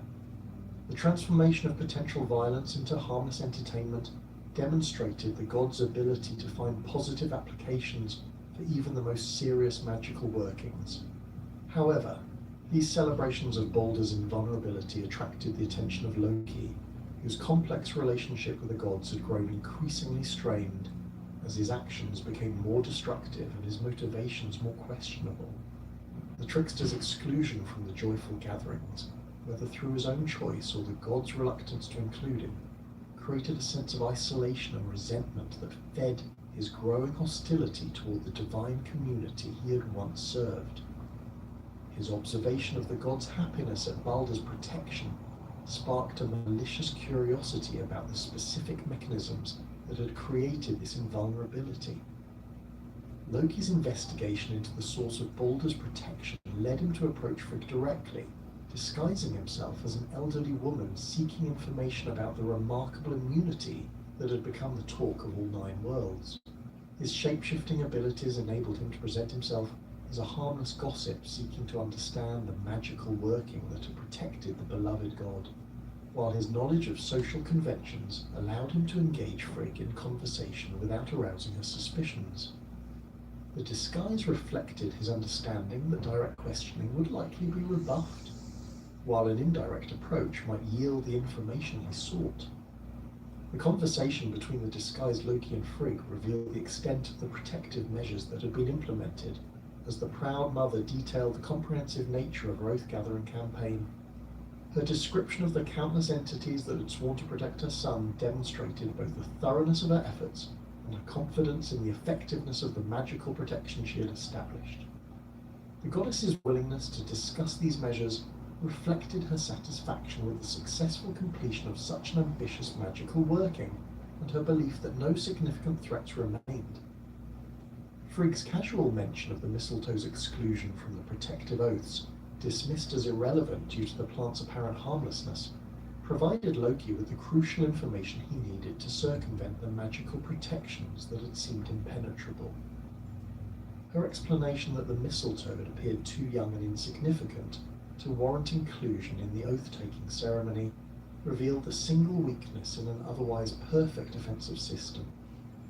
The goddess's confidence that such a small and seemingly harmless plant could pose no threat to her powerful son demonstrated the reasonable but ultimately fatal assumption that had created this vulnerability.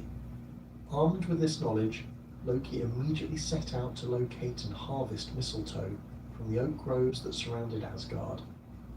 His search for the perfect specimen required careful examination of numerous plants, as he sought mistletoe that had grown large enough to be fashioned into a weapon, while remaining small enough to escape notice during the oath-gathering process. The irony of seeking the most harmless appearing plant to create the most deadly weapon was not lost on the trickster, whose appreciation for such contradictions reflected his fundamental nature as a being who thrived on paradox and reversal. The fashioning of the mistletoe dart required Loki to employ his considerable crafting skills to transform the soft plant material into a weapon capable of penetrating divine flesh. The process involved magical enhancement of the mistletoe's natural properties, concentrating its essence into a projectile that retained the plant's fundamental nature, while gaining the hardness and sharpness necessary for use as a weapon. The resulting dart appeared innocuous to casual observation, resembling a simple twig or branch that might be used in children's games, rather than a weapon designed to kill a god.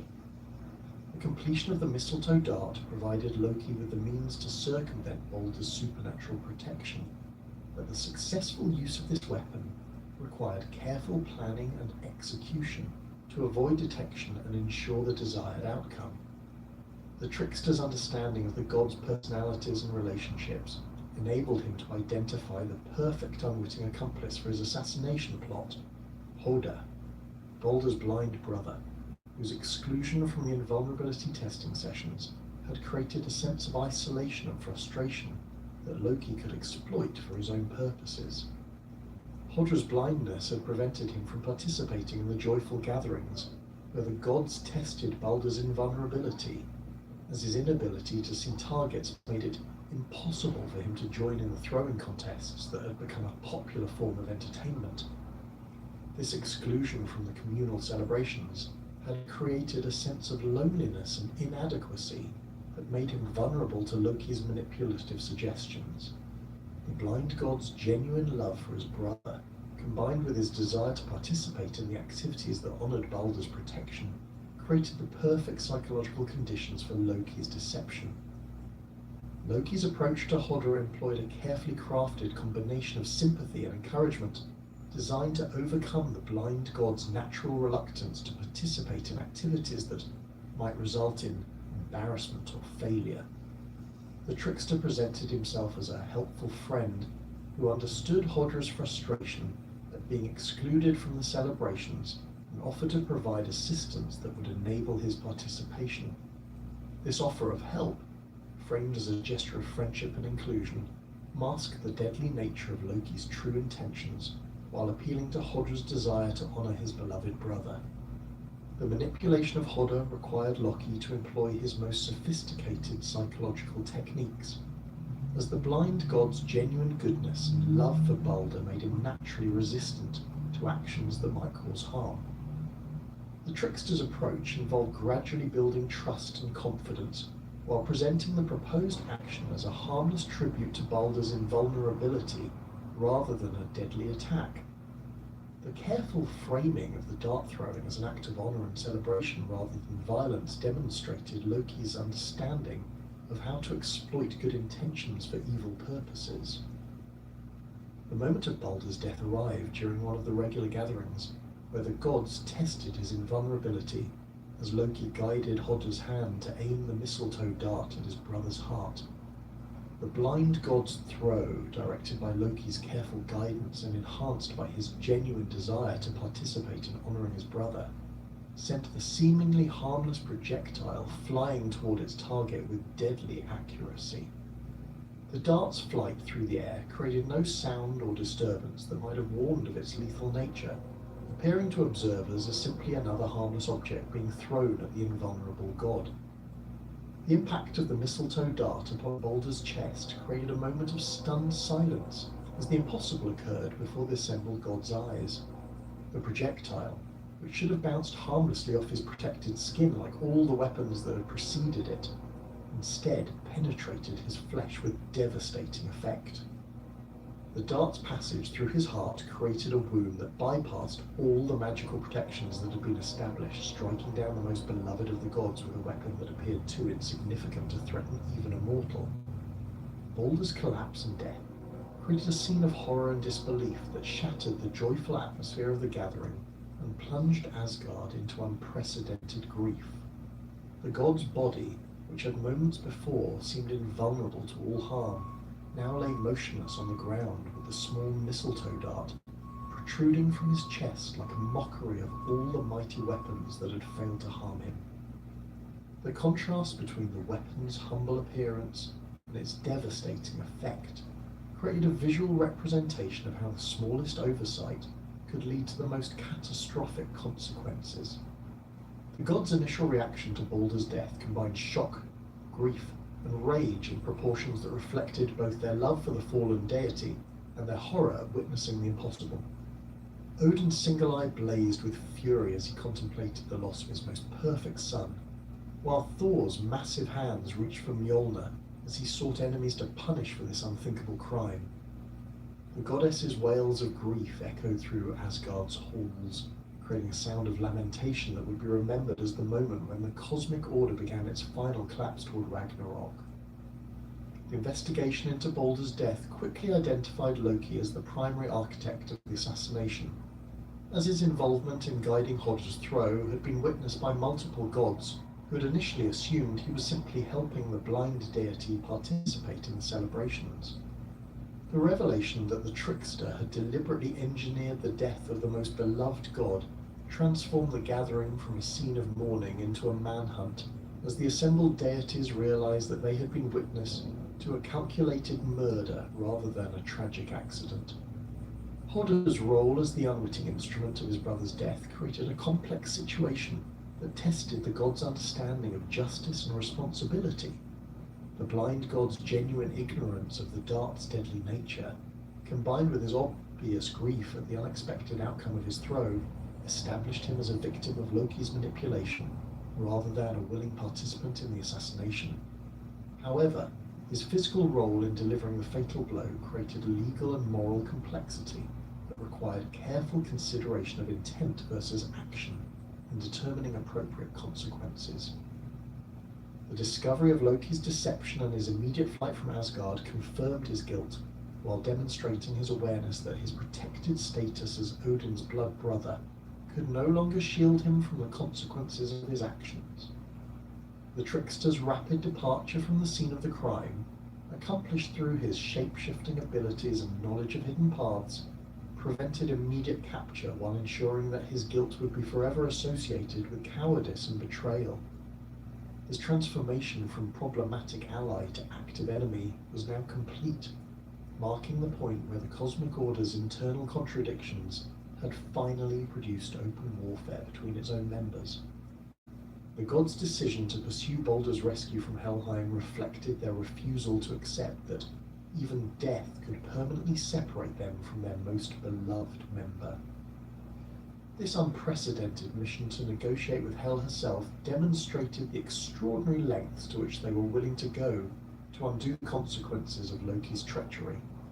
The selection of Hermodr, Odin's son, known for his courage and diplomatic skills, as the emissary for this dangerous journey reflected the gods' understanding that success would require both bravery and wisdom in dealing with the ruler of the dead.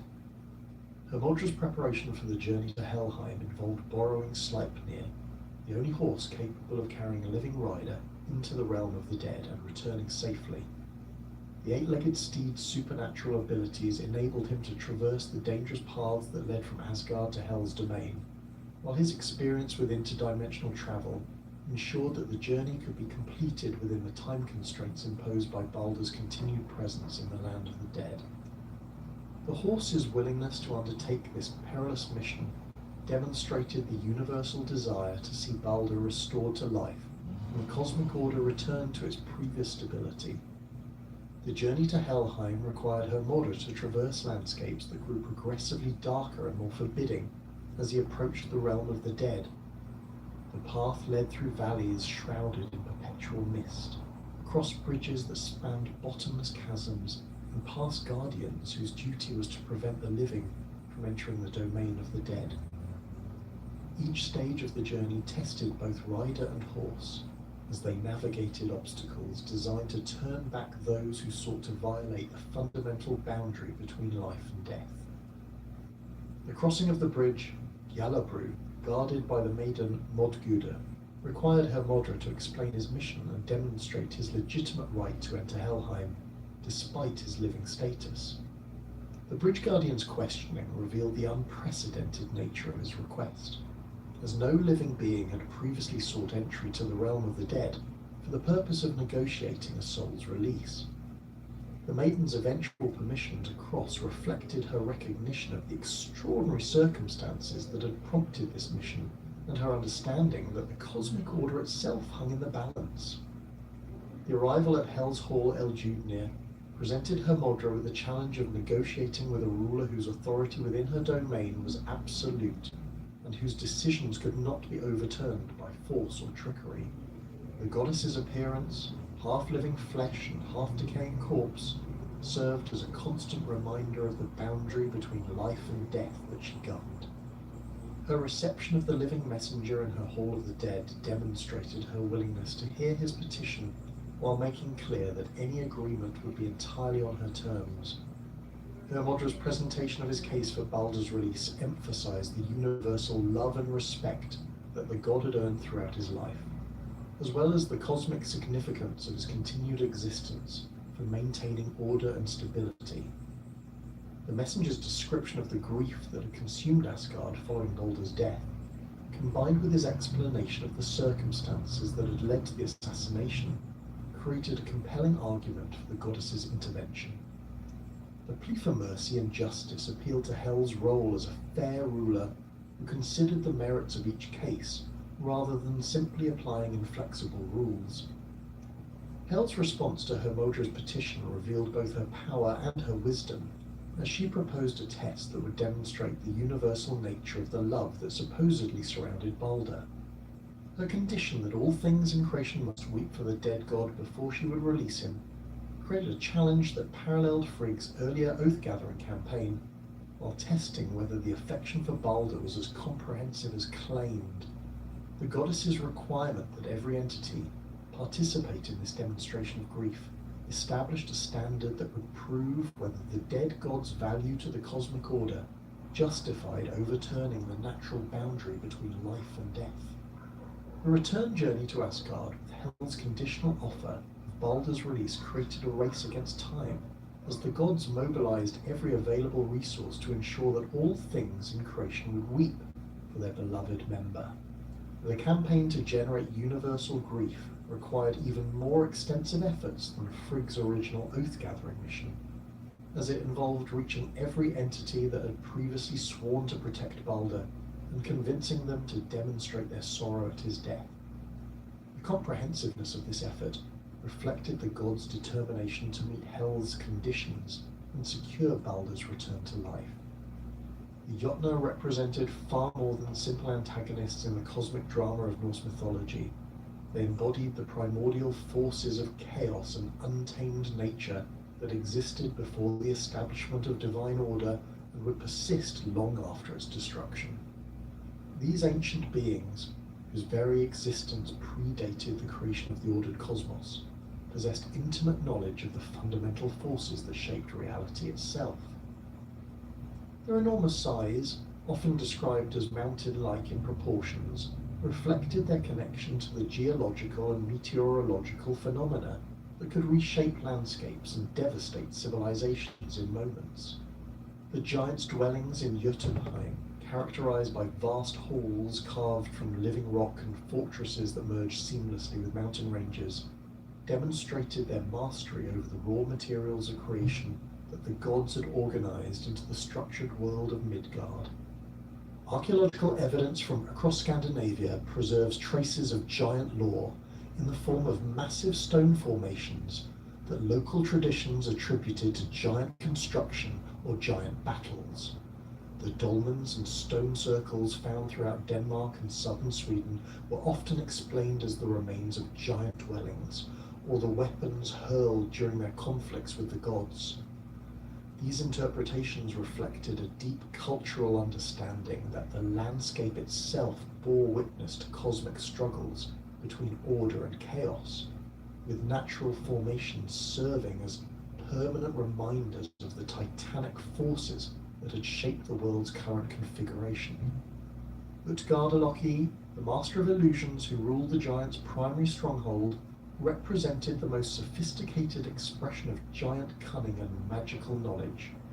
His fortress Utgard, described as so enormous that visitors had to squeeze between the iron bars of its gates to enter, served as a testing ground where the fundamental assumptions about strength, speed, and capability could be challenged and overturned through supernatural deception.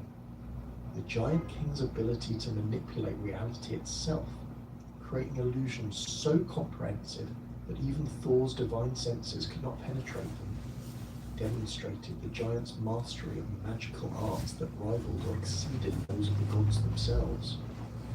The contests arranged by Utgardaloki for Thor and his companions revealed the giant's understanding that direct confrontation with divine power required alternative strategies based on misdirection and the exploitation of cosmic forces beyond individual control.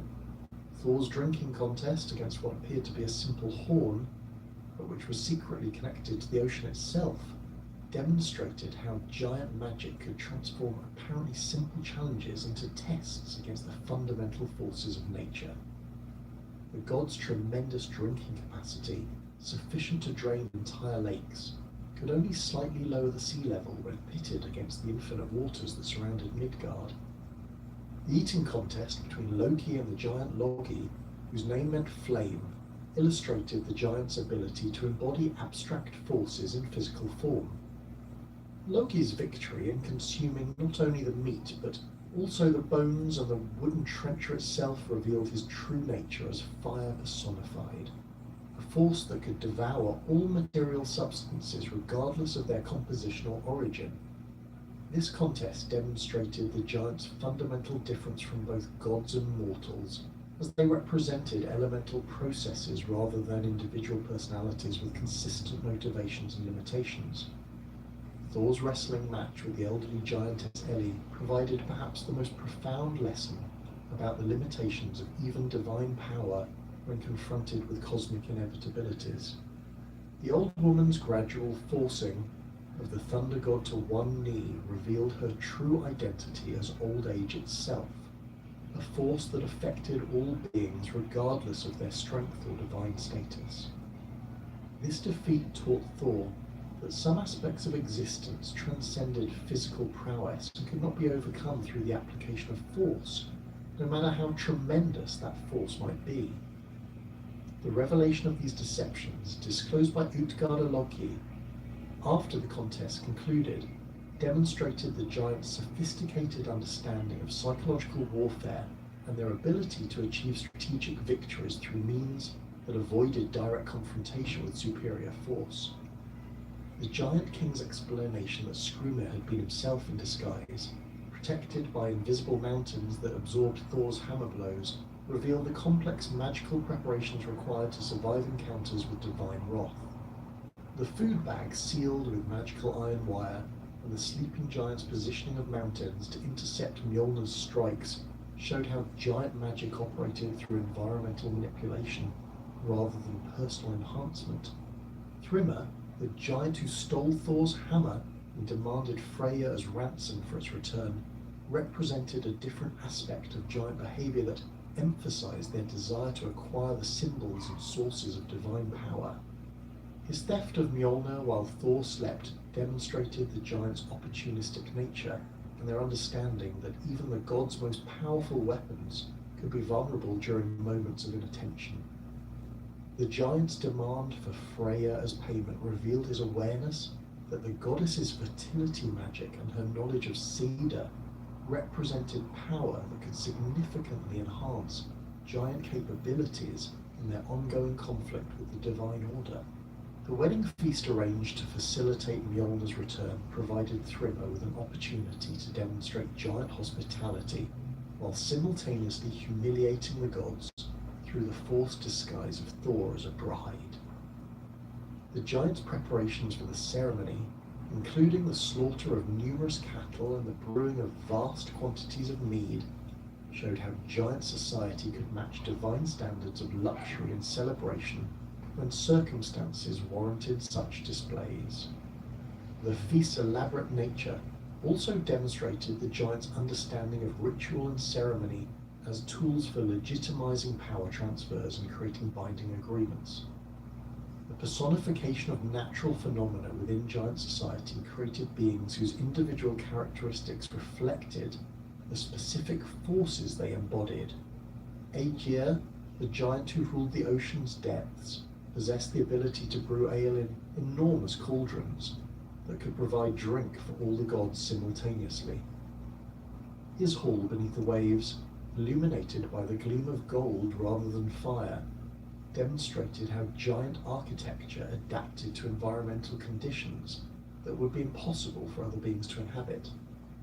The giant's role as host to divine feasts, despite his fundamental opposition to the cosmic order they maintained, illustrated the complex relationships that could exist between opposing forces.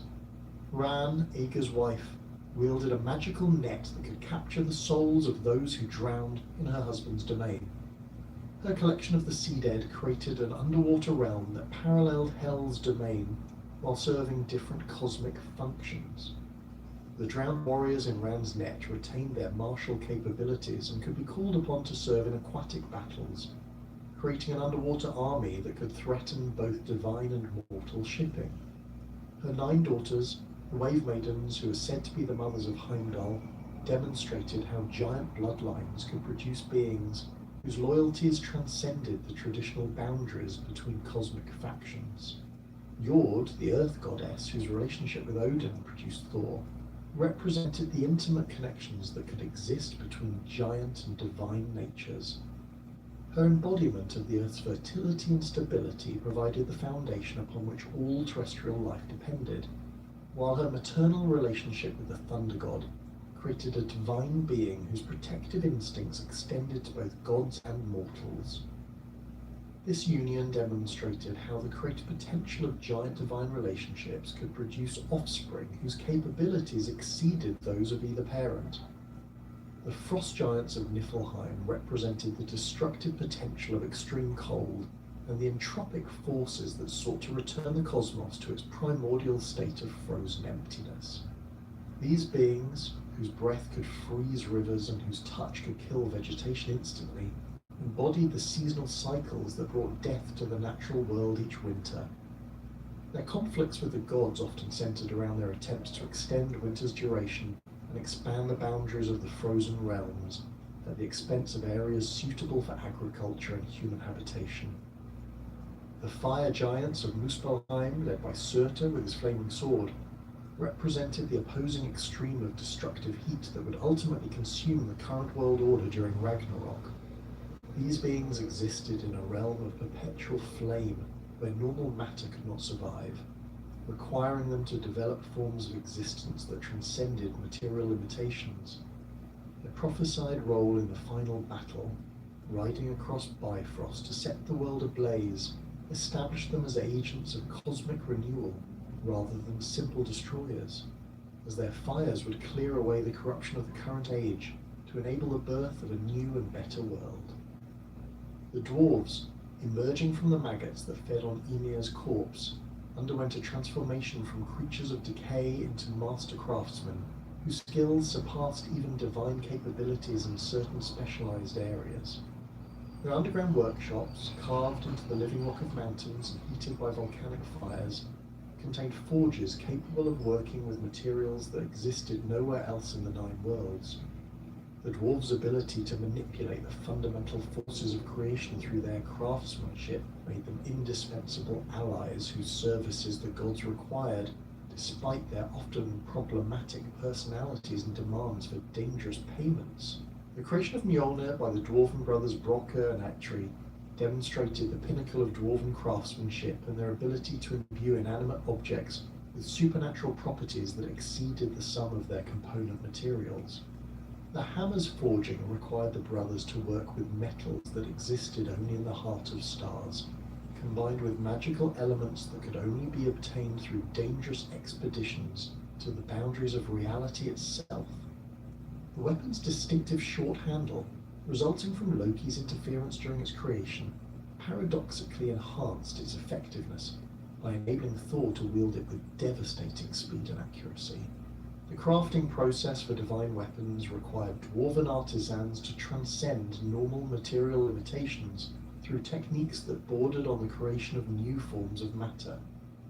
Gungnir, Odin's spear that never missed its target, incorporated wood from Yggdrasil itself combined with iron that had been tempered in the fires of creation. The weapon's supernatural accuracy derived from its connection to the World Tree's all-encompassing awareness, enabling it to perceive the location of any target regardless of distance or concealment. The spear's ability to bind oaths and compel truth-telling made it an essential tool for divine governance and the maintenance of cosmic justice. The golden hair created for Sif after Loki's theft of her original locks demonstrated the dwarves' ability to improve upon natural beauty through supernatural craftsmanship. The replacement hair, spun from the finest gold and imbued with magical properties that made it more lustrous and resilient than any natural growth, actually enhanced the goddess's appearance beyond its original state. The hair's supernatural nature enabled it to grow and move like living tissue while maintaining the imperishable beauty of precious metal, creating an improvement that transformed Loki's destructive prank into an unexpected enhancement. Skidbladnir, the ship crafted for Freyr by the sons of Ivaldi, represented the dwarves' mastery of engineering principles that enabled them to create vessels capable of traveling through any medium. The ship's ability to sail through air and water with equal ease combined with its capacity to be folded up and carried in a pocket when not in use, demonstrated dwarven understanding of spatial manipulation that exceeded normal physical laws. The vessel's supernatural properties included the ability to always find favourable winds and to accommodate any number of passengers while maintaining optimal sailing characteristics. The creation of Gleifnir, the magical chain that bound Fenrir, required the dwarves to work with materials that existed more as concepts than physical substances. The chain's composition, including the sound of a cat's footstep and the breath of a fish, forced the craftsmen to develop techniques for transforming abstract ideas into tangible restraints. This achievement represented the ultimate expression of dwarven magical engineering, as they succeeded in creating a physical object from impossible materials that could contain a supernatural threat that conventional weapons and restraints could not hold. The dwarves' underground society operated according to principles that emphasized individual skill and craftsmanship over the hierarchical structures that characterized divine and human communities. Their workshops, each designed to maximize the efficiency of specific crafting processes, reflected a culture that valued technical excellence above social status or political power. The competition between different dwarven craftsmen, often resulting in the creation of multiple versions of similar items with varying properties, drove continuous innovation and improvement in their techniques. The payment demanded by dwarven craftsmen for their services often included elements that seemed disproportionate to the value of the work performed, reflecting their understanding that their unique skills gave them leverage in negotiations with even the most powerful customers. Their willingness to accept dangerous or seemingly impossible payments, such as the gods' lives or essential body parts, demonstrated their confidence in their ability to protect themselves through magical means and their understanding that truly exceptional work deserved exceptional compensation. The Light Elves of Alfheim represented the beneficent aspects of supernatural beings whose existence enhanced rather than threatened the cosmic order. These luminous creatures, described as fairer than the sun and more beautiful than any mortal could imagine, served as intermediaries between the divine and human realms. Their association with Freya's rulership connected them to the fertility functions that sustained agricultural prosperity, while their ethereal nature enabled them to influence human affairs through subtle interventions that promoted harmony and growth. The Light Elves' ability to inspire creativity and artistic achievement in mortals made them popular subjects for invocation by poets, craftsmen, and other creative individuals seeking divine assistance with their work. Their influence operated through dreams and sudden insights rather than direct intervention, enabling humans to achieve levels of artistic excellence that exceeded their normal capabilities while maintaining the essential human character of the work. This form of supernatural assistance respected human agency while providing the inspiration necessary for transcendent achievement. The distinction between light and dark elves reflected the Norse understanding that supernatural beings existed along a spectrum of moral alignment rather than in simple categories of good and evil. The Light Elves' association with beneficial magic and natural beauty contrasted with the Dark Elves' connection to underground crafting and potentially harmful magical practices. However, both groups possessed the capacity for either helpful or harmful actions, depending on their relationships with specific humans and the circumstances of their interactions. The Dark Elves, often conflated with the Dwarves in later sources, possessed magical knowledge that complemented their crafting skills and enabled them to influence events in the upper worlds through supernatural means. Their understanding of runic magic, herb lore, and enchantment made them valuable allies for humans seeking magical assistance, though their services typically came with prices that reflected the dangerous nature of the knowledge they possessed. The Dark Elves' willingness to teach magical techniques to worthy students created opportunities for humans to develop supernatural capabilities that could rival those of lesser gods.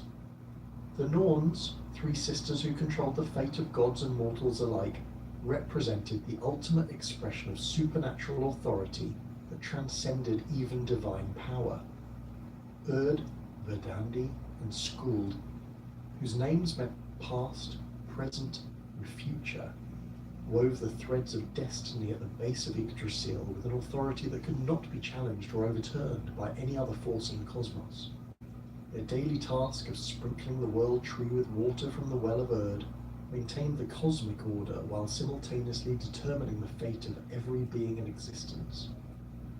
The Norn's appearance varied according to different sources, but they were consistently described as possessing an otherworldly beauty combined with an aura of inexorable authority that made even the gods approach them with respectful caution. Their weaving of fate operated through the manipulation of threads that represented individual lives and destinies, with the length, colour, and texture of each thread determining the specific characteristics and duration of each existence. The complexity of their work, involving the coordination of countless individual fates into coherent patterns that maintained cosmic stability, demonstrated their mastery of forces that operated beyond modern comprehension. The sisters' individual roles reflected different aspects of temporal authority and the relationship between past actions and future consequences. Erd's focus on past events and their continuing influence on present circumstances established her as the guardian of cosmic memory and the enforcer of consequences for previous actions. Verdandi's attention to present moments and immediate decisions made her the arbiter of current opportunities and the guide for beings seeking to understand their immediate options. Skuld's knowledge of future possibilities and her role in determining which potential outcomes would become reality established her as the ultimate authority over destiny itself. The Valkyries, Odin's warrior maidens who selected the heroic dead for service in Valhalla, represented a specialized category of supernatural beings whose existence bridged the gap between divine authority and mortal warfare. These formidable women, typically described as tall and beautiful, with flowing hair and gleaming armor, possess the ability to influence the outcome of battles while maintaining their primary function as recruiters for Odin's army of the dead. Their supernatural horses, capable of flying through air and traveling between worlds, enabled them to appear on any battlefield where worthy warriors might be found. The Valkyries' selection criteria for determining which fallen warriors would join the Einherjar reflected Odin's strategic thinking about the requirements for fighting in the final battle at Ragnarok. Their evaluation process considered not only combat skill and courage, but also loyalty, intelligence, and the psychological resilience necessary for supernatural warfare. The chosen warriors underwent transformation from mortal fighters into divine soldiers whose daily routine of combat, death, and resurrection prepared them for battles that would determine the fate of the cosmos itself. Individual Valkyries possessed distinct personalities and areas of expertise that reflected their specialized roles within Odin's military organization. Brynhild's association with wisdom and prophecy made her particularly valuable for strategic planning and the evaluation of long-term consequences, while other Valkyries specialized in specific types of combat or the recruitment of particular categories of warriors. Their relationships with mortal heroes, sometimes involving romantic attachments that created conflicts between duty and personal desire, demonstrated the complex emotional lives that characterize these supernatural beings. The various spirits that inhabited the Norse understanding of the natural world created a complex ecosystem of supernatural beings whose influences affected every aspect of daily life. House spirits, field spirits, and forest spirits each possess specific areas of authority and particular requirements for maintaining harmonious relationships with human communities. These beings, typically invisible to normal sight but capable of making their presence known through various signs and interventions, required regular offerings and respectful treatment to ensure their continued cooperation with human activities. The Landvætter, or land spirits, possessed territorial authority over specific geographical areas and could either assist or hinder human settlement and agricultural activities depending on their treatment by the local population. These spirits, often associated with prominent landscape features such as mountains, rivers, or ancient trees, required acknowledgement of their prior claims to the land and regular offerings to maintain their goodwill. Their ability to influence weather patterns, crop yields, and the health of livestock made them essential allies for successful farming communities. Water spirits, including the Fossagrim who inhabited waterfalls and the Nokken who dwelt in lakes and rivers, possessed magical knowledge that could be shared with humans who approached them with proper respect and appropriate offerings. These beings often served as guardians of specific bodies of water, while also functioning as teachers of music, magic, and other supernatural arts. Their willingness to share their knowledge depended on the character and intentions of those who sought their instruction, with unworthy students facing potentially deadly consequences for their presumption. The cosmic order that had maintained its precarious balance for countless ages began to unravel through a series of ominous signs that even the gods could not ignore or prevent. The first and most devastating of these portents manifested as the Fimble Winter, a supernatural winter that would last for 3 full years without the relief of summer's warmth. This was no ordinary seasonal cold, but a cosmic phenomenon that brought temperatures so severe that the very air seemed to crystallize, and snow fell continuously from skies that had turned the color of old iron. The sun, already weakened by the wolves, Skoll, and Hatti's relentless pursuit, provided no warmth during its brief appearances above the horizon, casting only a pale, sickly light that did nothing to melt the ever-deepening drifts of snow and ice. The Fimbulwinter's impact extended far beyond simple meteorological extremes to encompass the complete breakdown of agricultural systems that had sustained human civilization since its inception. Crops failed entirely during the first year, their seeds freezing in the ground before they could germinate, while livestock died in massive numbers despite every effort to shelter them from the supernatural cold. The rivers and lakes froze to depths that prevented fishing, while the seas became choked with ice that made maritime travel impossible. Forests died as the sap in their trunks froze and expanded, splitting ancient trees with sounds like thunder that echoed across the desolate landscape.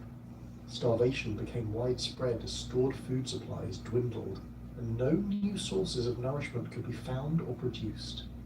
Human communities that had thrived for generations found themselves reduced to scavenging for bark, roots, and any organic matter that might provide minimal sustenance.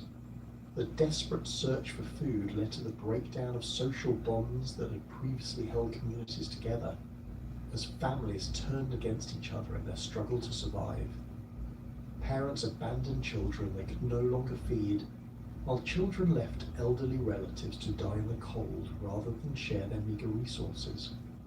The moral decay that accompanied the physical hardships of the Fimbul Winter manifested in the complete abandonment of the ethical codes that had previously governed human behavior. Sacred oaths were broken without hesitation, and keeping them might mean death, while hospitality laws that had protected travelers for centuries were discarded, as communities closed their doors to strangers who might consume precious resources. The concept of honor, which had formed the backbone of Norse society, became meaningless when survival required actions that would have been unthinkable in better times. Brother turned against brother as family bonds dissolved under the pressure of competition for scarce resources. The kinship ties that had traditionally provided security and mutual support became sources of conflict as relatives fought over inheritance, food stores, and shelter. Sons killed fathers to claim their property, while brothers murdered each other over disputes that would have been resolved peacefully in normal circumstances. The breakdown of familial relationships created a society where trust became impossible, and violence was the only reliable means of resolving conflicts. The collapse of legal and social institutions accelerated as the authorities who had previously maintained order found themselves powerless to enforce laws that had become irrelevant to survival. Kings and jarls, who had once commanded absolute loyalty, discovered that their subjects would no longer obey orders that conflicted with their immediate need to find food and shelter. The Thing assemblies that had traditionally resolved disputes through negotiation and legal precedent ceased to function as communities fragmented into small groups focused solely on their own survival. Religious observances, which had provided comfort and meaning during previous hardships, were abandoned as people lost faith in gods who seemed unable or unwilling to end their suffering. Temples were stripped of their valuable offerings as desperate communities sought anything that might be traded for food, while sacred groves were cut down for firewood without regard for their spiritual significance. The priests and vulvas who had served as intermediaries between the human and divine realms found their authority questioned and their prophecies dismissed by people who had lost hope in supernatural intervention. The breakdown of trade networks that had connected distant communities created isolated pockets of humanity, struggling to survive without the resources and knowledge that had previously been shared across vast distances. The roads that had facilitated commerce became dangerous paths haunted by bandits and desperate refugees, while the ships that had carried goods between settlements lay frozen in harbours that had become solid ice. The loss of trade meant that communities could no longer obtain essential materials like iron for tools and weapons, salt for preserving food, or medicines for treating the diseases that flourished in the harsh conditions. Warfare erupted between communities as groups fought for control of the few remaining resources that might enable survival through the endless winter. These conflicts lacked the honour and ritual that had characterised traditional Norse warfare, degenerating into brutal struggles where any tactic that might provide advantage was considered acceptable. Entire settlements were destroyed not for conquest or glory, but simply to eliminate competition for scarce resources. The warriors who had once fought according to codes of honour now employed poison, treachery, and the targeting of non-combatants as standard tactics. The psychological impact of the Fimbulwinter proved as devastating as its physical effects, as the constant cold and darkness created a pervasive despair that sapped the will to continue struggling for survival. The absence of sunlight for months at a time led to a form of madness that manifested in increased violence, irrational behaviour, and a complete loss of hope for the future.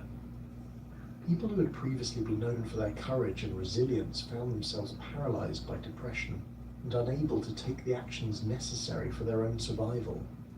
Children born during the Fimbulwinter grew up knowing only cold, hunger, and violence, creating a generation whose understanding of normal human relationships was fundamentally distorted. These young people, raised in an environment where compassion was a luxury that few could afford, developed into adults whose capacity for empathy and cooperation had been permanently damaged by their early experiences. Their inability to form the social bonds necessary for rebuilding civilization ensured that the moral decay initiated by the Fimbulwinter would persist even if the physical hardships eventually ended.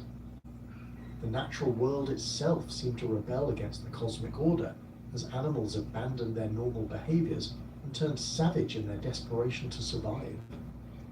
Domesticated creatures that had lived peacefully alongside humans for generations became feral and dangerous, attacking their former caretakers without provocation.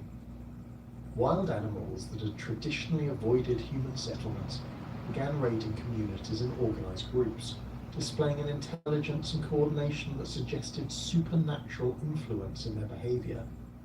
Even the landscape appeared to change as the supernatural winter progressed, with familiar landmarks disappearing under snowdrifts and new geographical features appearing as the weight of ice reshaped valleys and hillsides. Rivers changed their courses as ice dams created new lakes and flooded previously dry areas, while mountains seemed to shift position as avalanches and ice movements altered their profiles. The transformation of the physical environment created a world that survivors no longer recognized, adding to their sense of displacement and hopelessness. The gods themselves began to show signs of the strain imposed by the cosmic crisis, as their efforts to maintain order against the forces of chaos required increasingly desperate measures. Odin's ravens returned each day with reports of spreading destruction and moral collapse that confirmed the All-Father's worst fears about the approaching end of the current age. The Einherjar in Valhalla intensified their training as the proximity of Ragnarok became undeniable, but even their supernatural dedication could not entirely mask their growing anxiety about the battles to come. Thor's hammer rang more frequently across the skies as the Thunder God fought an increasing number of giant incursions into Midgard, but his victories provided only temporary relief from threats that seemed to multiply faster than they could be defeated. The protective barriers that had traditionally separated the ordered world from the realms of chaos began to weaken under the constant pressure, allowing hostile forces to penetrate deeper into areas that had previously been secure. The Rainbow Bridge Bifrost showed signs of strain as increased traffic between the worlds tested its structural integrity. Freya's attempts to use her fertility magic to counteract the Fimbulwinter proved ineffective against forces that operated on a cosmic scale beyond the reach of individual divine intervention. The goddess's usual ability to ensure agricultural prosperity and animal fertility found no purchase against a supernatural winter that had been designed to destroy rather than merely challenge the natural order. Her growing frustration at her inability to help the suffering mortals reflected the limitations that even divine power faced when confronting the fundamental forces of cosmic destruction. The binding of Loki in his underground cave began to weaken as the earthquakes caused by his agonized convulsions increased in frequency and intensity. The magical chains that held him, while still strong enough to prevent his immediate escape, showed signs of wear that suggested his eventual freedom was inevitable rather than merely possible.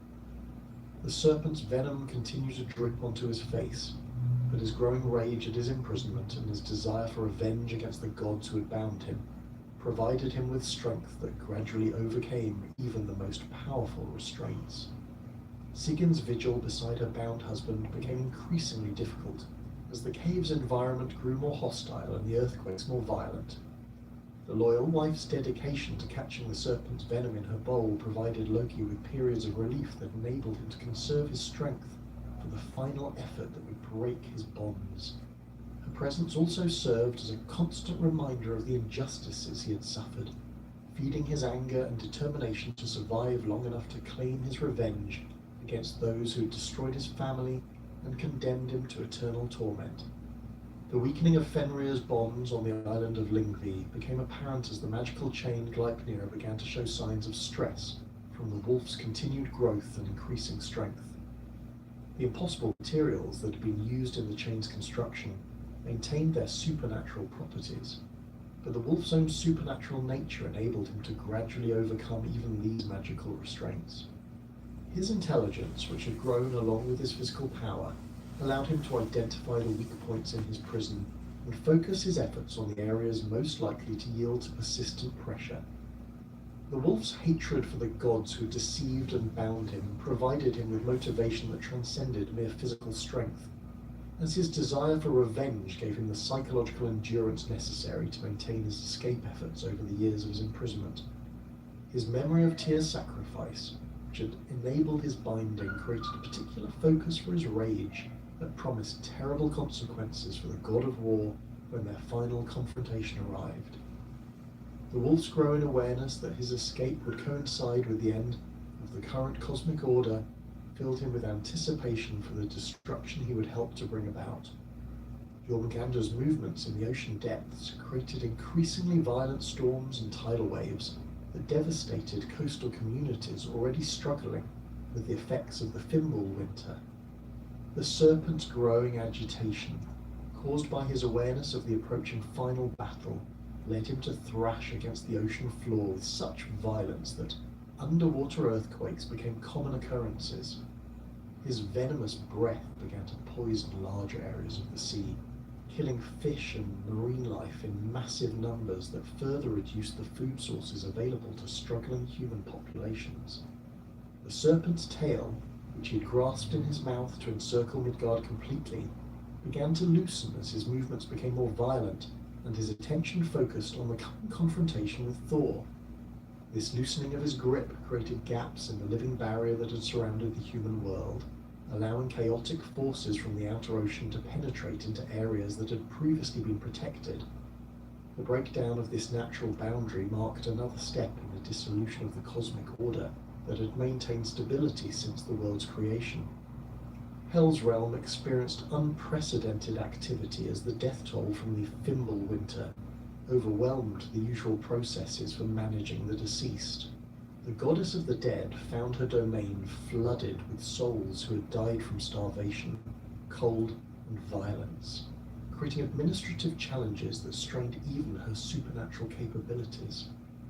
The traditional segregation of the dead according to the manner of their deaths became impossible to maintain as the sheer numbers of new arrivals exceeded the capacity of the existing organizational systems. The increased population of the dead created opportunities for Hell to build an army that could rival the Einherjar in Valhalla, as the angry spirits of those who had died unjustly during the Fimbul winter provided her with motivated recruits for the coming battle. These souls, filled with resentment at the gods' failure to protect them and bitter about the circumstances of their deaths, proved eager to join any force that promised revenge against the cosmic order that had failed them. Their numbers grew daily as the death toll from the supernatural winter continued to mount. The ship Naglfar, constructed from the fingernails and toenails of the dead, began to take shape in Hell's realm, as the increased mortality provided abundant building materials for this vessel of doom. The ship's construction represented a collaborative effort between the forces of chaos, as giants, monsters, and the dishonored dead worked together to create a vessel capable of carrying an army to the final battle. The ship's supernatural properties, derived from its gruesome construction materials, enabled it to sail through any medium and carry unlimited numbers of passengers without affecting its speed or maneuverability. The barriers between the 9 worlds began to weaken as the cosmic order lost its ability to maintain the separations that had previously kept hostile forces confined to their appropriate realms. Giants found it easier to travel between Jotunheim and other worlds, while monsters and chaotic entities began appearing in locations where they had never been seen before. The breakdown of these boundaries created a cascade effect where each successful penetration made subsequent breaches easier to achieve and harder to repair. Heimdall's watch from his position on Bifrost became increasingly difficult as the number of threats requiring his attention multiplied beyond his ability to track them all simultaneously. The Guardian of the Rainbow Bridge found himself forced to choose which incursions to report and which to handle personally, as his supernatural senses were overwhelmed by the sheer volume of hostile activity occurring across all the worlds. His horn Gjallarhorn, which would signal the beginning of Ragnarok, remained ready for the moment when the final crisis would begin. The fire giants of Muspelheim began their preparations for the final assault as Surtur sharpened his flaming sword and gathered his forces for the march that would end the current age. The realm of fire experienced increased activity as weapons were forged and strategies developed for the coming battle, while the sons of Muspel prepared for their prophesied that would break the Rainbow Bridge and signal the beginning of the end. Their anticipation of the coming destruction was matched by their eagerness to fulfill their cosmic role as agents of renewal through fire. The cosmic machinery that had maintained order since the world's creation began to show signs of fundamental breakdown as the accumulated stresses of the approaching end times exceeded its design tolerances. The daily journey of the sun across the sky became increasingly erratic as the wolves Skoll and Hati drew closer to their quarry, while the phases of the moon grew irregular as similar supernatural predators pursued their celestial prey. The stars themselves began to flicker and dim as the cosmic fires that sustained them were affected by the growing chaos. Yggdrasil, the world tree that connected all 9 realms, began to show signs of distress as the dragon Nidhogger's gnawing at its roots intensified, and the 4 stags that browsed on its branches consumed ever larger portions of its foliage. The tree's leaves, which had previously provided food for Hydrun and supported the ecosystem of Asgard, began to wither and fall as the tree's vitality was sapped by the increasing damage to its root system. The Norns' daily efforts to preserve the tree through applications of water and clay from the Well of Erd proved insufficient against the accelerating rate of destruction. The Well of Erd itself began to show signs of contamination as the cosmic chaos affected even this most sacred source of divine law and justice. The water's previously crystal clear appearance became cloudy and discoloured, while its ability to preserve and sanctify began to diminish noticeably. The Norns' weaving of fate became increasingly difficult as the threads they worked with grew brittle and prone to breaking, making it harder to maintain the complex patterns that govern the destinies of gods and mortals alike. Human civilization's final collapse accelerated as the last vestiges of organized society crumbled under the combined pressures of environmental catastrophe and moral decay. The few remaining communities that had managed to survive the worst effects of the Fimbul winter found themselves unable to maintain even basic cooperation as resources became too scarce to support group survival. The knowledge and skills that had taken generations to develop were lost as their practitioners died, without being able to pass on their expertise to successors who were too focused on immediate survival to learn complex crafts. The stage was now set for the final act of the cosmic drama, as all the forces that had been building throughout the age of the world prepared to converge in the ultimate battle that would determine whether the current order would survive or be swept away to make room for something entirely new. The gods' preparations in Asgard, the giants' mobilization in Jotunheim, and the stirring of monsters and chaotic forces throughout all the worlds created a situation where the slightest additional pressure would trigger the cataclysmic events that would reshape reality itself. The preservation of Norse mythology through the turbulent centuries following Scandinavia's conversion to Christianity represents one of the most remarkable examples of cultural transmission in medieval Europe. The myths that had once formed the living religious beliefs of entire populations survived primarily through the dedicated efforts of Icelandic scholars and storytellers who recognized the irreplaceable value of their ancestral traditions. Iceland's unique position as a society founded by Norwegian immigrants during the Viking Age, combined with its relative isolation from continental European political pressures, created conditions that allowed pagan traditions to persist alongside Christian beliefs far longer than in mainland Scandinavia. The 13th century compilation of the Prose Edda by Snorri Sturluson marked the most systematic attempt to preserve Norse mythological knowledge for future generations. Snorri's work emerged from his recognition that the complex poetic traditions of his ancestors required extensive mythological knowledge that was rapidly disappearing as Christianity displaced the old religion. His systematic organization of divine genealogies, cosmological concepts, and narrative cycles created a comprehensive reference work that would prove invaluable to scholars centuries later. The preservation of the Poetic Edda in manuscripts like the Codex Regius ensured that the actual voices of pre-Christian poets continued to speak across the centuries, maintaining the authentic flavour of mythological thought that might otherwise have been lost to Christian reinterpretation. Medieval Icelandic saga literature provided another crucial vehicle for preserving mythological elements within ostensibly historical narratives. The family sagas, while focusing on the adventures and conflicts of specific lineages, frequently incorporated supernatural elements that reflected underlying mythological beliefs. References to shape-shifting, prophetic dreams, and divine intervention appeared regularly in these texts, demonstrating how mythological thinking continued to influence Icelandic understanding of causation and meaning even after formal conversion to Christianity.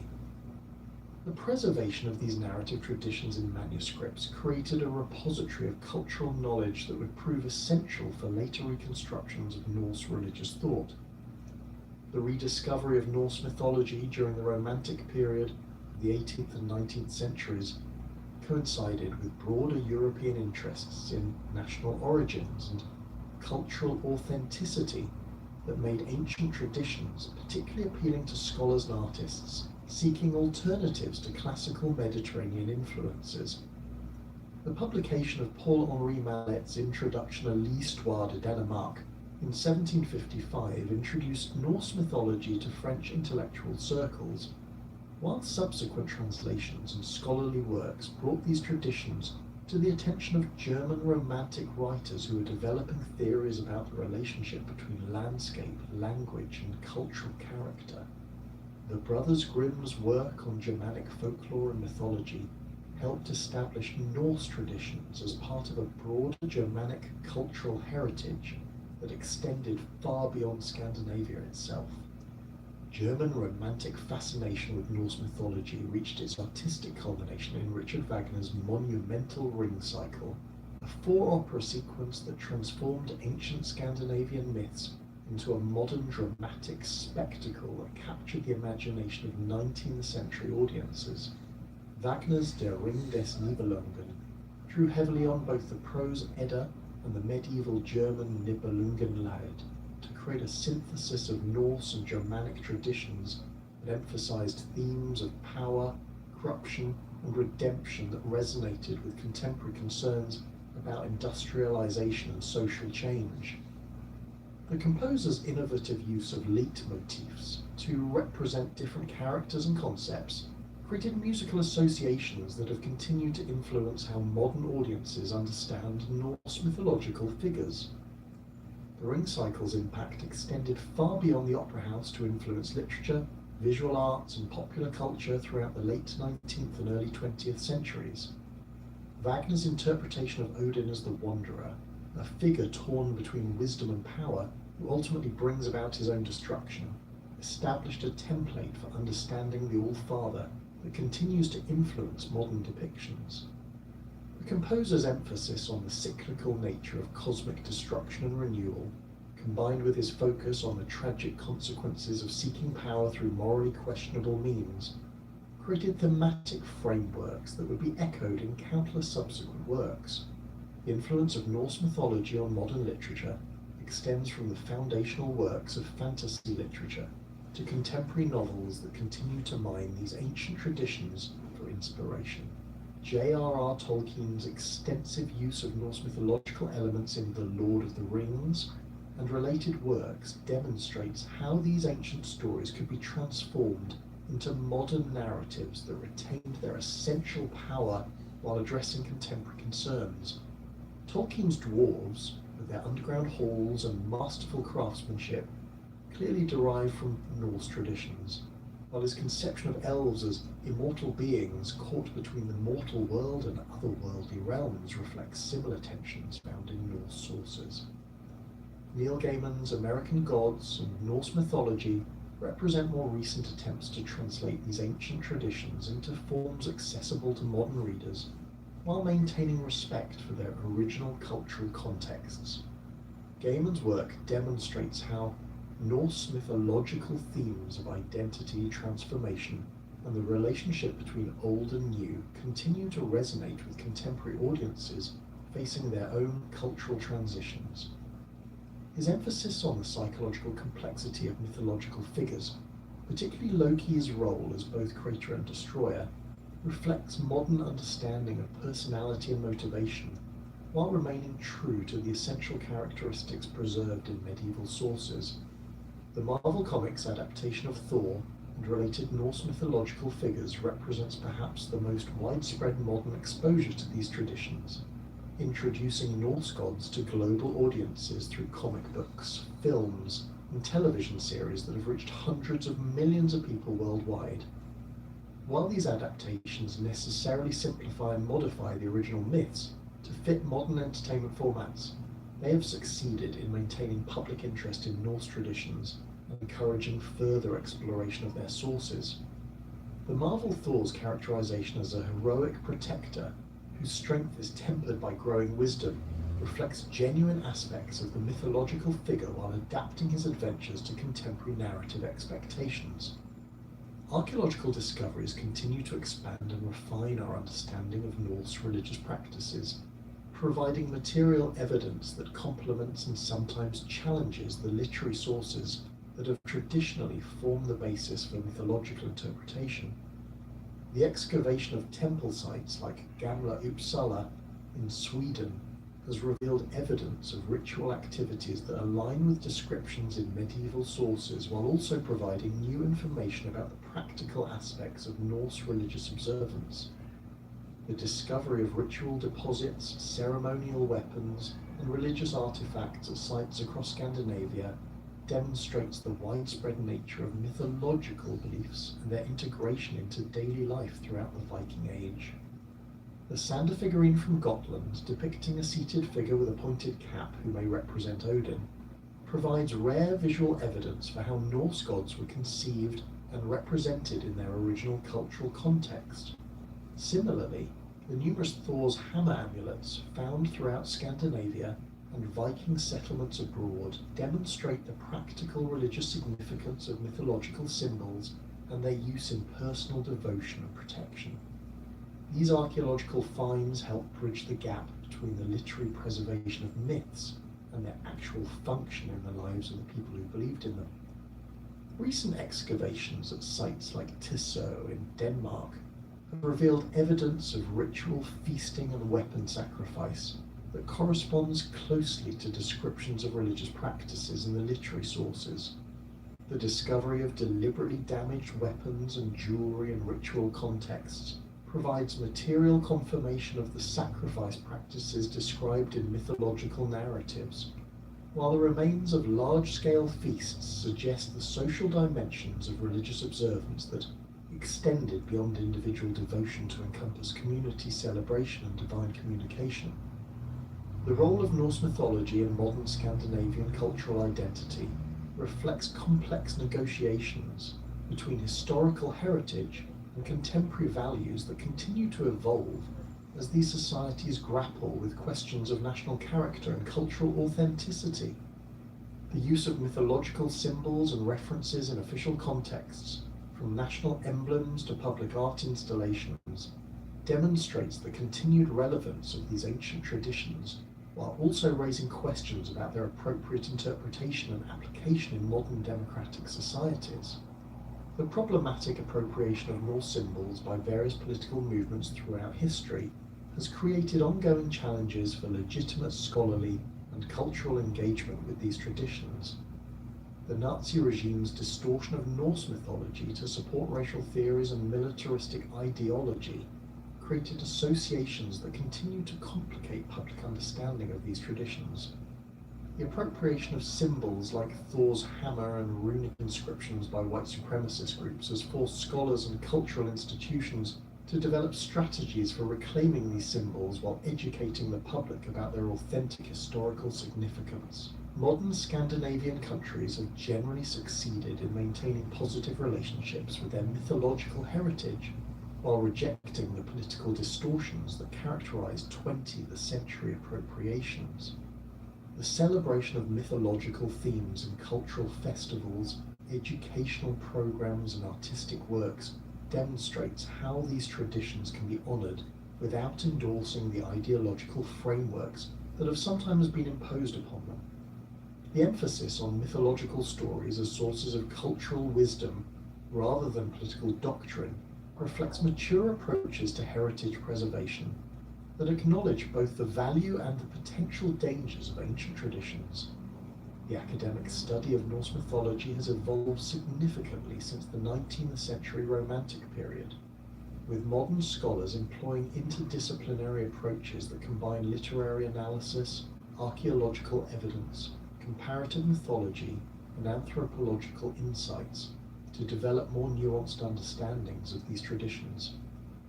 The recognition that mythological narratives serve multiple functions within their original cultural context has led to more sophisticated interpretations that avoid the oversimplifications that characterized earlier scholarship. Contemporary research on Norse mythology increasingly emphasizes the diversity of belief and practice that existed within Viking Age Scandinavia, challenging earlier assumptions about unified mythological systems and standardized religious observances. The discovery of regional variations in ritual practices and symbolic representations suggests that Norse religion was more flexible and adaptive than previously understood, with local communities developing their own interpretations of mythological themes while maintaining connections to broader Scandinavian traditions. The digital age has created new opportunities for preserving and sharing Norse mythological traditions through online databases, virtual museum exhibitions, and interactive educational resources that make these materials accessible to global audiences. The digitization of medieval manuscripts has enabled scholars worldwide to access primary sources that were previously available only to specialized researchers, while translation projects have made these texts available in numerous languages. These technological developments have democratized access to Norse mythological materials, while also creating new challenges related to quality control and interpretive accuracy. The influence of Norse mythology on contemporary popular culture extends far beyond literature and film to encompass video games, music, fashion, and lifestyle movements that draw inspiration from Viking Age aesthetics and values. The popularity of historical reenactment groups focused on Viking Age culture demonstrates ongoing public fascination with these traditions, while the growth of modern pagan movements that attempt to reconstruct ancient Norse religious practices reflects deeper spiritual interests in these mythological systems. The educational value of Norse mythology continues to be recognized in academic curricula that use these stories to teach about medieval history, comparative religion, and cultural development. The psychological complexity of mythological narratives provides valuable material for discussions about human nature, moral decision-making, and the relationship between individual agency and cosmic forces. The mythological emphasis on the inevitability of change and the cyclical nature of destruction and renewal offers perspectives on environmental and social challenges that remain relevant to contemporary concerns. The preservation and interpretation of Norse mythology represents an ongoing collaborative effort between scholars, cultural institutions, and the general public that requires careful balance between accessibility and accuracy. The challenge of making these ancient traditions relevant to modern audiences while maintaining respect for their original cultural contexts continues to drive innovation in educational and cultural programming. The success of this effort will determine whether Norse mythology continues to serve as a living source of cultural wisdom or becomes merely an academic curiosity preserved in museums and libraries. The enduring appeal of Norse mythology lies in its unflinching examination of fundamental questions about existence, morality, and meaning that transcend the specific cultural contexts in which these stories originated. The mythological emphasis on courage in the face of inevitable defeat, the complex relationship between order and chaos, and the recognition that even gods must face the consequences of their actions continues to resonate with audiences seeking frameworks for understanding their own challenges and choices. As long as humans grapple with questions of identity, purpose, and mortality, the ancient voices preserved in Norse mythology will continue to offer insights and inspiration that bridge the centuries between the Viking Age and our own time. The legacy of Norse mythology thus extends far beyond its historical significance as the religious system of medieval Scandinavia to encompass its ongoing role as a source of cultural creativity, philosophical reflection, and artistic inspiration. The careful preservation of these traditions by medieval scholars, the rediscovery by romantic writers and artists, and their continued adaptation by contemporary creators demonstrates the remarkable durability of mythological narratives that speak to fundamental aspects of human experience. The future of Norse mythology will depend on the continued efforts of scholars, artists, and cultural institutions to maintain the delicate balance between preservation and innovation that allows ancient wisdom to address modern concerns while retaining its essential character and authenticity.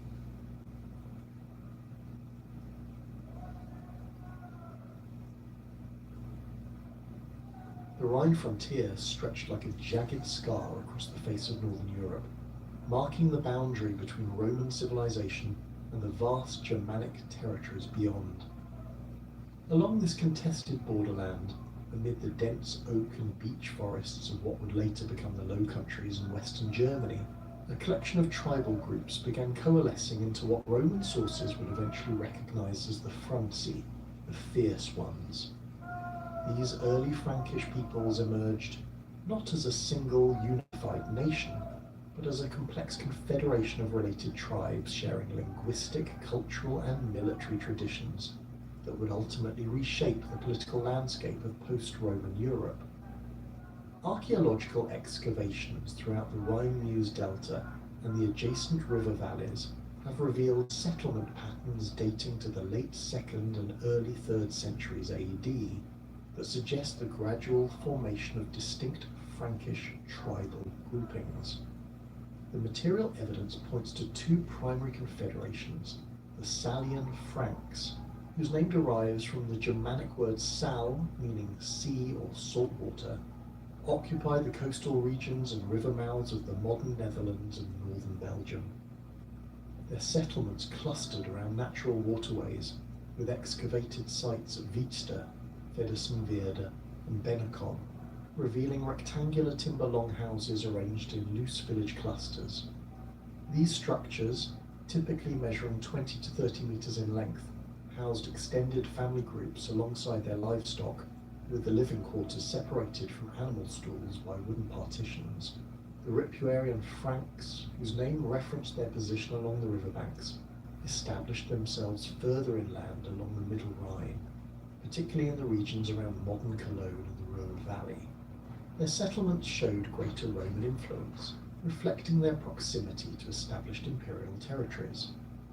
At sites like Krefeld-Gelle and Rennen, archaeologists have uncovered evidence of more sophisticated construction techniques, including the use of stone foundations and Roman-style roof tiles, suggesting active trade relationships and cultural exchange with provincial populations.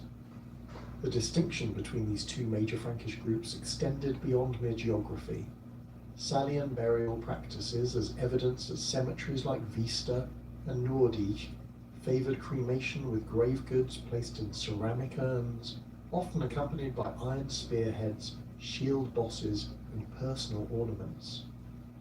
The dead were typically buried in small family plots within or adjacent to settlement areas, indicating strong kinship-based territorial claims.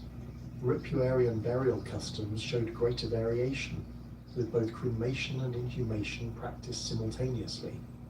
At Krefeld-Gelle, excavated graves from the 3rd and 4th centuries reveal a mix of Roman and Germanic burial traditions, with some individuals interred wearing Roman military equipment alongside traditional Germanic weapons and jewellery. The relationship between these emerging Frankish confederations and the Roman Empire proved complex and multifaceted. Initially viewed as hostile barbarians threatening imperial borders, various Frankish groups gradually transitioned into the role of foederati, federated allies bound by formal treaties to provide military service in exchange for land grants, subsidies, and legal recognition.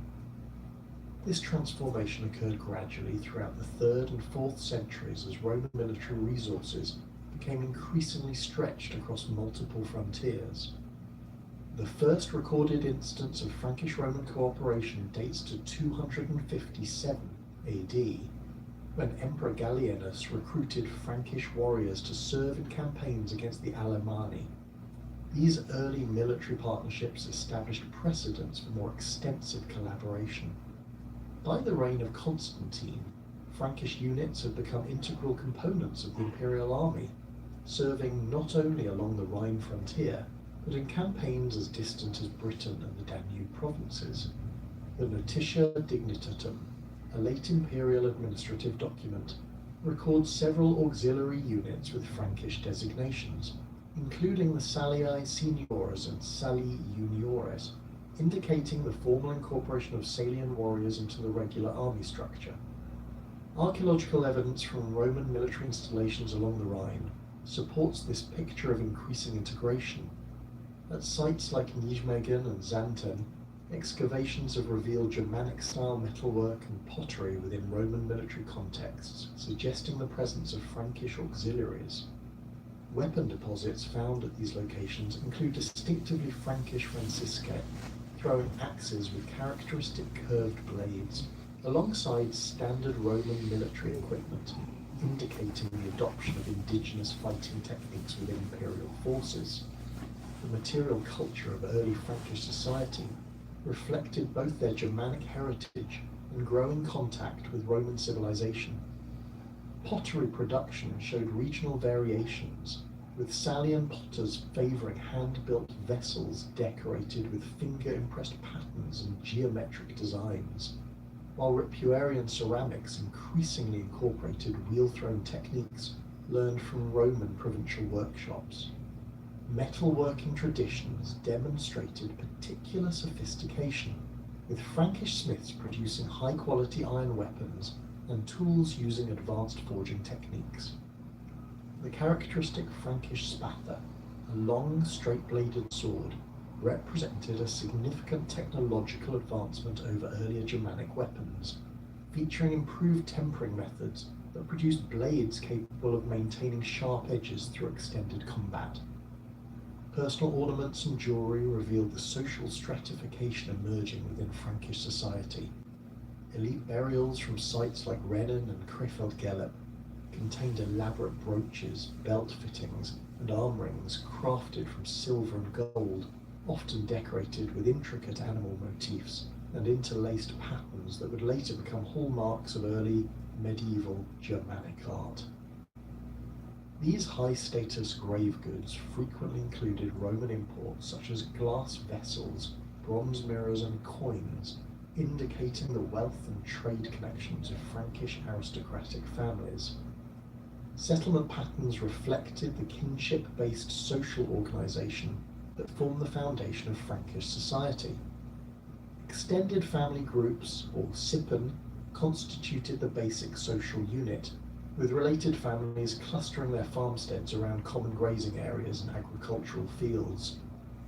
Archaeological evidence suggests that land tenure operated through collective ownership by kinship groups, rather than individual property rights. At excavated sites like Worcester, the arrangement of buildings and associated field systems indicates coordinated agricultural planning that required cooperation between multiple households. The warrior band, or comitatus, provided another crucial organisational structure that cut across kinship lines.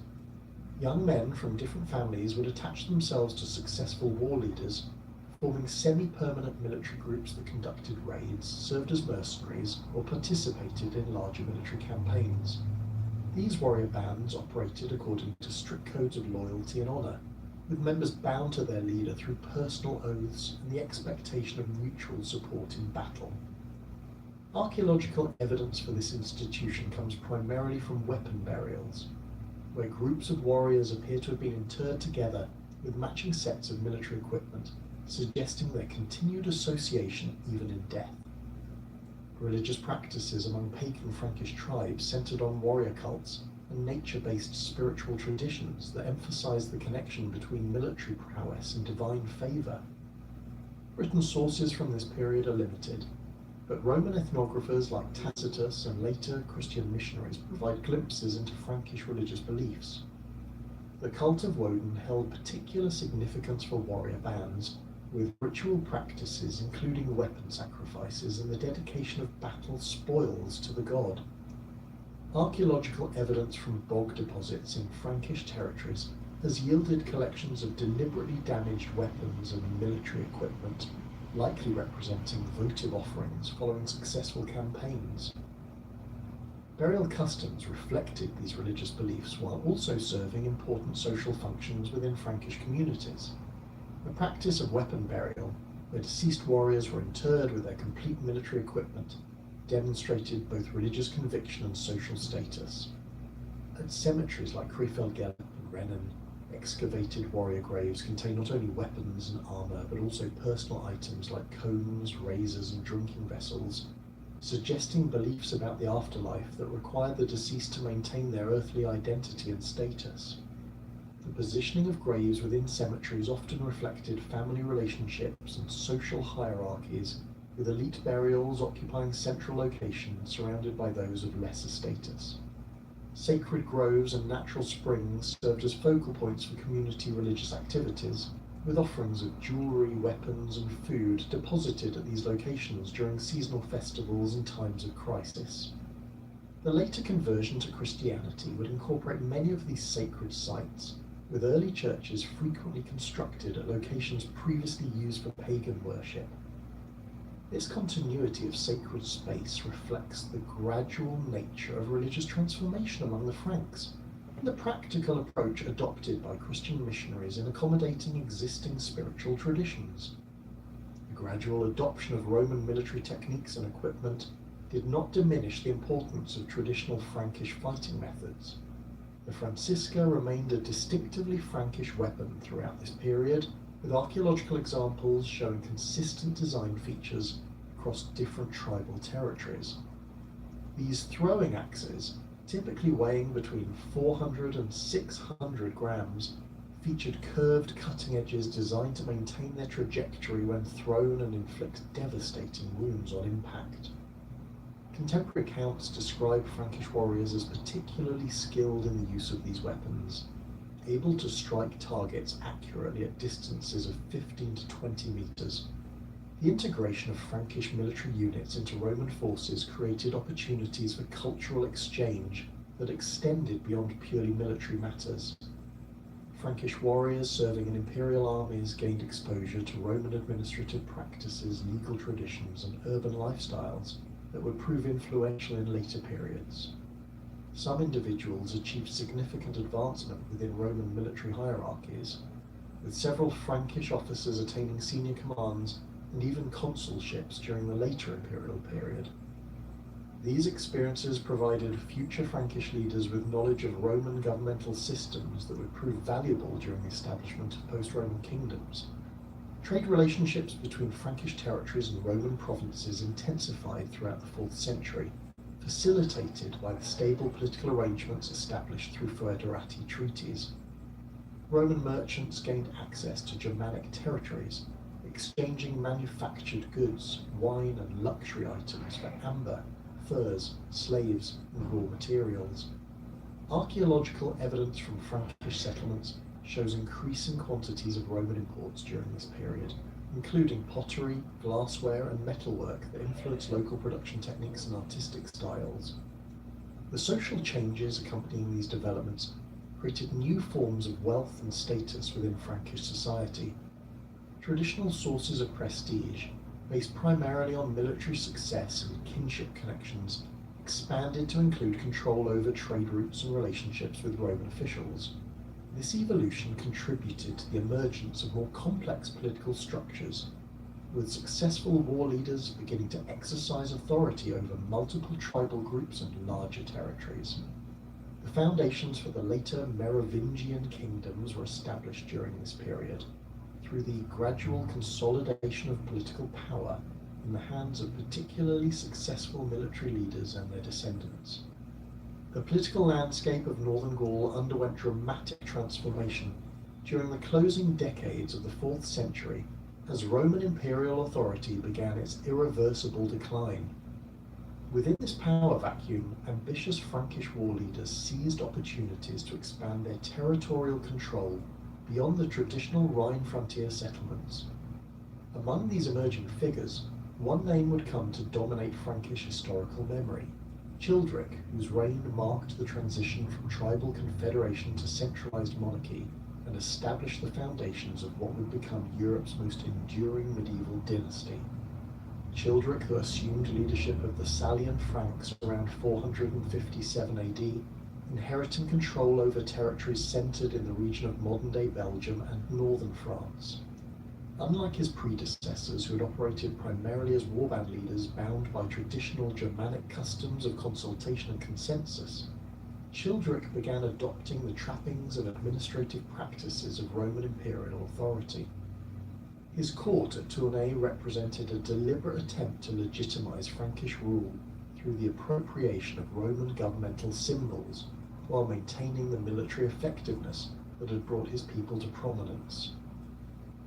The archaeological discovery of Childeric's tomb in 1653 provided unprecedented insight into the material culture and political aspirations of early Merovingian kingship.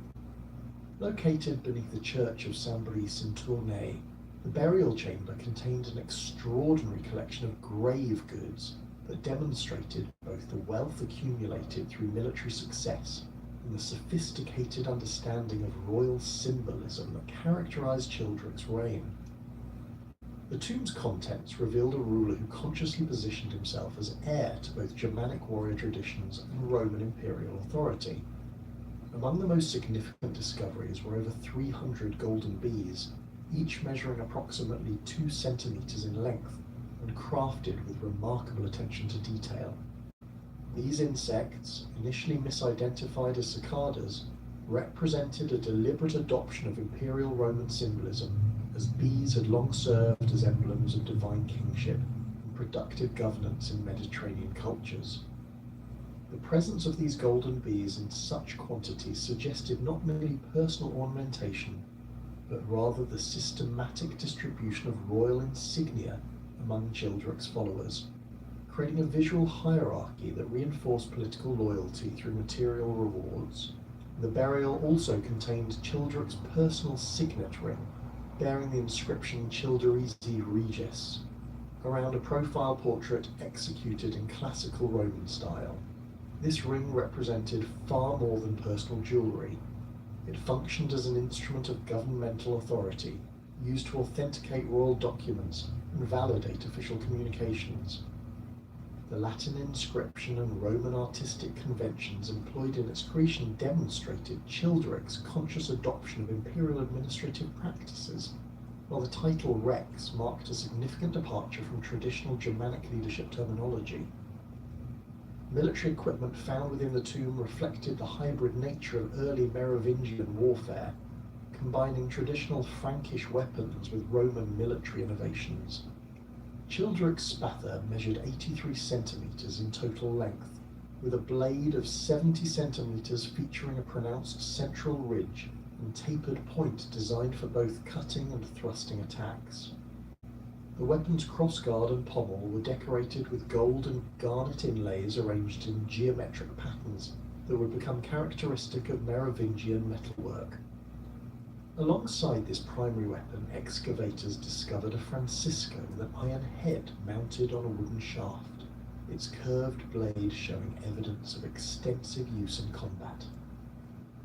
The presence of Roman military insignia within the burial demonstrated Childric's formal recognition by imperial authorities as a legitimate ruler. A gold bull's head ornament, likely from a Roman military standard, suggested his appointment as a foederatus commander with authority over Frankish forces serving imperial interests. This arrangement provided mutual benefits. Rome gained access to effective Germanic warriors during a period of military crisis, while Childric acquired the legal framework necessary to expand his territorial control without facing organized Roman opposition. Childric's military campaigns extended Salian Frankish control throughout much of northern Gaul, establishing the territorial foundation for his son's later conquests.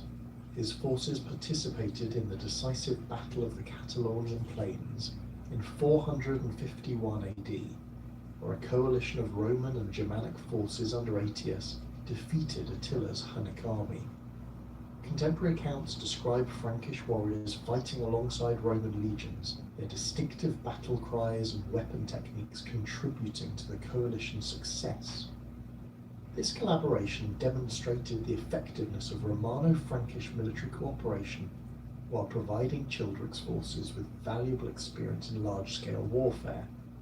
Expansion of Frankish territory under Childric's leadership required the development of administrative systems capable of governing diverse populations with different legal traditions and cultural backgrounds.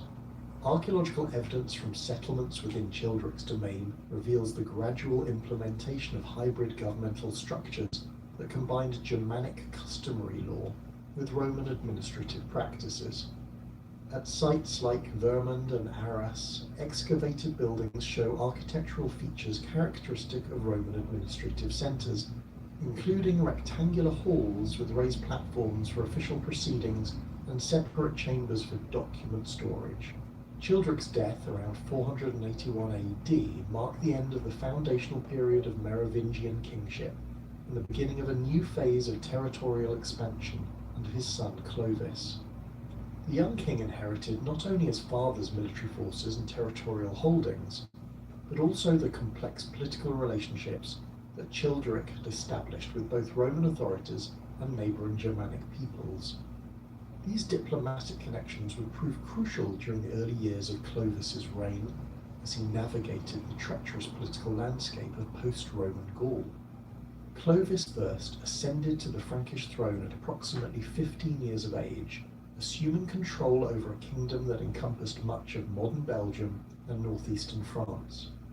Despite his youth, the new king demonstrated remarkable political acumen and military skill that would transform the Salian Franks from a regional power into the dominant force in Western Europe. His reign, spanning 3 decades from 481 to 511 AD, witnessed a series of calculated military campaigns that systematically eliminated rival powers and established Frankish hegemony over most of Gaul.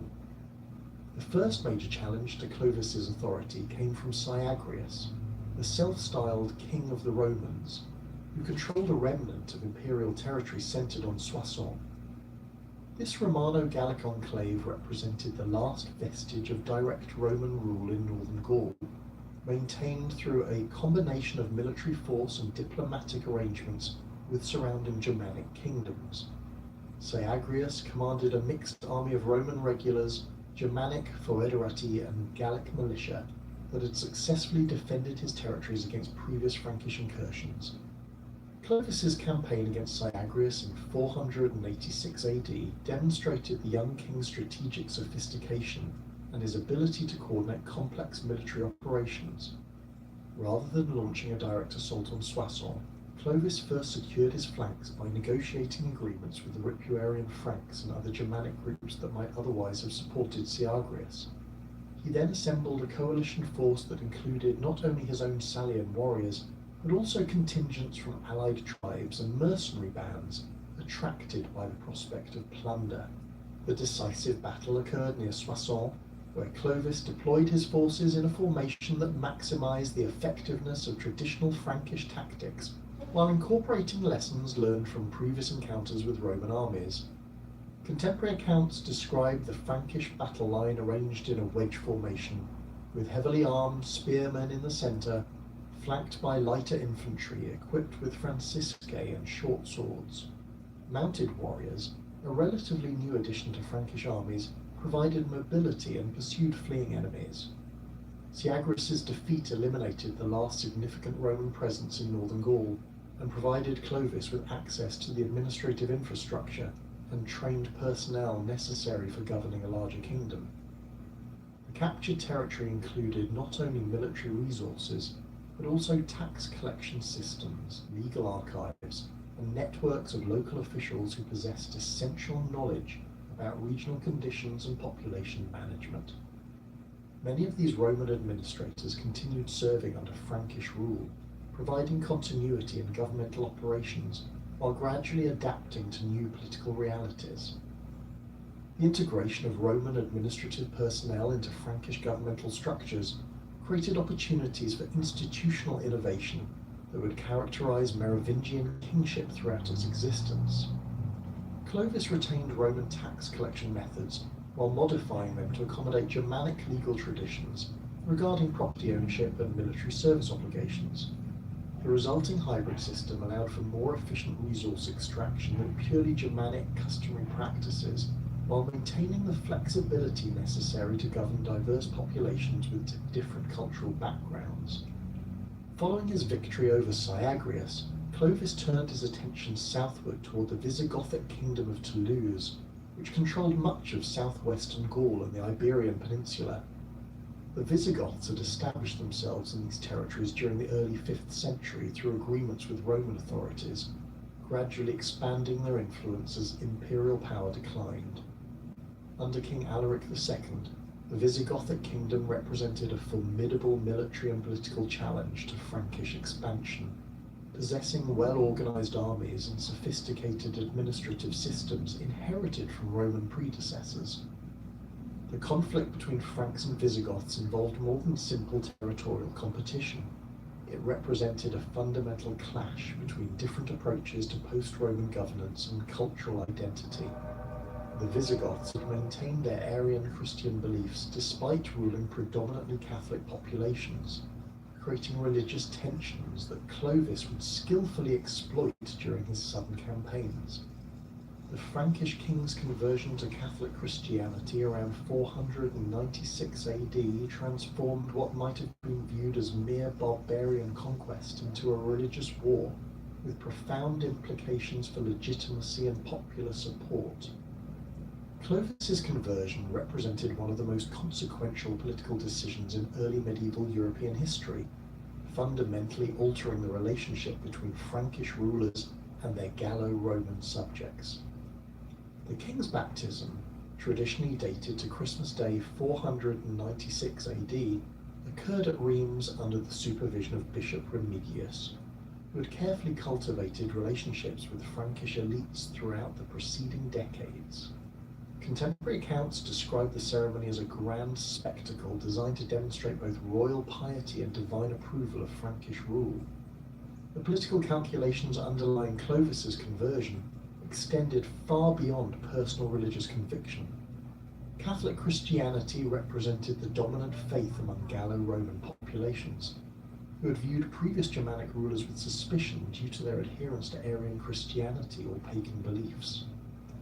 By embracing Catholic orthodoxy, Clovis positioned himself as the legitimate protector of traditional Roman religious practices, while simultaneously gaining access to the extensive network of bishops and church officials who exercised significant influence over local populations. The conversion also provided Clovis with powerful allies in his conflicts with neighbouring Germanic kingdoms. Catholic bishops throughout Gaul began viewing Frankish expansion as divinely sanctioned, offering both material support and propaganda assistance during military campaigns.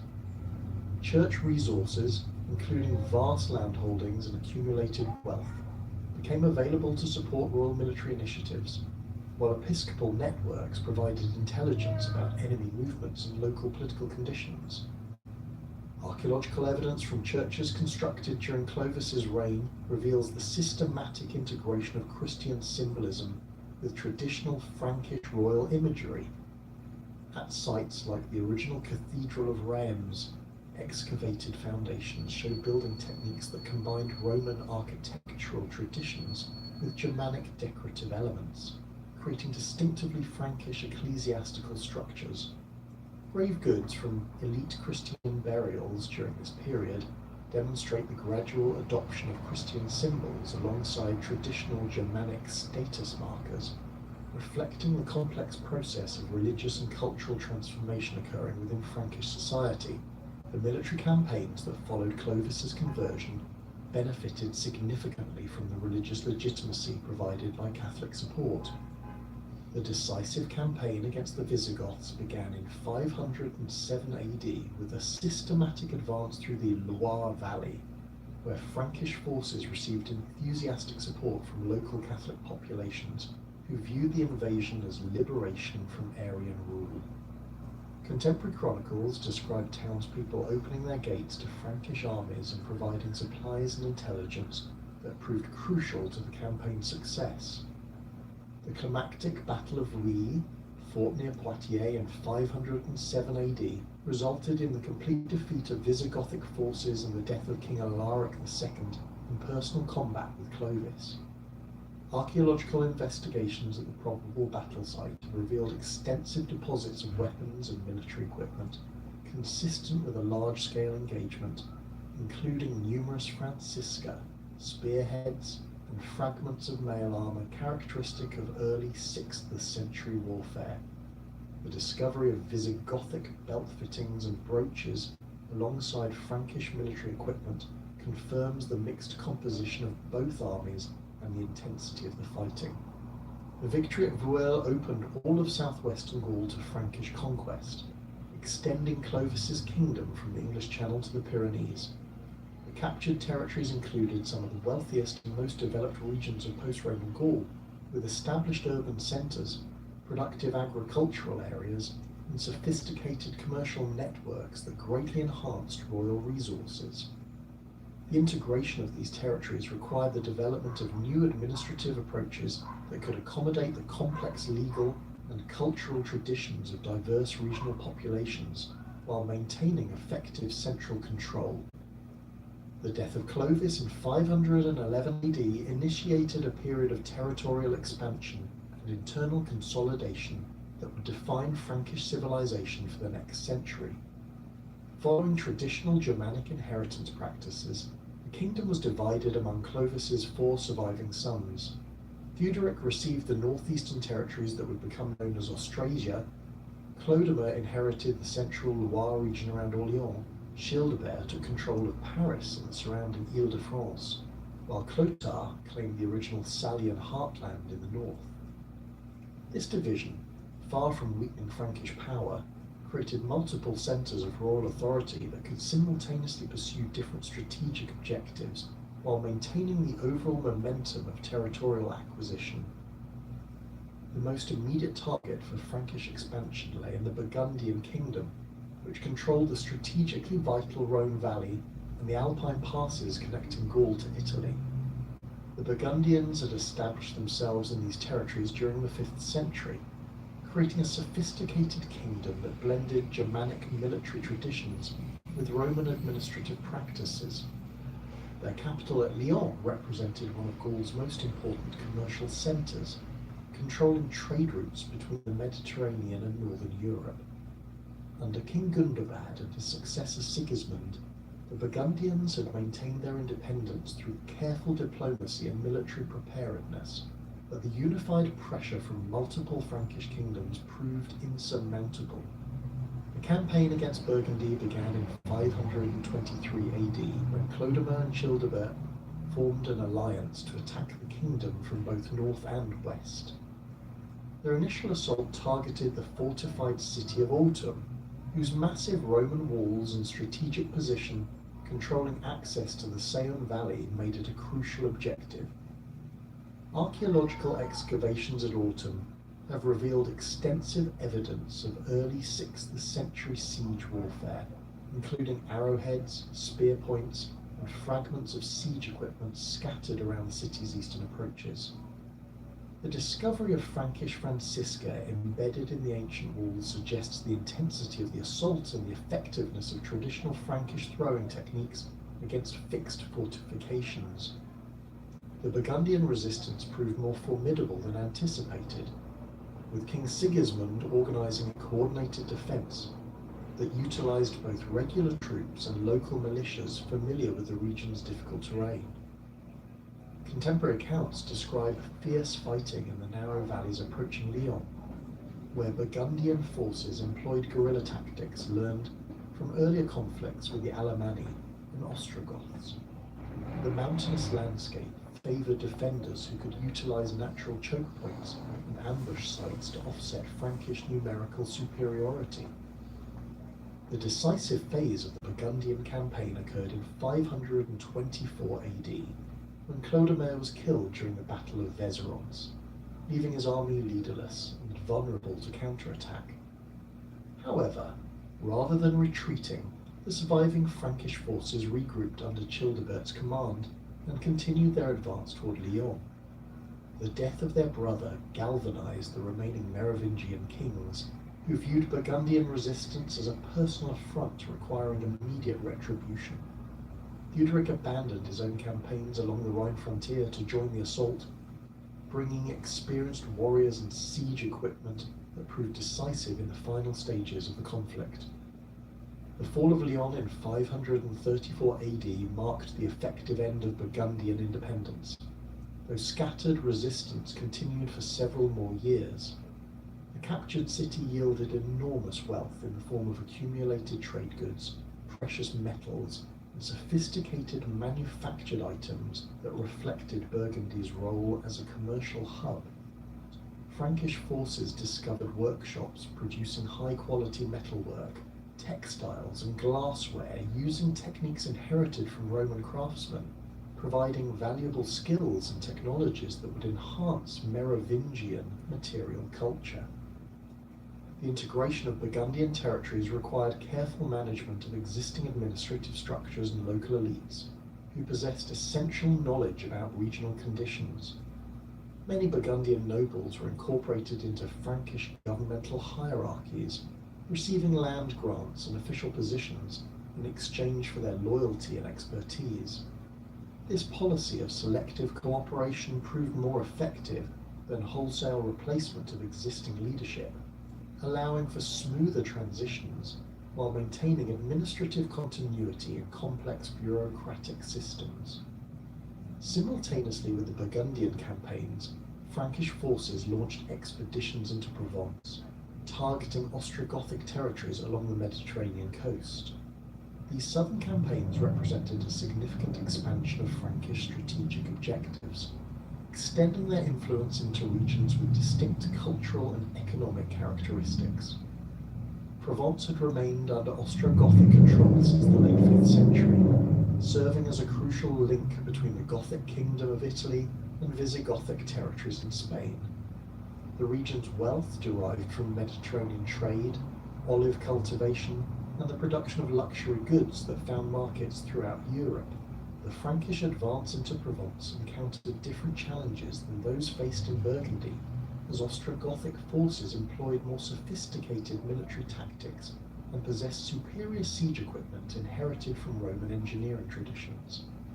The fortified cities of Arles, Marseille, and Avignon presented formidable obstacles to Frankish armies, more accustomed to open field battles than prolonged siege warfare.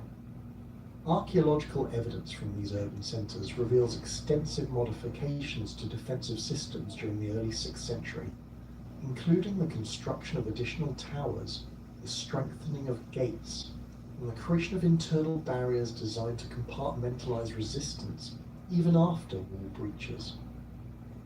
The siege of Arles in 536 AD demonstrated the evolution of Frankish military capabilities under pressure from sophisticated opponents. Frankish engineers, possibly trained by captured Roman specialists, constructed elaborate siege works including earthen ramps, wooden towers, and catapults designed to breach the city's ancient walls. Excavated deposits around Arles contain numerous iron projectiles, including both traditional Frankish spear points and more specialized siege ammunition, indicating the adaptation of Frankish metallurgy to new military requirements. The success of these southern campaigns owed much to the diplomatic isolation of Ostrogothic forces, who found themselves simultaneously fighting Frankish invasions from the north and Byzantine reconquest attempts from the east. The Gothic War, initiated by Emperor Justinian in 535 AD, divided Ostrogothic attention and resources, preventing the concentration of forces necessary to halt Frankish expansion. This strategic situation allowed Frankish commanders to capture key strongholds through sustained pressure rather than costly direct assaults. The acquisition of Mediterranean territories brought the Frankish kingdoms into direct contact with Byzantine political and cultural influences that would profoundly affect Merovingian civilization. Provence's urban centres contained substantial populations of Greek merchants, Syrian craftsmen, and other Eastern Mediterranean peoples who possessed specialized skills and commercial connections extending throughout the known world. The integration of these diverse populations required new approaches to governance that could accommodate different legal traditions, religious practices, and economic systems within a unified administrative framework. The relationship between Frankish royalty and the Catholic Church underwent significant development during this period of territorial expansion, evolving from simple political alliance into a comprehensive partnership that affected all aspects of governance and society. The bishops who had supported Clovis's conversion now found themselves integral participants in royal administration, serving as advisors, diplomats, and regional governors whose authority derived from both ecclesiastical and secular sources. This fusion of religious and political power created institutional structures that would characterize medieval European civilization for centuries.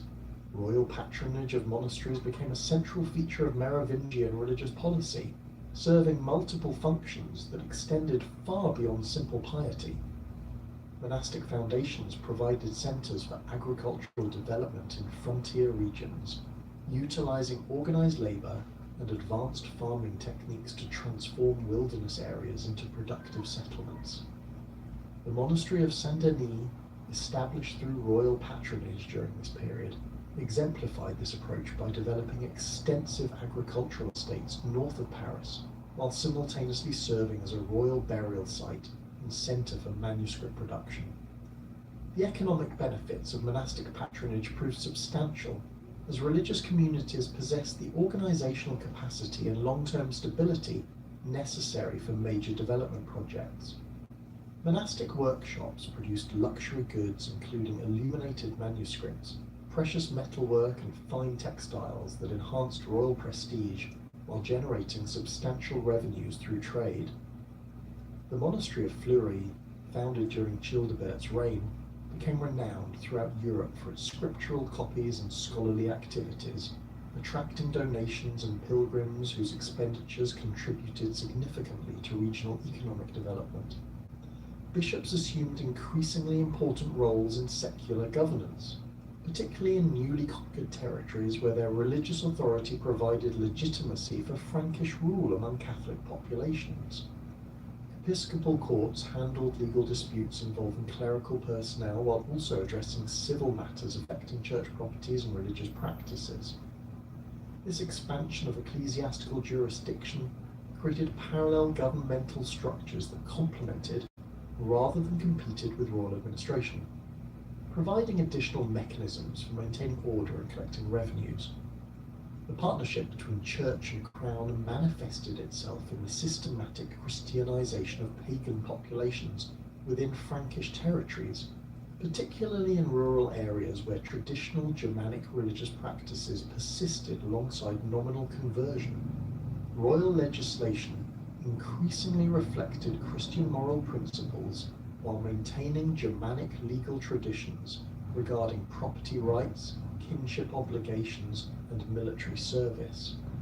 This synthesis created distinctive legal codes that would influence European jurisprudence throughout the medieval period.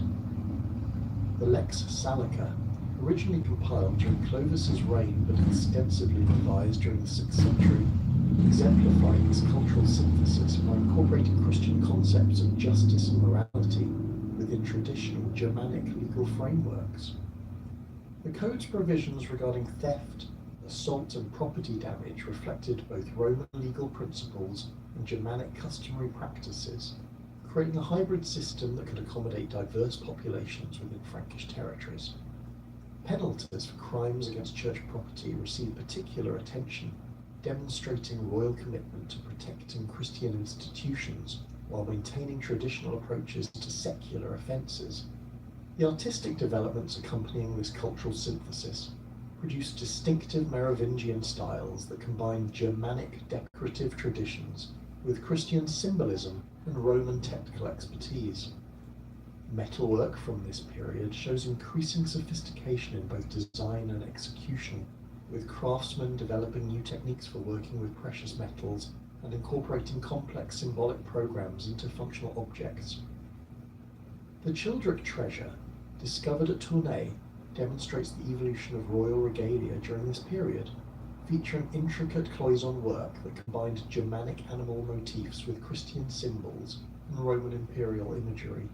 Church architecture during the 6th century reflected similar synthetic tendencies, as Frankish builders adapted Roman basilica designs to accommodate Germanic spatial concepts and liturgical requirements. The Cathedral of Saint-Étienne at Metz, constructed during this period, featured traditional Roman architectural elements, including columns, arches, and geometric floor plans, but incorporated Germanic decorative schemes and spatial arrangements that reflected indigenous aesthetic preferences. Archaeological excavations at early Merovingian church sites revealed building techniques that combined Roman masonry traditions with Germanic timber framing methods, creating structurally sound buildings that express distinctively Frankish cultural values. The practice of partible inheritance, deeply rooted in Germanic legal tradition, created recurring challenges for maintaining political unity within the expanding Frankish realm. Each generation witnessed the division of royal territories among surviving sons, leading to the creation of multiple kingdoms that often pursued conflicting policies and engaged in fraternal warfare. These internal conflicts, while disruptive to short-term stability, ultimately contributed to Frankish expansion by creating competitive pressures that encouraged individual kings to pursue aggressive territorial acquisition as a means of enhancing their relative power and prestige. The death of Clodomir in 524 AD precipitated the first major succession crisis of the post-Clovis era, as his brothers Childebert and Clothar attempted to divide his territories while eliminating potential rivals among his sons.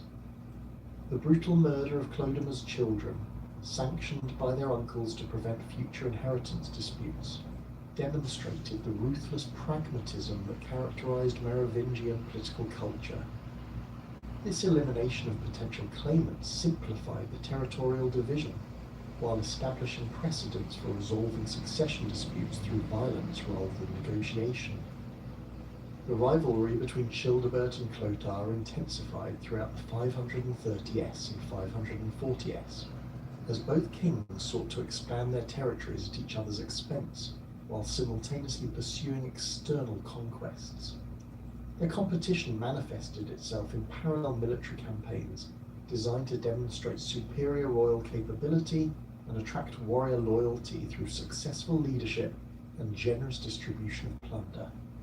Archaeological evidence from frontier fortifications constructed during this period shows distinctive architectural features that suggest coordination between royal building programs, indicating that even competitive brothers recognized the value of mutual defense against external threats.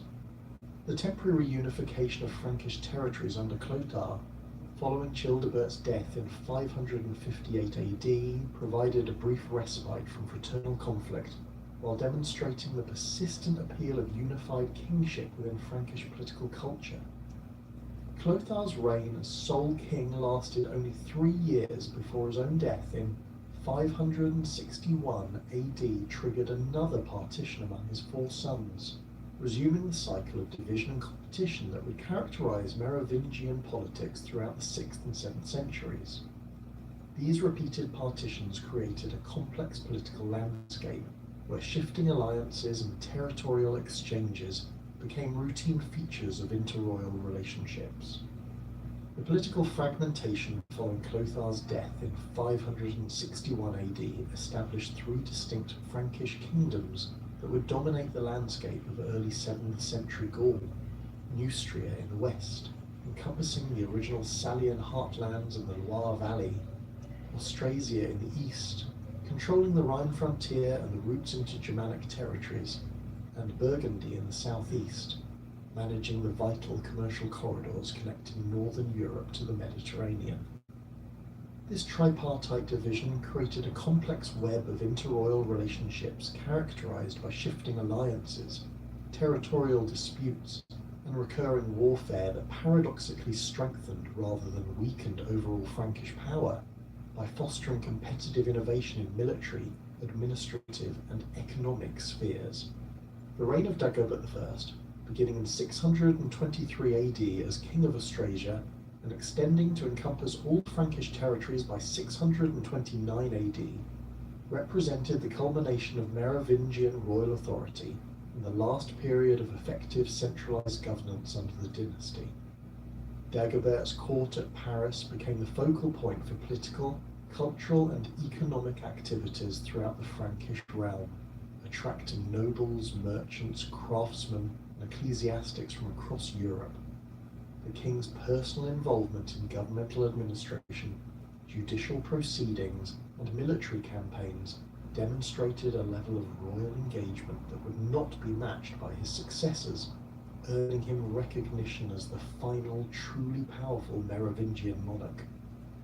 Dagobert's administrative reforms fundamentally transformed the structure of Frankish governance by creating standardized procedures for tax collection, legal administration, and military organization that could function effectively across the diverse territories of his expanded kingdom. The establishment of permanent royal residences at key strategic locations provided stable centres for a regional administration, while maintaining the mobility necessary for effective royal presence throughout the realm. The palace at Clichy, extensively excavated during the 19th and 20th centuries, reveals sophisticated architectural planning that accommodated both ceremonial functions and practical administrative requirements. The archaeological remains at Clichy demonstrate the scale and complexity of Merovingian royal administration during its peak period. Excavated foundations reveal a complex of interconnected buildings, including audience halls, private royal quarters, administrative offices, workshops, and storage facilities arranged around a central courtyard.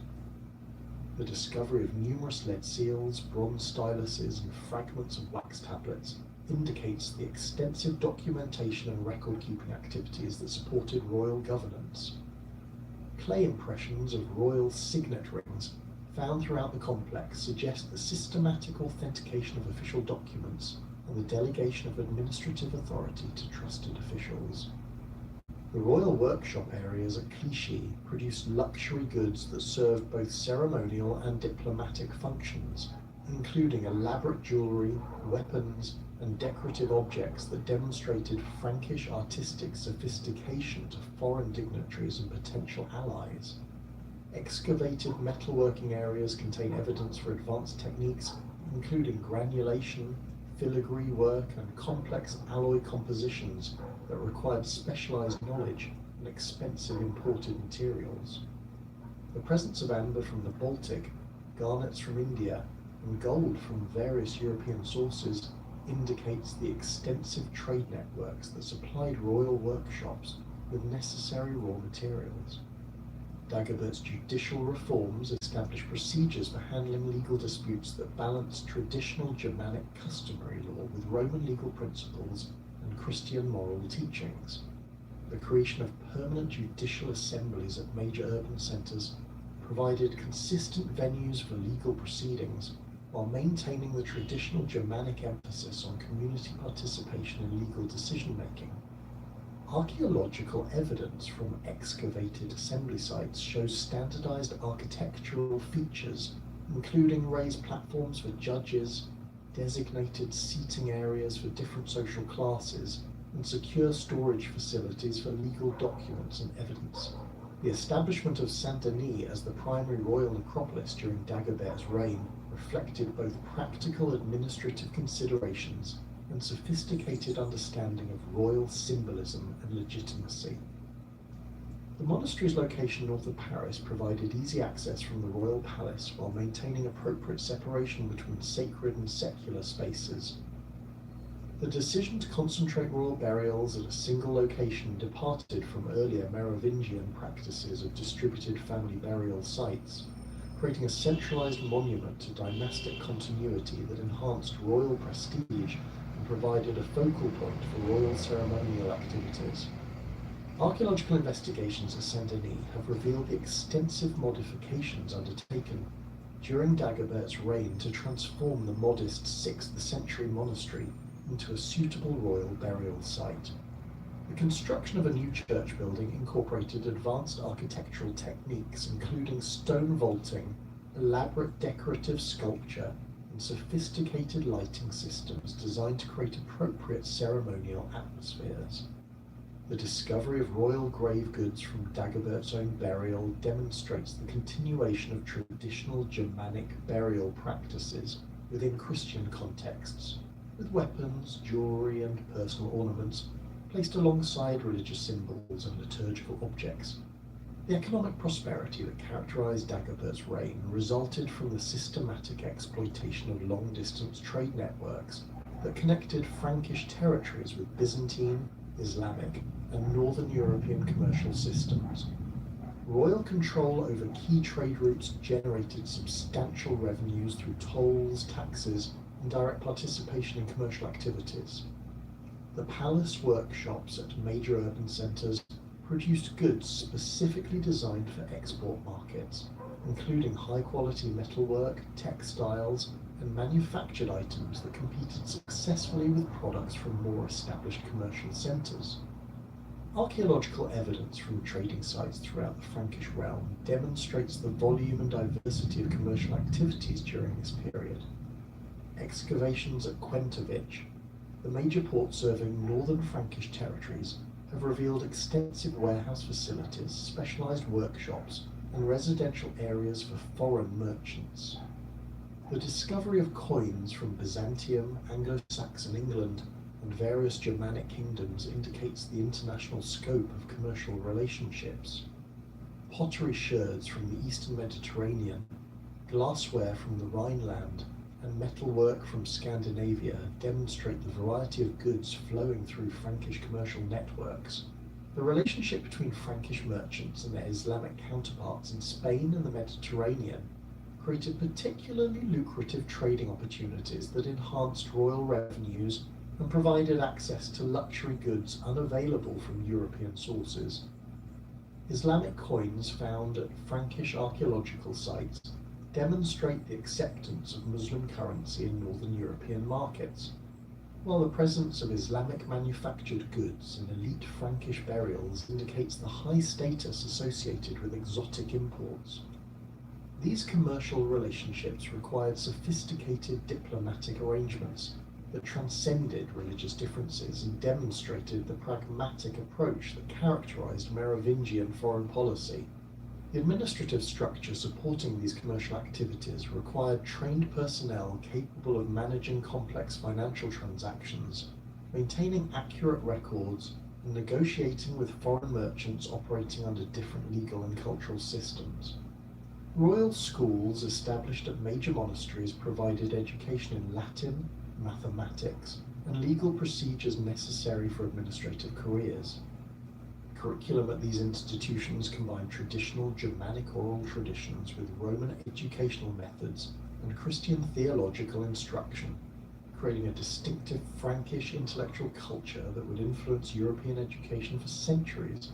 The military organisation that supported Dagobert's territorial control and commercial expansion incorporated traditional Frankish warrior bands within more sophisticated command structures capable of coordinating large-scale operations across multiple theatres. The Royal Army combined professional warriors maintained through royal patronage with militia forces recruited from local populations and allied contingents provided by subordinate nobles. Archaeological evidence from weapon deposits and battlefield sites indicates the standardization of equipment and tactics that enhanced military effectiveness while maintaining the flexibility necessary for diverse operational requirements. The gradual emergence of the mayor of the palace as the dominant figure in Frankish governmental administration began during the later years of Dagobert's reign, as the king increasingly delegated routine administrative responsibilities to trusted officials. The position of mayor domus, originally a household management role, evolved into the chief executive office responsible for coordinating governmental activities and serving as the primary interface between royal authority and noble interests. This development reflected both the growing complexity of Frankish administration and the physical limitations of personal royal involvement in all governmental functions. The death of Dagobert in 639 AD marked the beginning of a fundamental transformation in the nature of Merovingian kingship, as subsequent monarchs proved unable or unwilling to maintain the level of personal involvement in governmental affairs that had characterized their predecessor's reign. The succession of Dagobert's young son Sigebert III to the Austrasian throne created opportunities for ambitious nobles to expand their influence over royal policy and administration. The appointment of Grimald as mayor of the palace in Austrasia established precedents for noble control over royal governmental functions that would ultimately lead to the eclipse of Merovingian royal authority. Archaeological evidence from royal residences dating to the mid-7th century reveals significant changes in the scale and character of royal activities compared to earlier periods. Excavated palace sites show reduced construction activities, simplified architectural programs, and decreased evidence for the luxury crafts production that had characterized earlier royal workshops. The discovery of fewer imported goods and reduced quantities of precious metals in contemporary archaeological contexts suggest declining royal resources and diminished international commercial relationships. The political fragmentation that followed Dagobert's death created opportunities for regional nobles to establish independent power bases that challenged royal authority while maintaining nominal loyalty to Merovingian legitimacy. The mayors of the palace in each kingdom began functioning as de facto rulers while preserving the ceremonial aspects of royal authority that provided legal and religious legitimacy for their governmental activities. This arrangement satisfied the practical requirements of effective governance while respecting traditional Germanic concepts of royal bloodline and divine sanction. The development of the do-nothing kings phenomenon reflected broader changes in Frankish political culture as governmental functions became increasingly professionalized and separated from personal royal charisma. The Merovingian monarchs of the later 7th century maintained their ceremonial roles in religious activities, legal proceedings, and diplomatic ceremonies while delegating practical administrative responsibilities to mayors and other noble officials. Contemporary chronicles describe kings who appeared in public only for specific ritual occasions, spending most of their time in rural residences removed from the centres of political activity. The economic foundation supporting this political transformation included the continued prosperity of long-distance trade networks that generated revenues independent of direct royal control. Archaeological evidence from commercial sites throughout the Frankish realm demonstrates sustained commercial activity throughout the 7th century despite political instability. The discovery of standardized weights, measures, and currency systems indicates the development of sophisticated commercial institutions that could function effectively without constant royal supervision. The rise of powerful noble families who controlled vast landed estates provided alternative centers of economic and political authority that competed with traditional royal prerogatives. Archaeological investigations of noble residences from this period reveal substantial fortified compounds that combined residential, administrative, and military functions within defensible perimeters. These aristocratic centers possessed their own workshops, storage facilities, and religious establishments that provided the infrastructure necessary for independent political action. The relationship between the increasingly powerful mayors of the palace and the traditional Frankish nobility required careful management of competing interests and ambitions within a political system that lacked clear constitutional frameworks for resolving disputes. The mayors maintained their positions through a combination of military success, economic patronage, and diplomatic skill that demonstrated their capability to provide effective leadership while respecting established social hierarchies and legal traditions. The military campaigns conducted under mayoral leadership maintained Frankish territorial integrity and continued the expansion of Frankish influence into neighbouring regions. Archaeological evidence from frontier fortifications constructed during this period shows sophisticated defensive planning and substantial resource investment that indicates continued state capacity despite changes in political leadership. The discovery of standardized military equipment and coordinated construction techniques suggests effective central coordination of defensive activities across multiple regions. The persistence of Merovingian royal legitimacy throughout this period of practical powerlessness demonstrated the continuing importance of traditional Germanic concepts of sacred kingship and bloodline authority within Frankish political culture. The mayors of the palace maintained elaborate court ceremonies that honoured royal dignity while exercising real governmental power, creating a complex political system that satisfied both practical administrative requirements and traditional legitimacy concerns. This arrangement would persist until the eventual Carolingian takeover, providing stability during a crucial transitional period in European political development.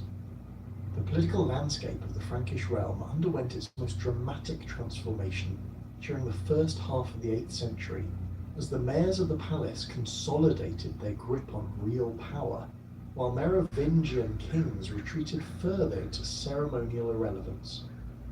Charles Martel, whose very name would become synonymous with military innovation and territorial defence, emerged from the complex web of noble rivalries that had characterised late 7th century politics to establish a new paradigm of Frankish leadership based on personal military capability rather than hereditary bloodline legitimacy.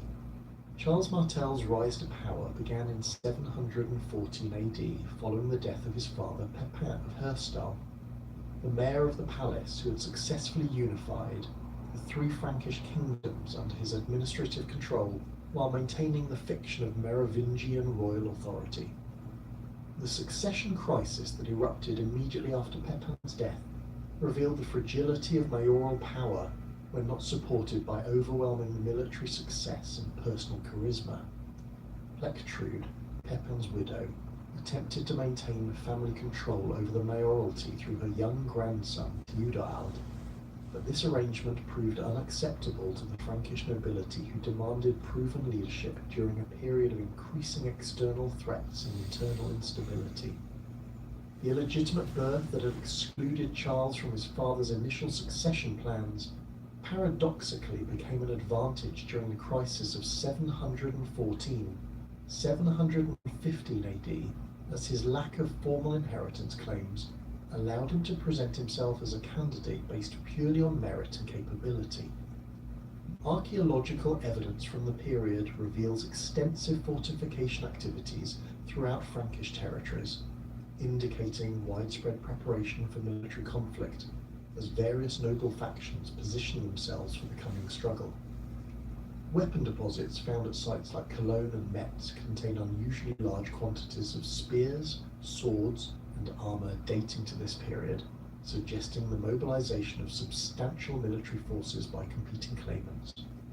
Charles's military campaigns during the Civil War of 715-719 AD demonstrated tactical innovations that would later prove decisive in his defence against external invasions. His forces employed rapid movement between widely separated theatres of operation, utilising river transport and improved logistics to concentrate superior numbers at crucial points while avoiding prolonged sieges that favoured defenders. Archaeological investigations at battle sites from this period reveal evidence of coordinated attacks on multiple fortified positions, with siege equipment and assault techniques that showed significant advances over earlier Frankish military practices. The Battle of Amblève in 716 AD marked Charles's emergence as the dominant military leader within the Frankish realm, as his forces decisively defeated a coalition of Neustrian and Frisian armies that had threatened to partition Frankish territories among external powers. Contemporary accounts describe the engagement as particularly brutal, with Frankish warriors fighting with desperate intensity against enemies who had promised to eliminate Charles and his supporters entirely. The battlefield archaeology reveals extensive deposits of weapons and military equipment scattered across a wide area, indicating a running battle that continued for several hours as Charles's forces pursued fleeing enemies across difficult terrain. The victory at Amblève provided Charles with the military reputation necessary to attract additional supporters while demonstrating his capability to defend Frankish territories against external aggression. The captured equipment and treasure from defeated enemies funded further military expansion and allowed Charles to reward loyal followers with generous distributions of wealth and land grants.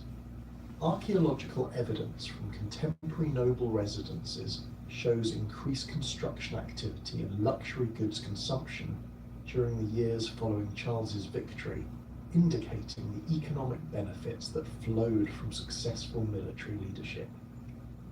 Charles's consolidation of power required the systematic elimination of rival claimants and the establishment of administrative structures that could function effectively without traditional royal legitimacy. The mayors had always governed through a combination of personal relationships and institutional frameworks inherited from Merovingian administration. But Charles's irregular rise to power necessitated new approaches to governmental organisation that emphasised military effectiveness and practical results over ceremonial traditions. The administrative innovations implemented during Charles's rise to power included the creation of permanent military commands responsible for defending specific frontier regions against external threats. These positions combined traditional Germanic war leadership with Roman administrative techniques, creating hybrid institutions that could mobilize local resources for military purposes while maintaining effective communication with central authorities. Archaeological evidence from frontier fortifications constructed during this period shows standardized defensive features and coordinated construction techniques that indicate centralized planning and resource allocation.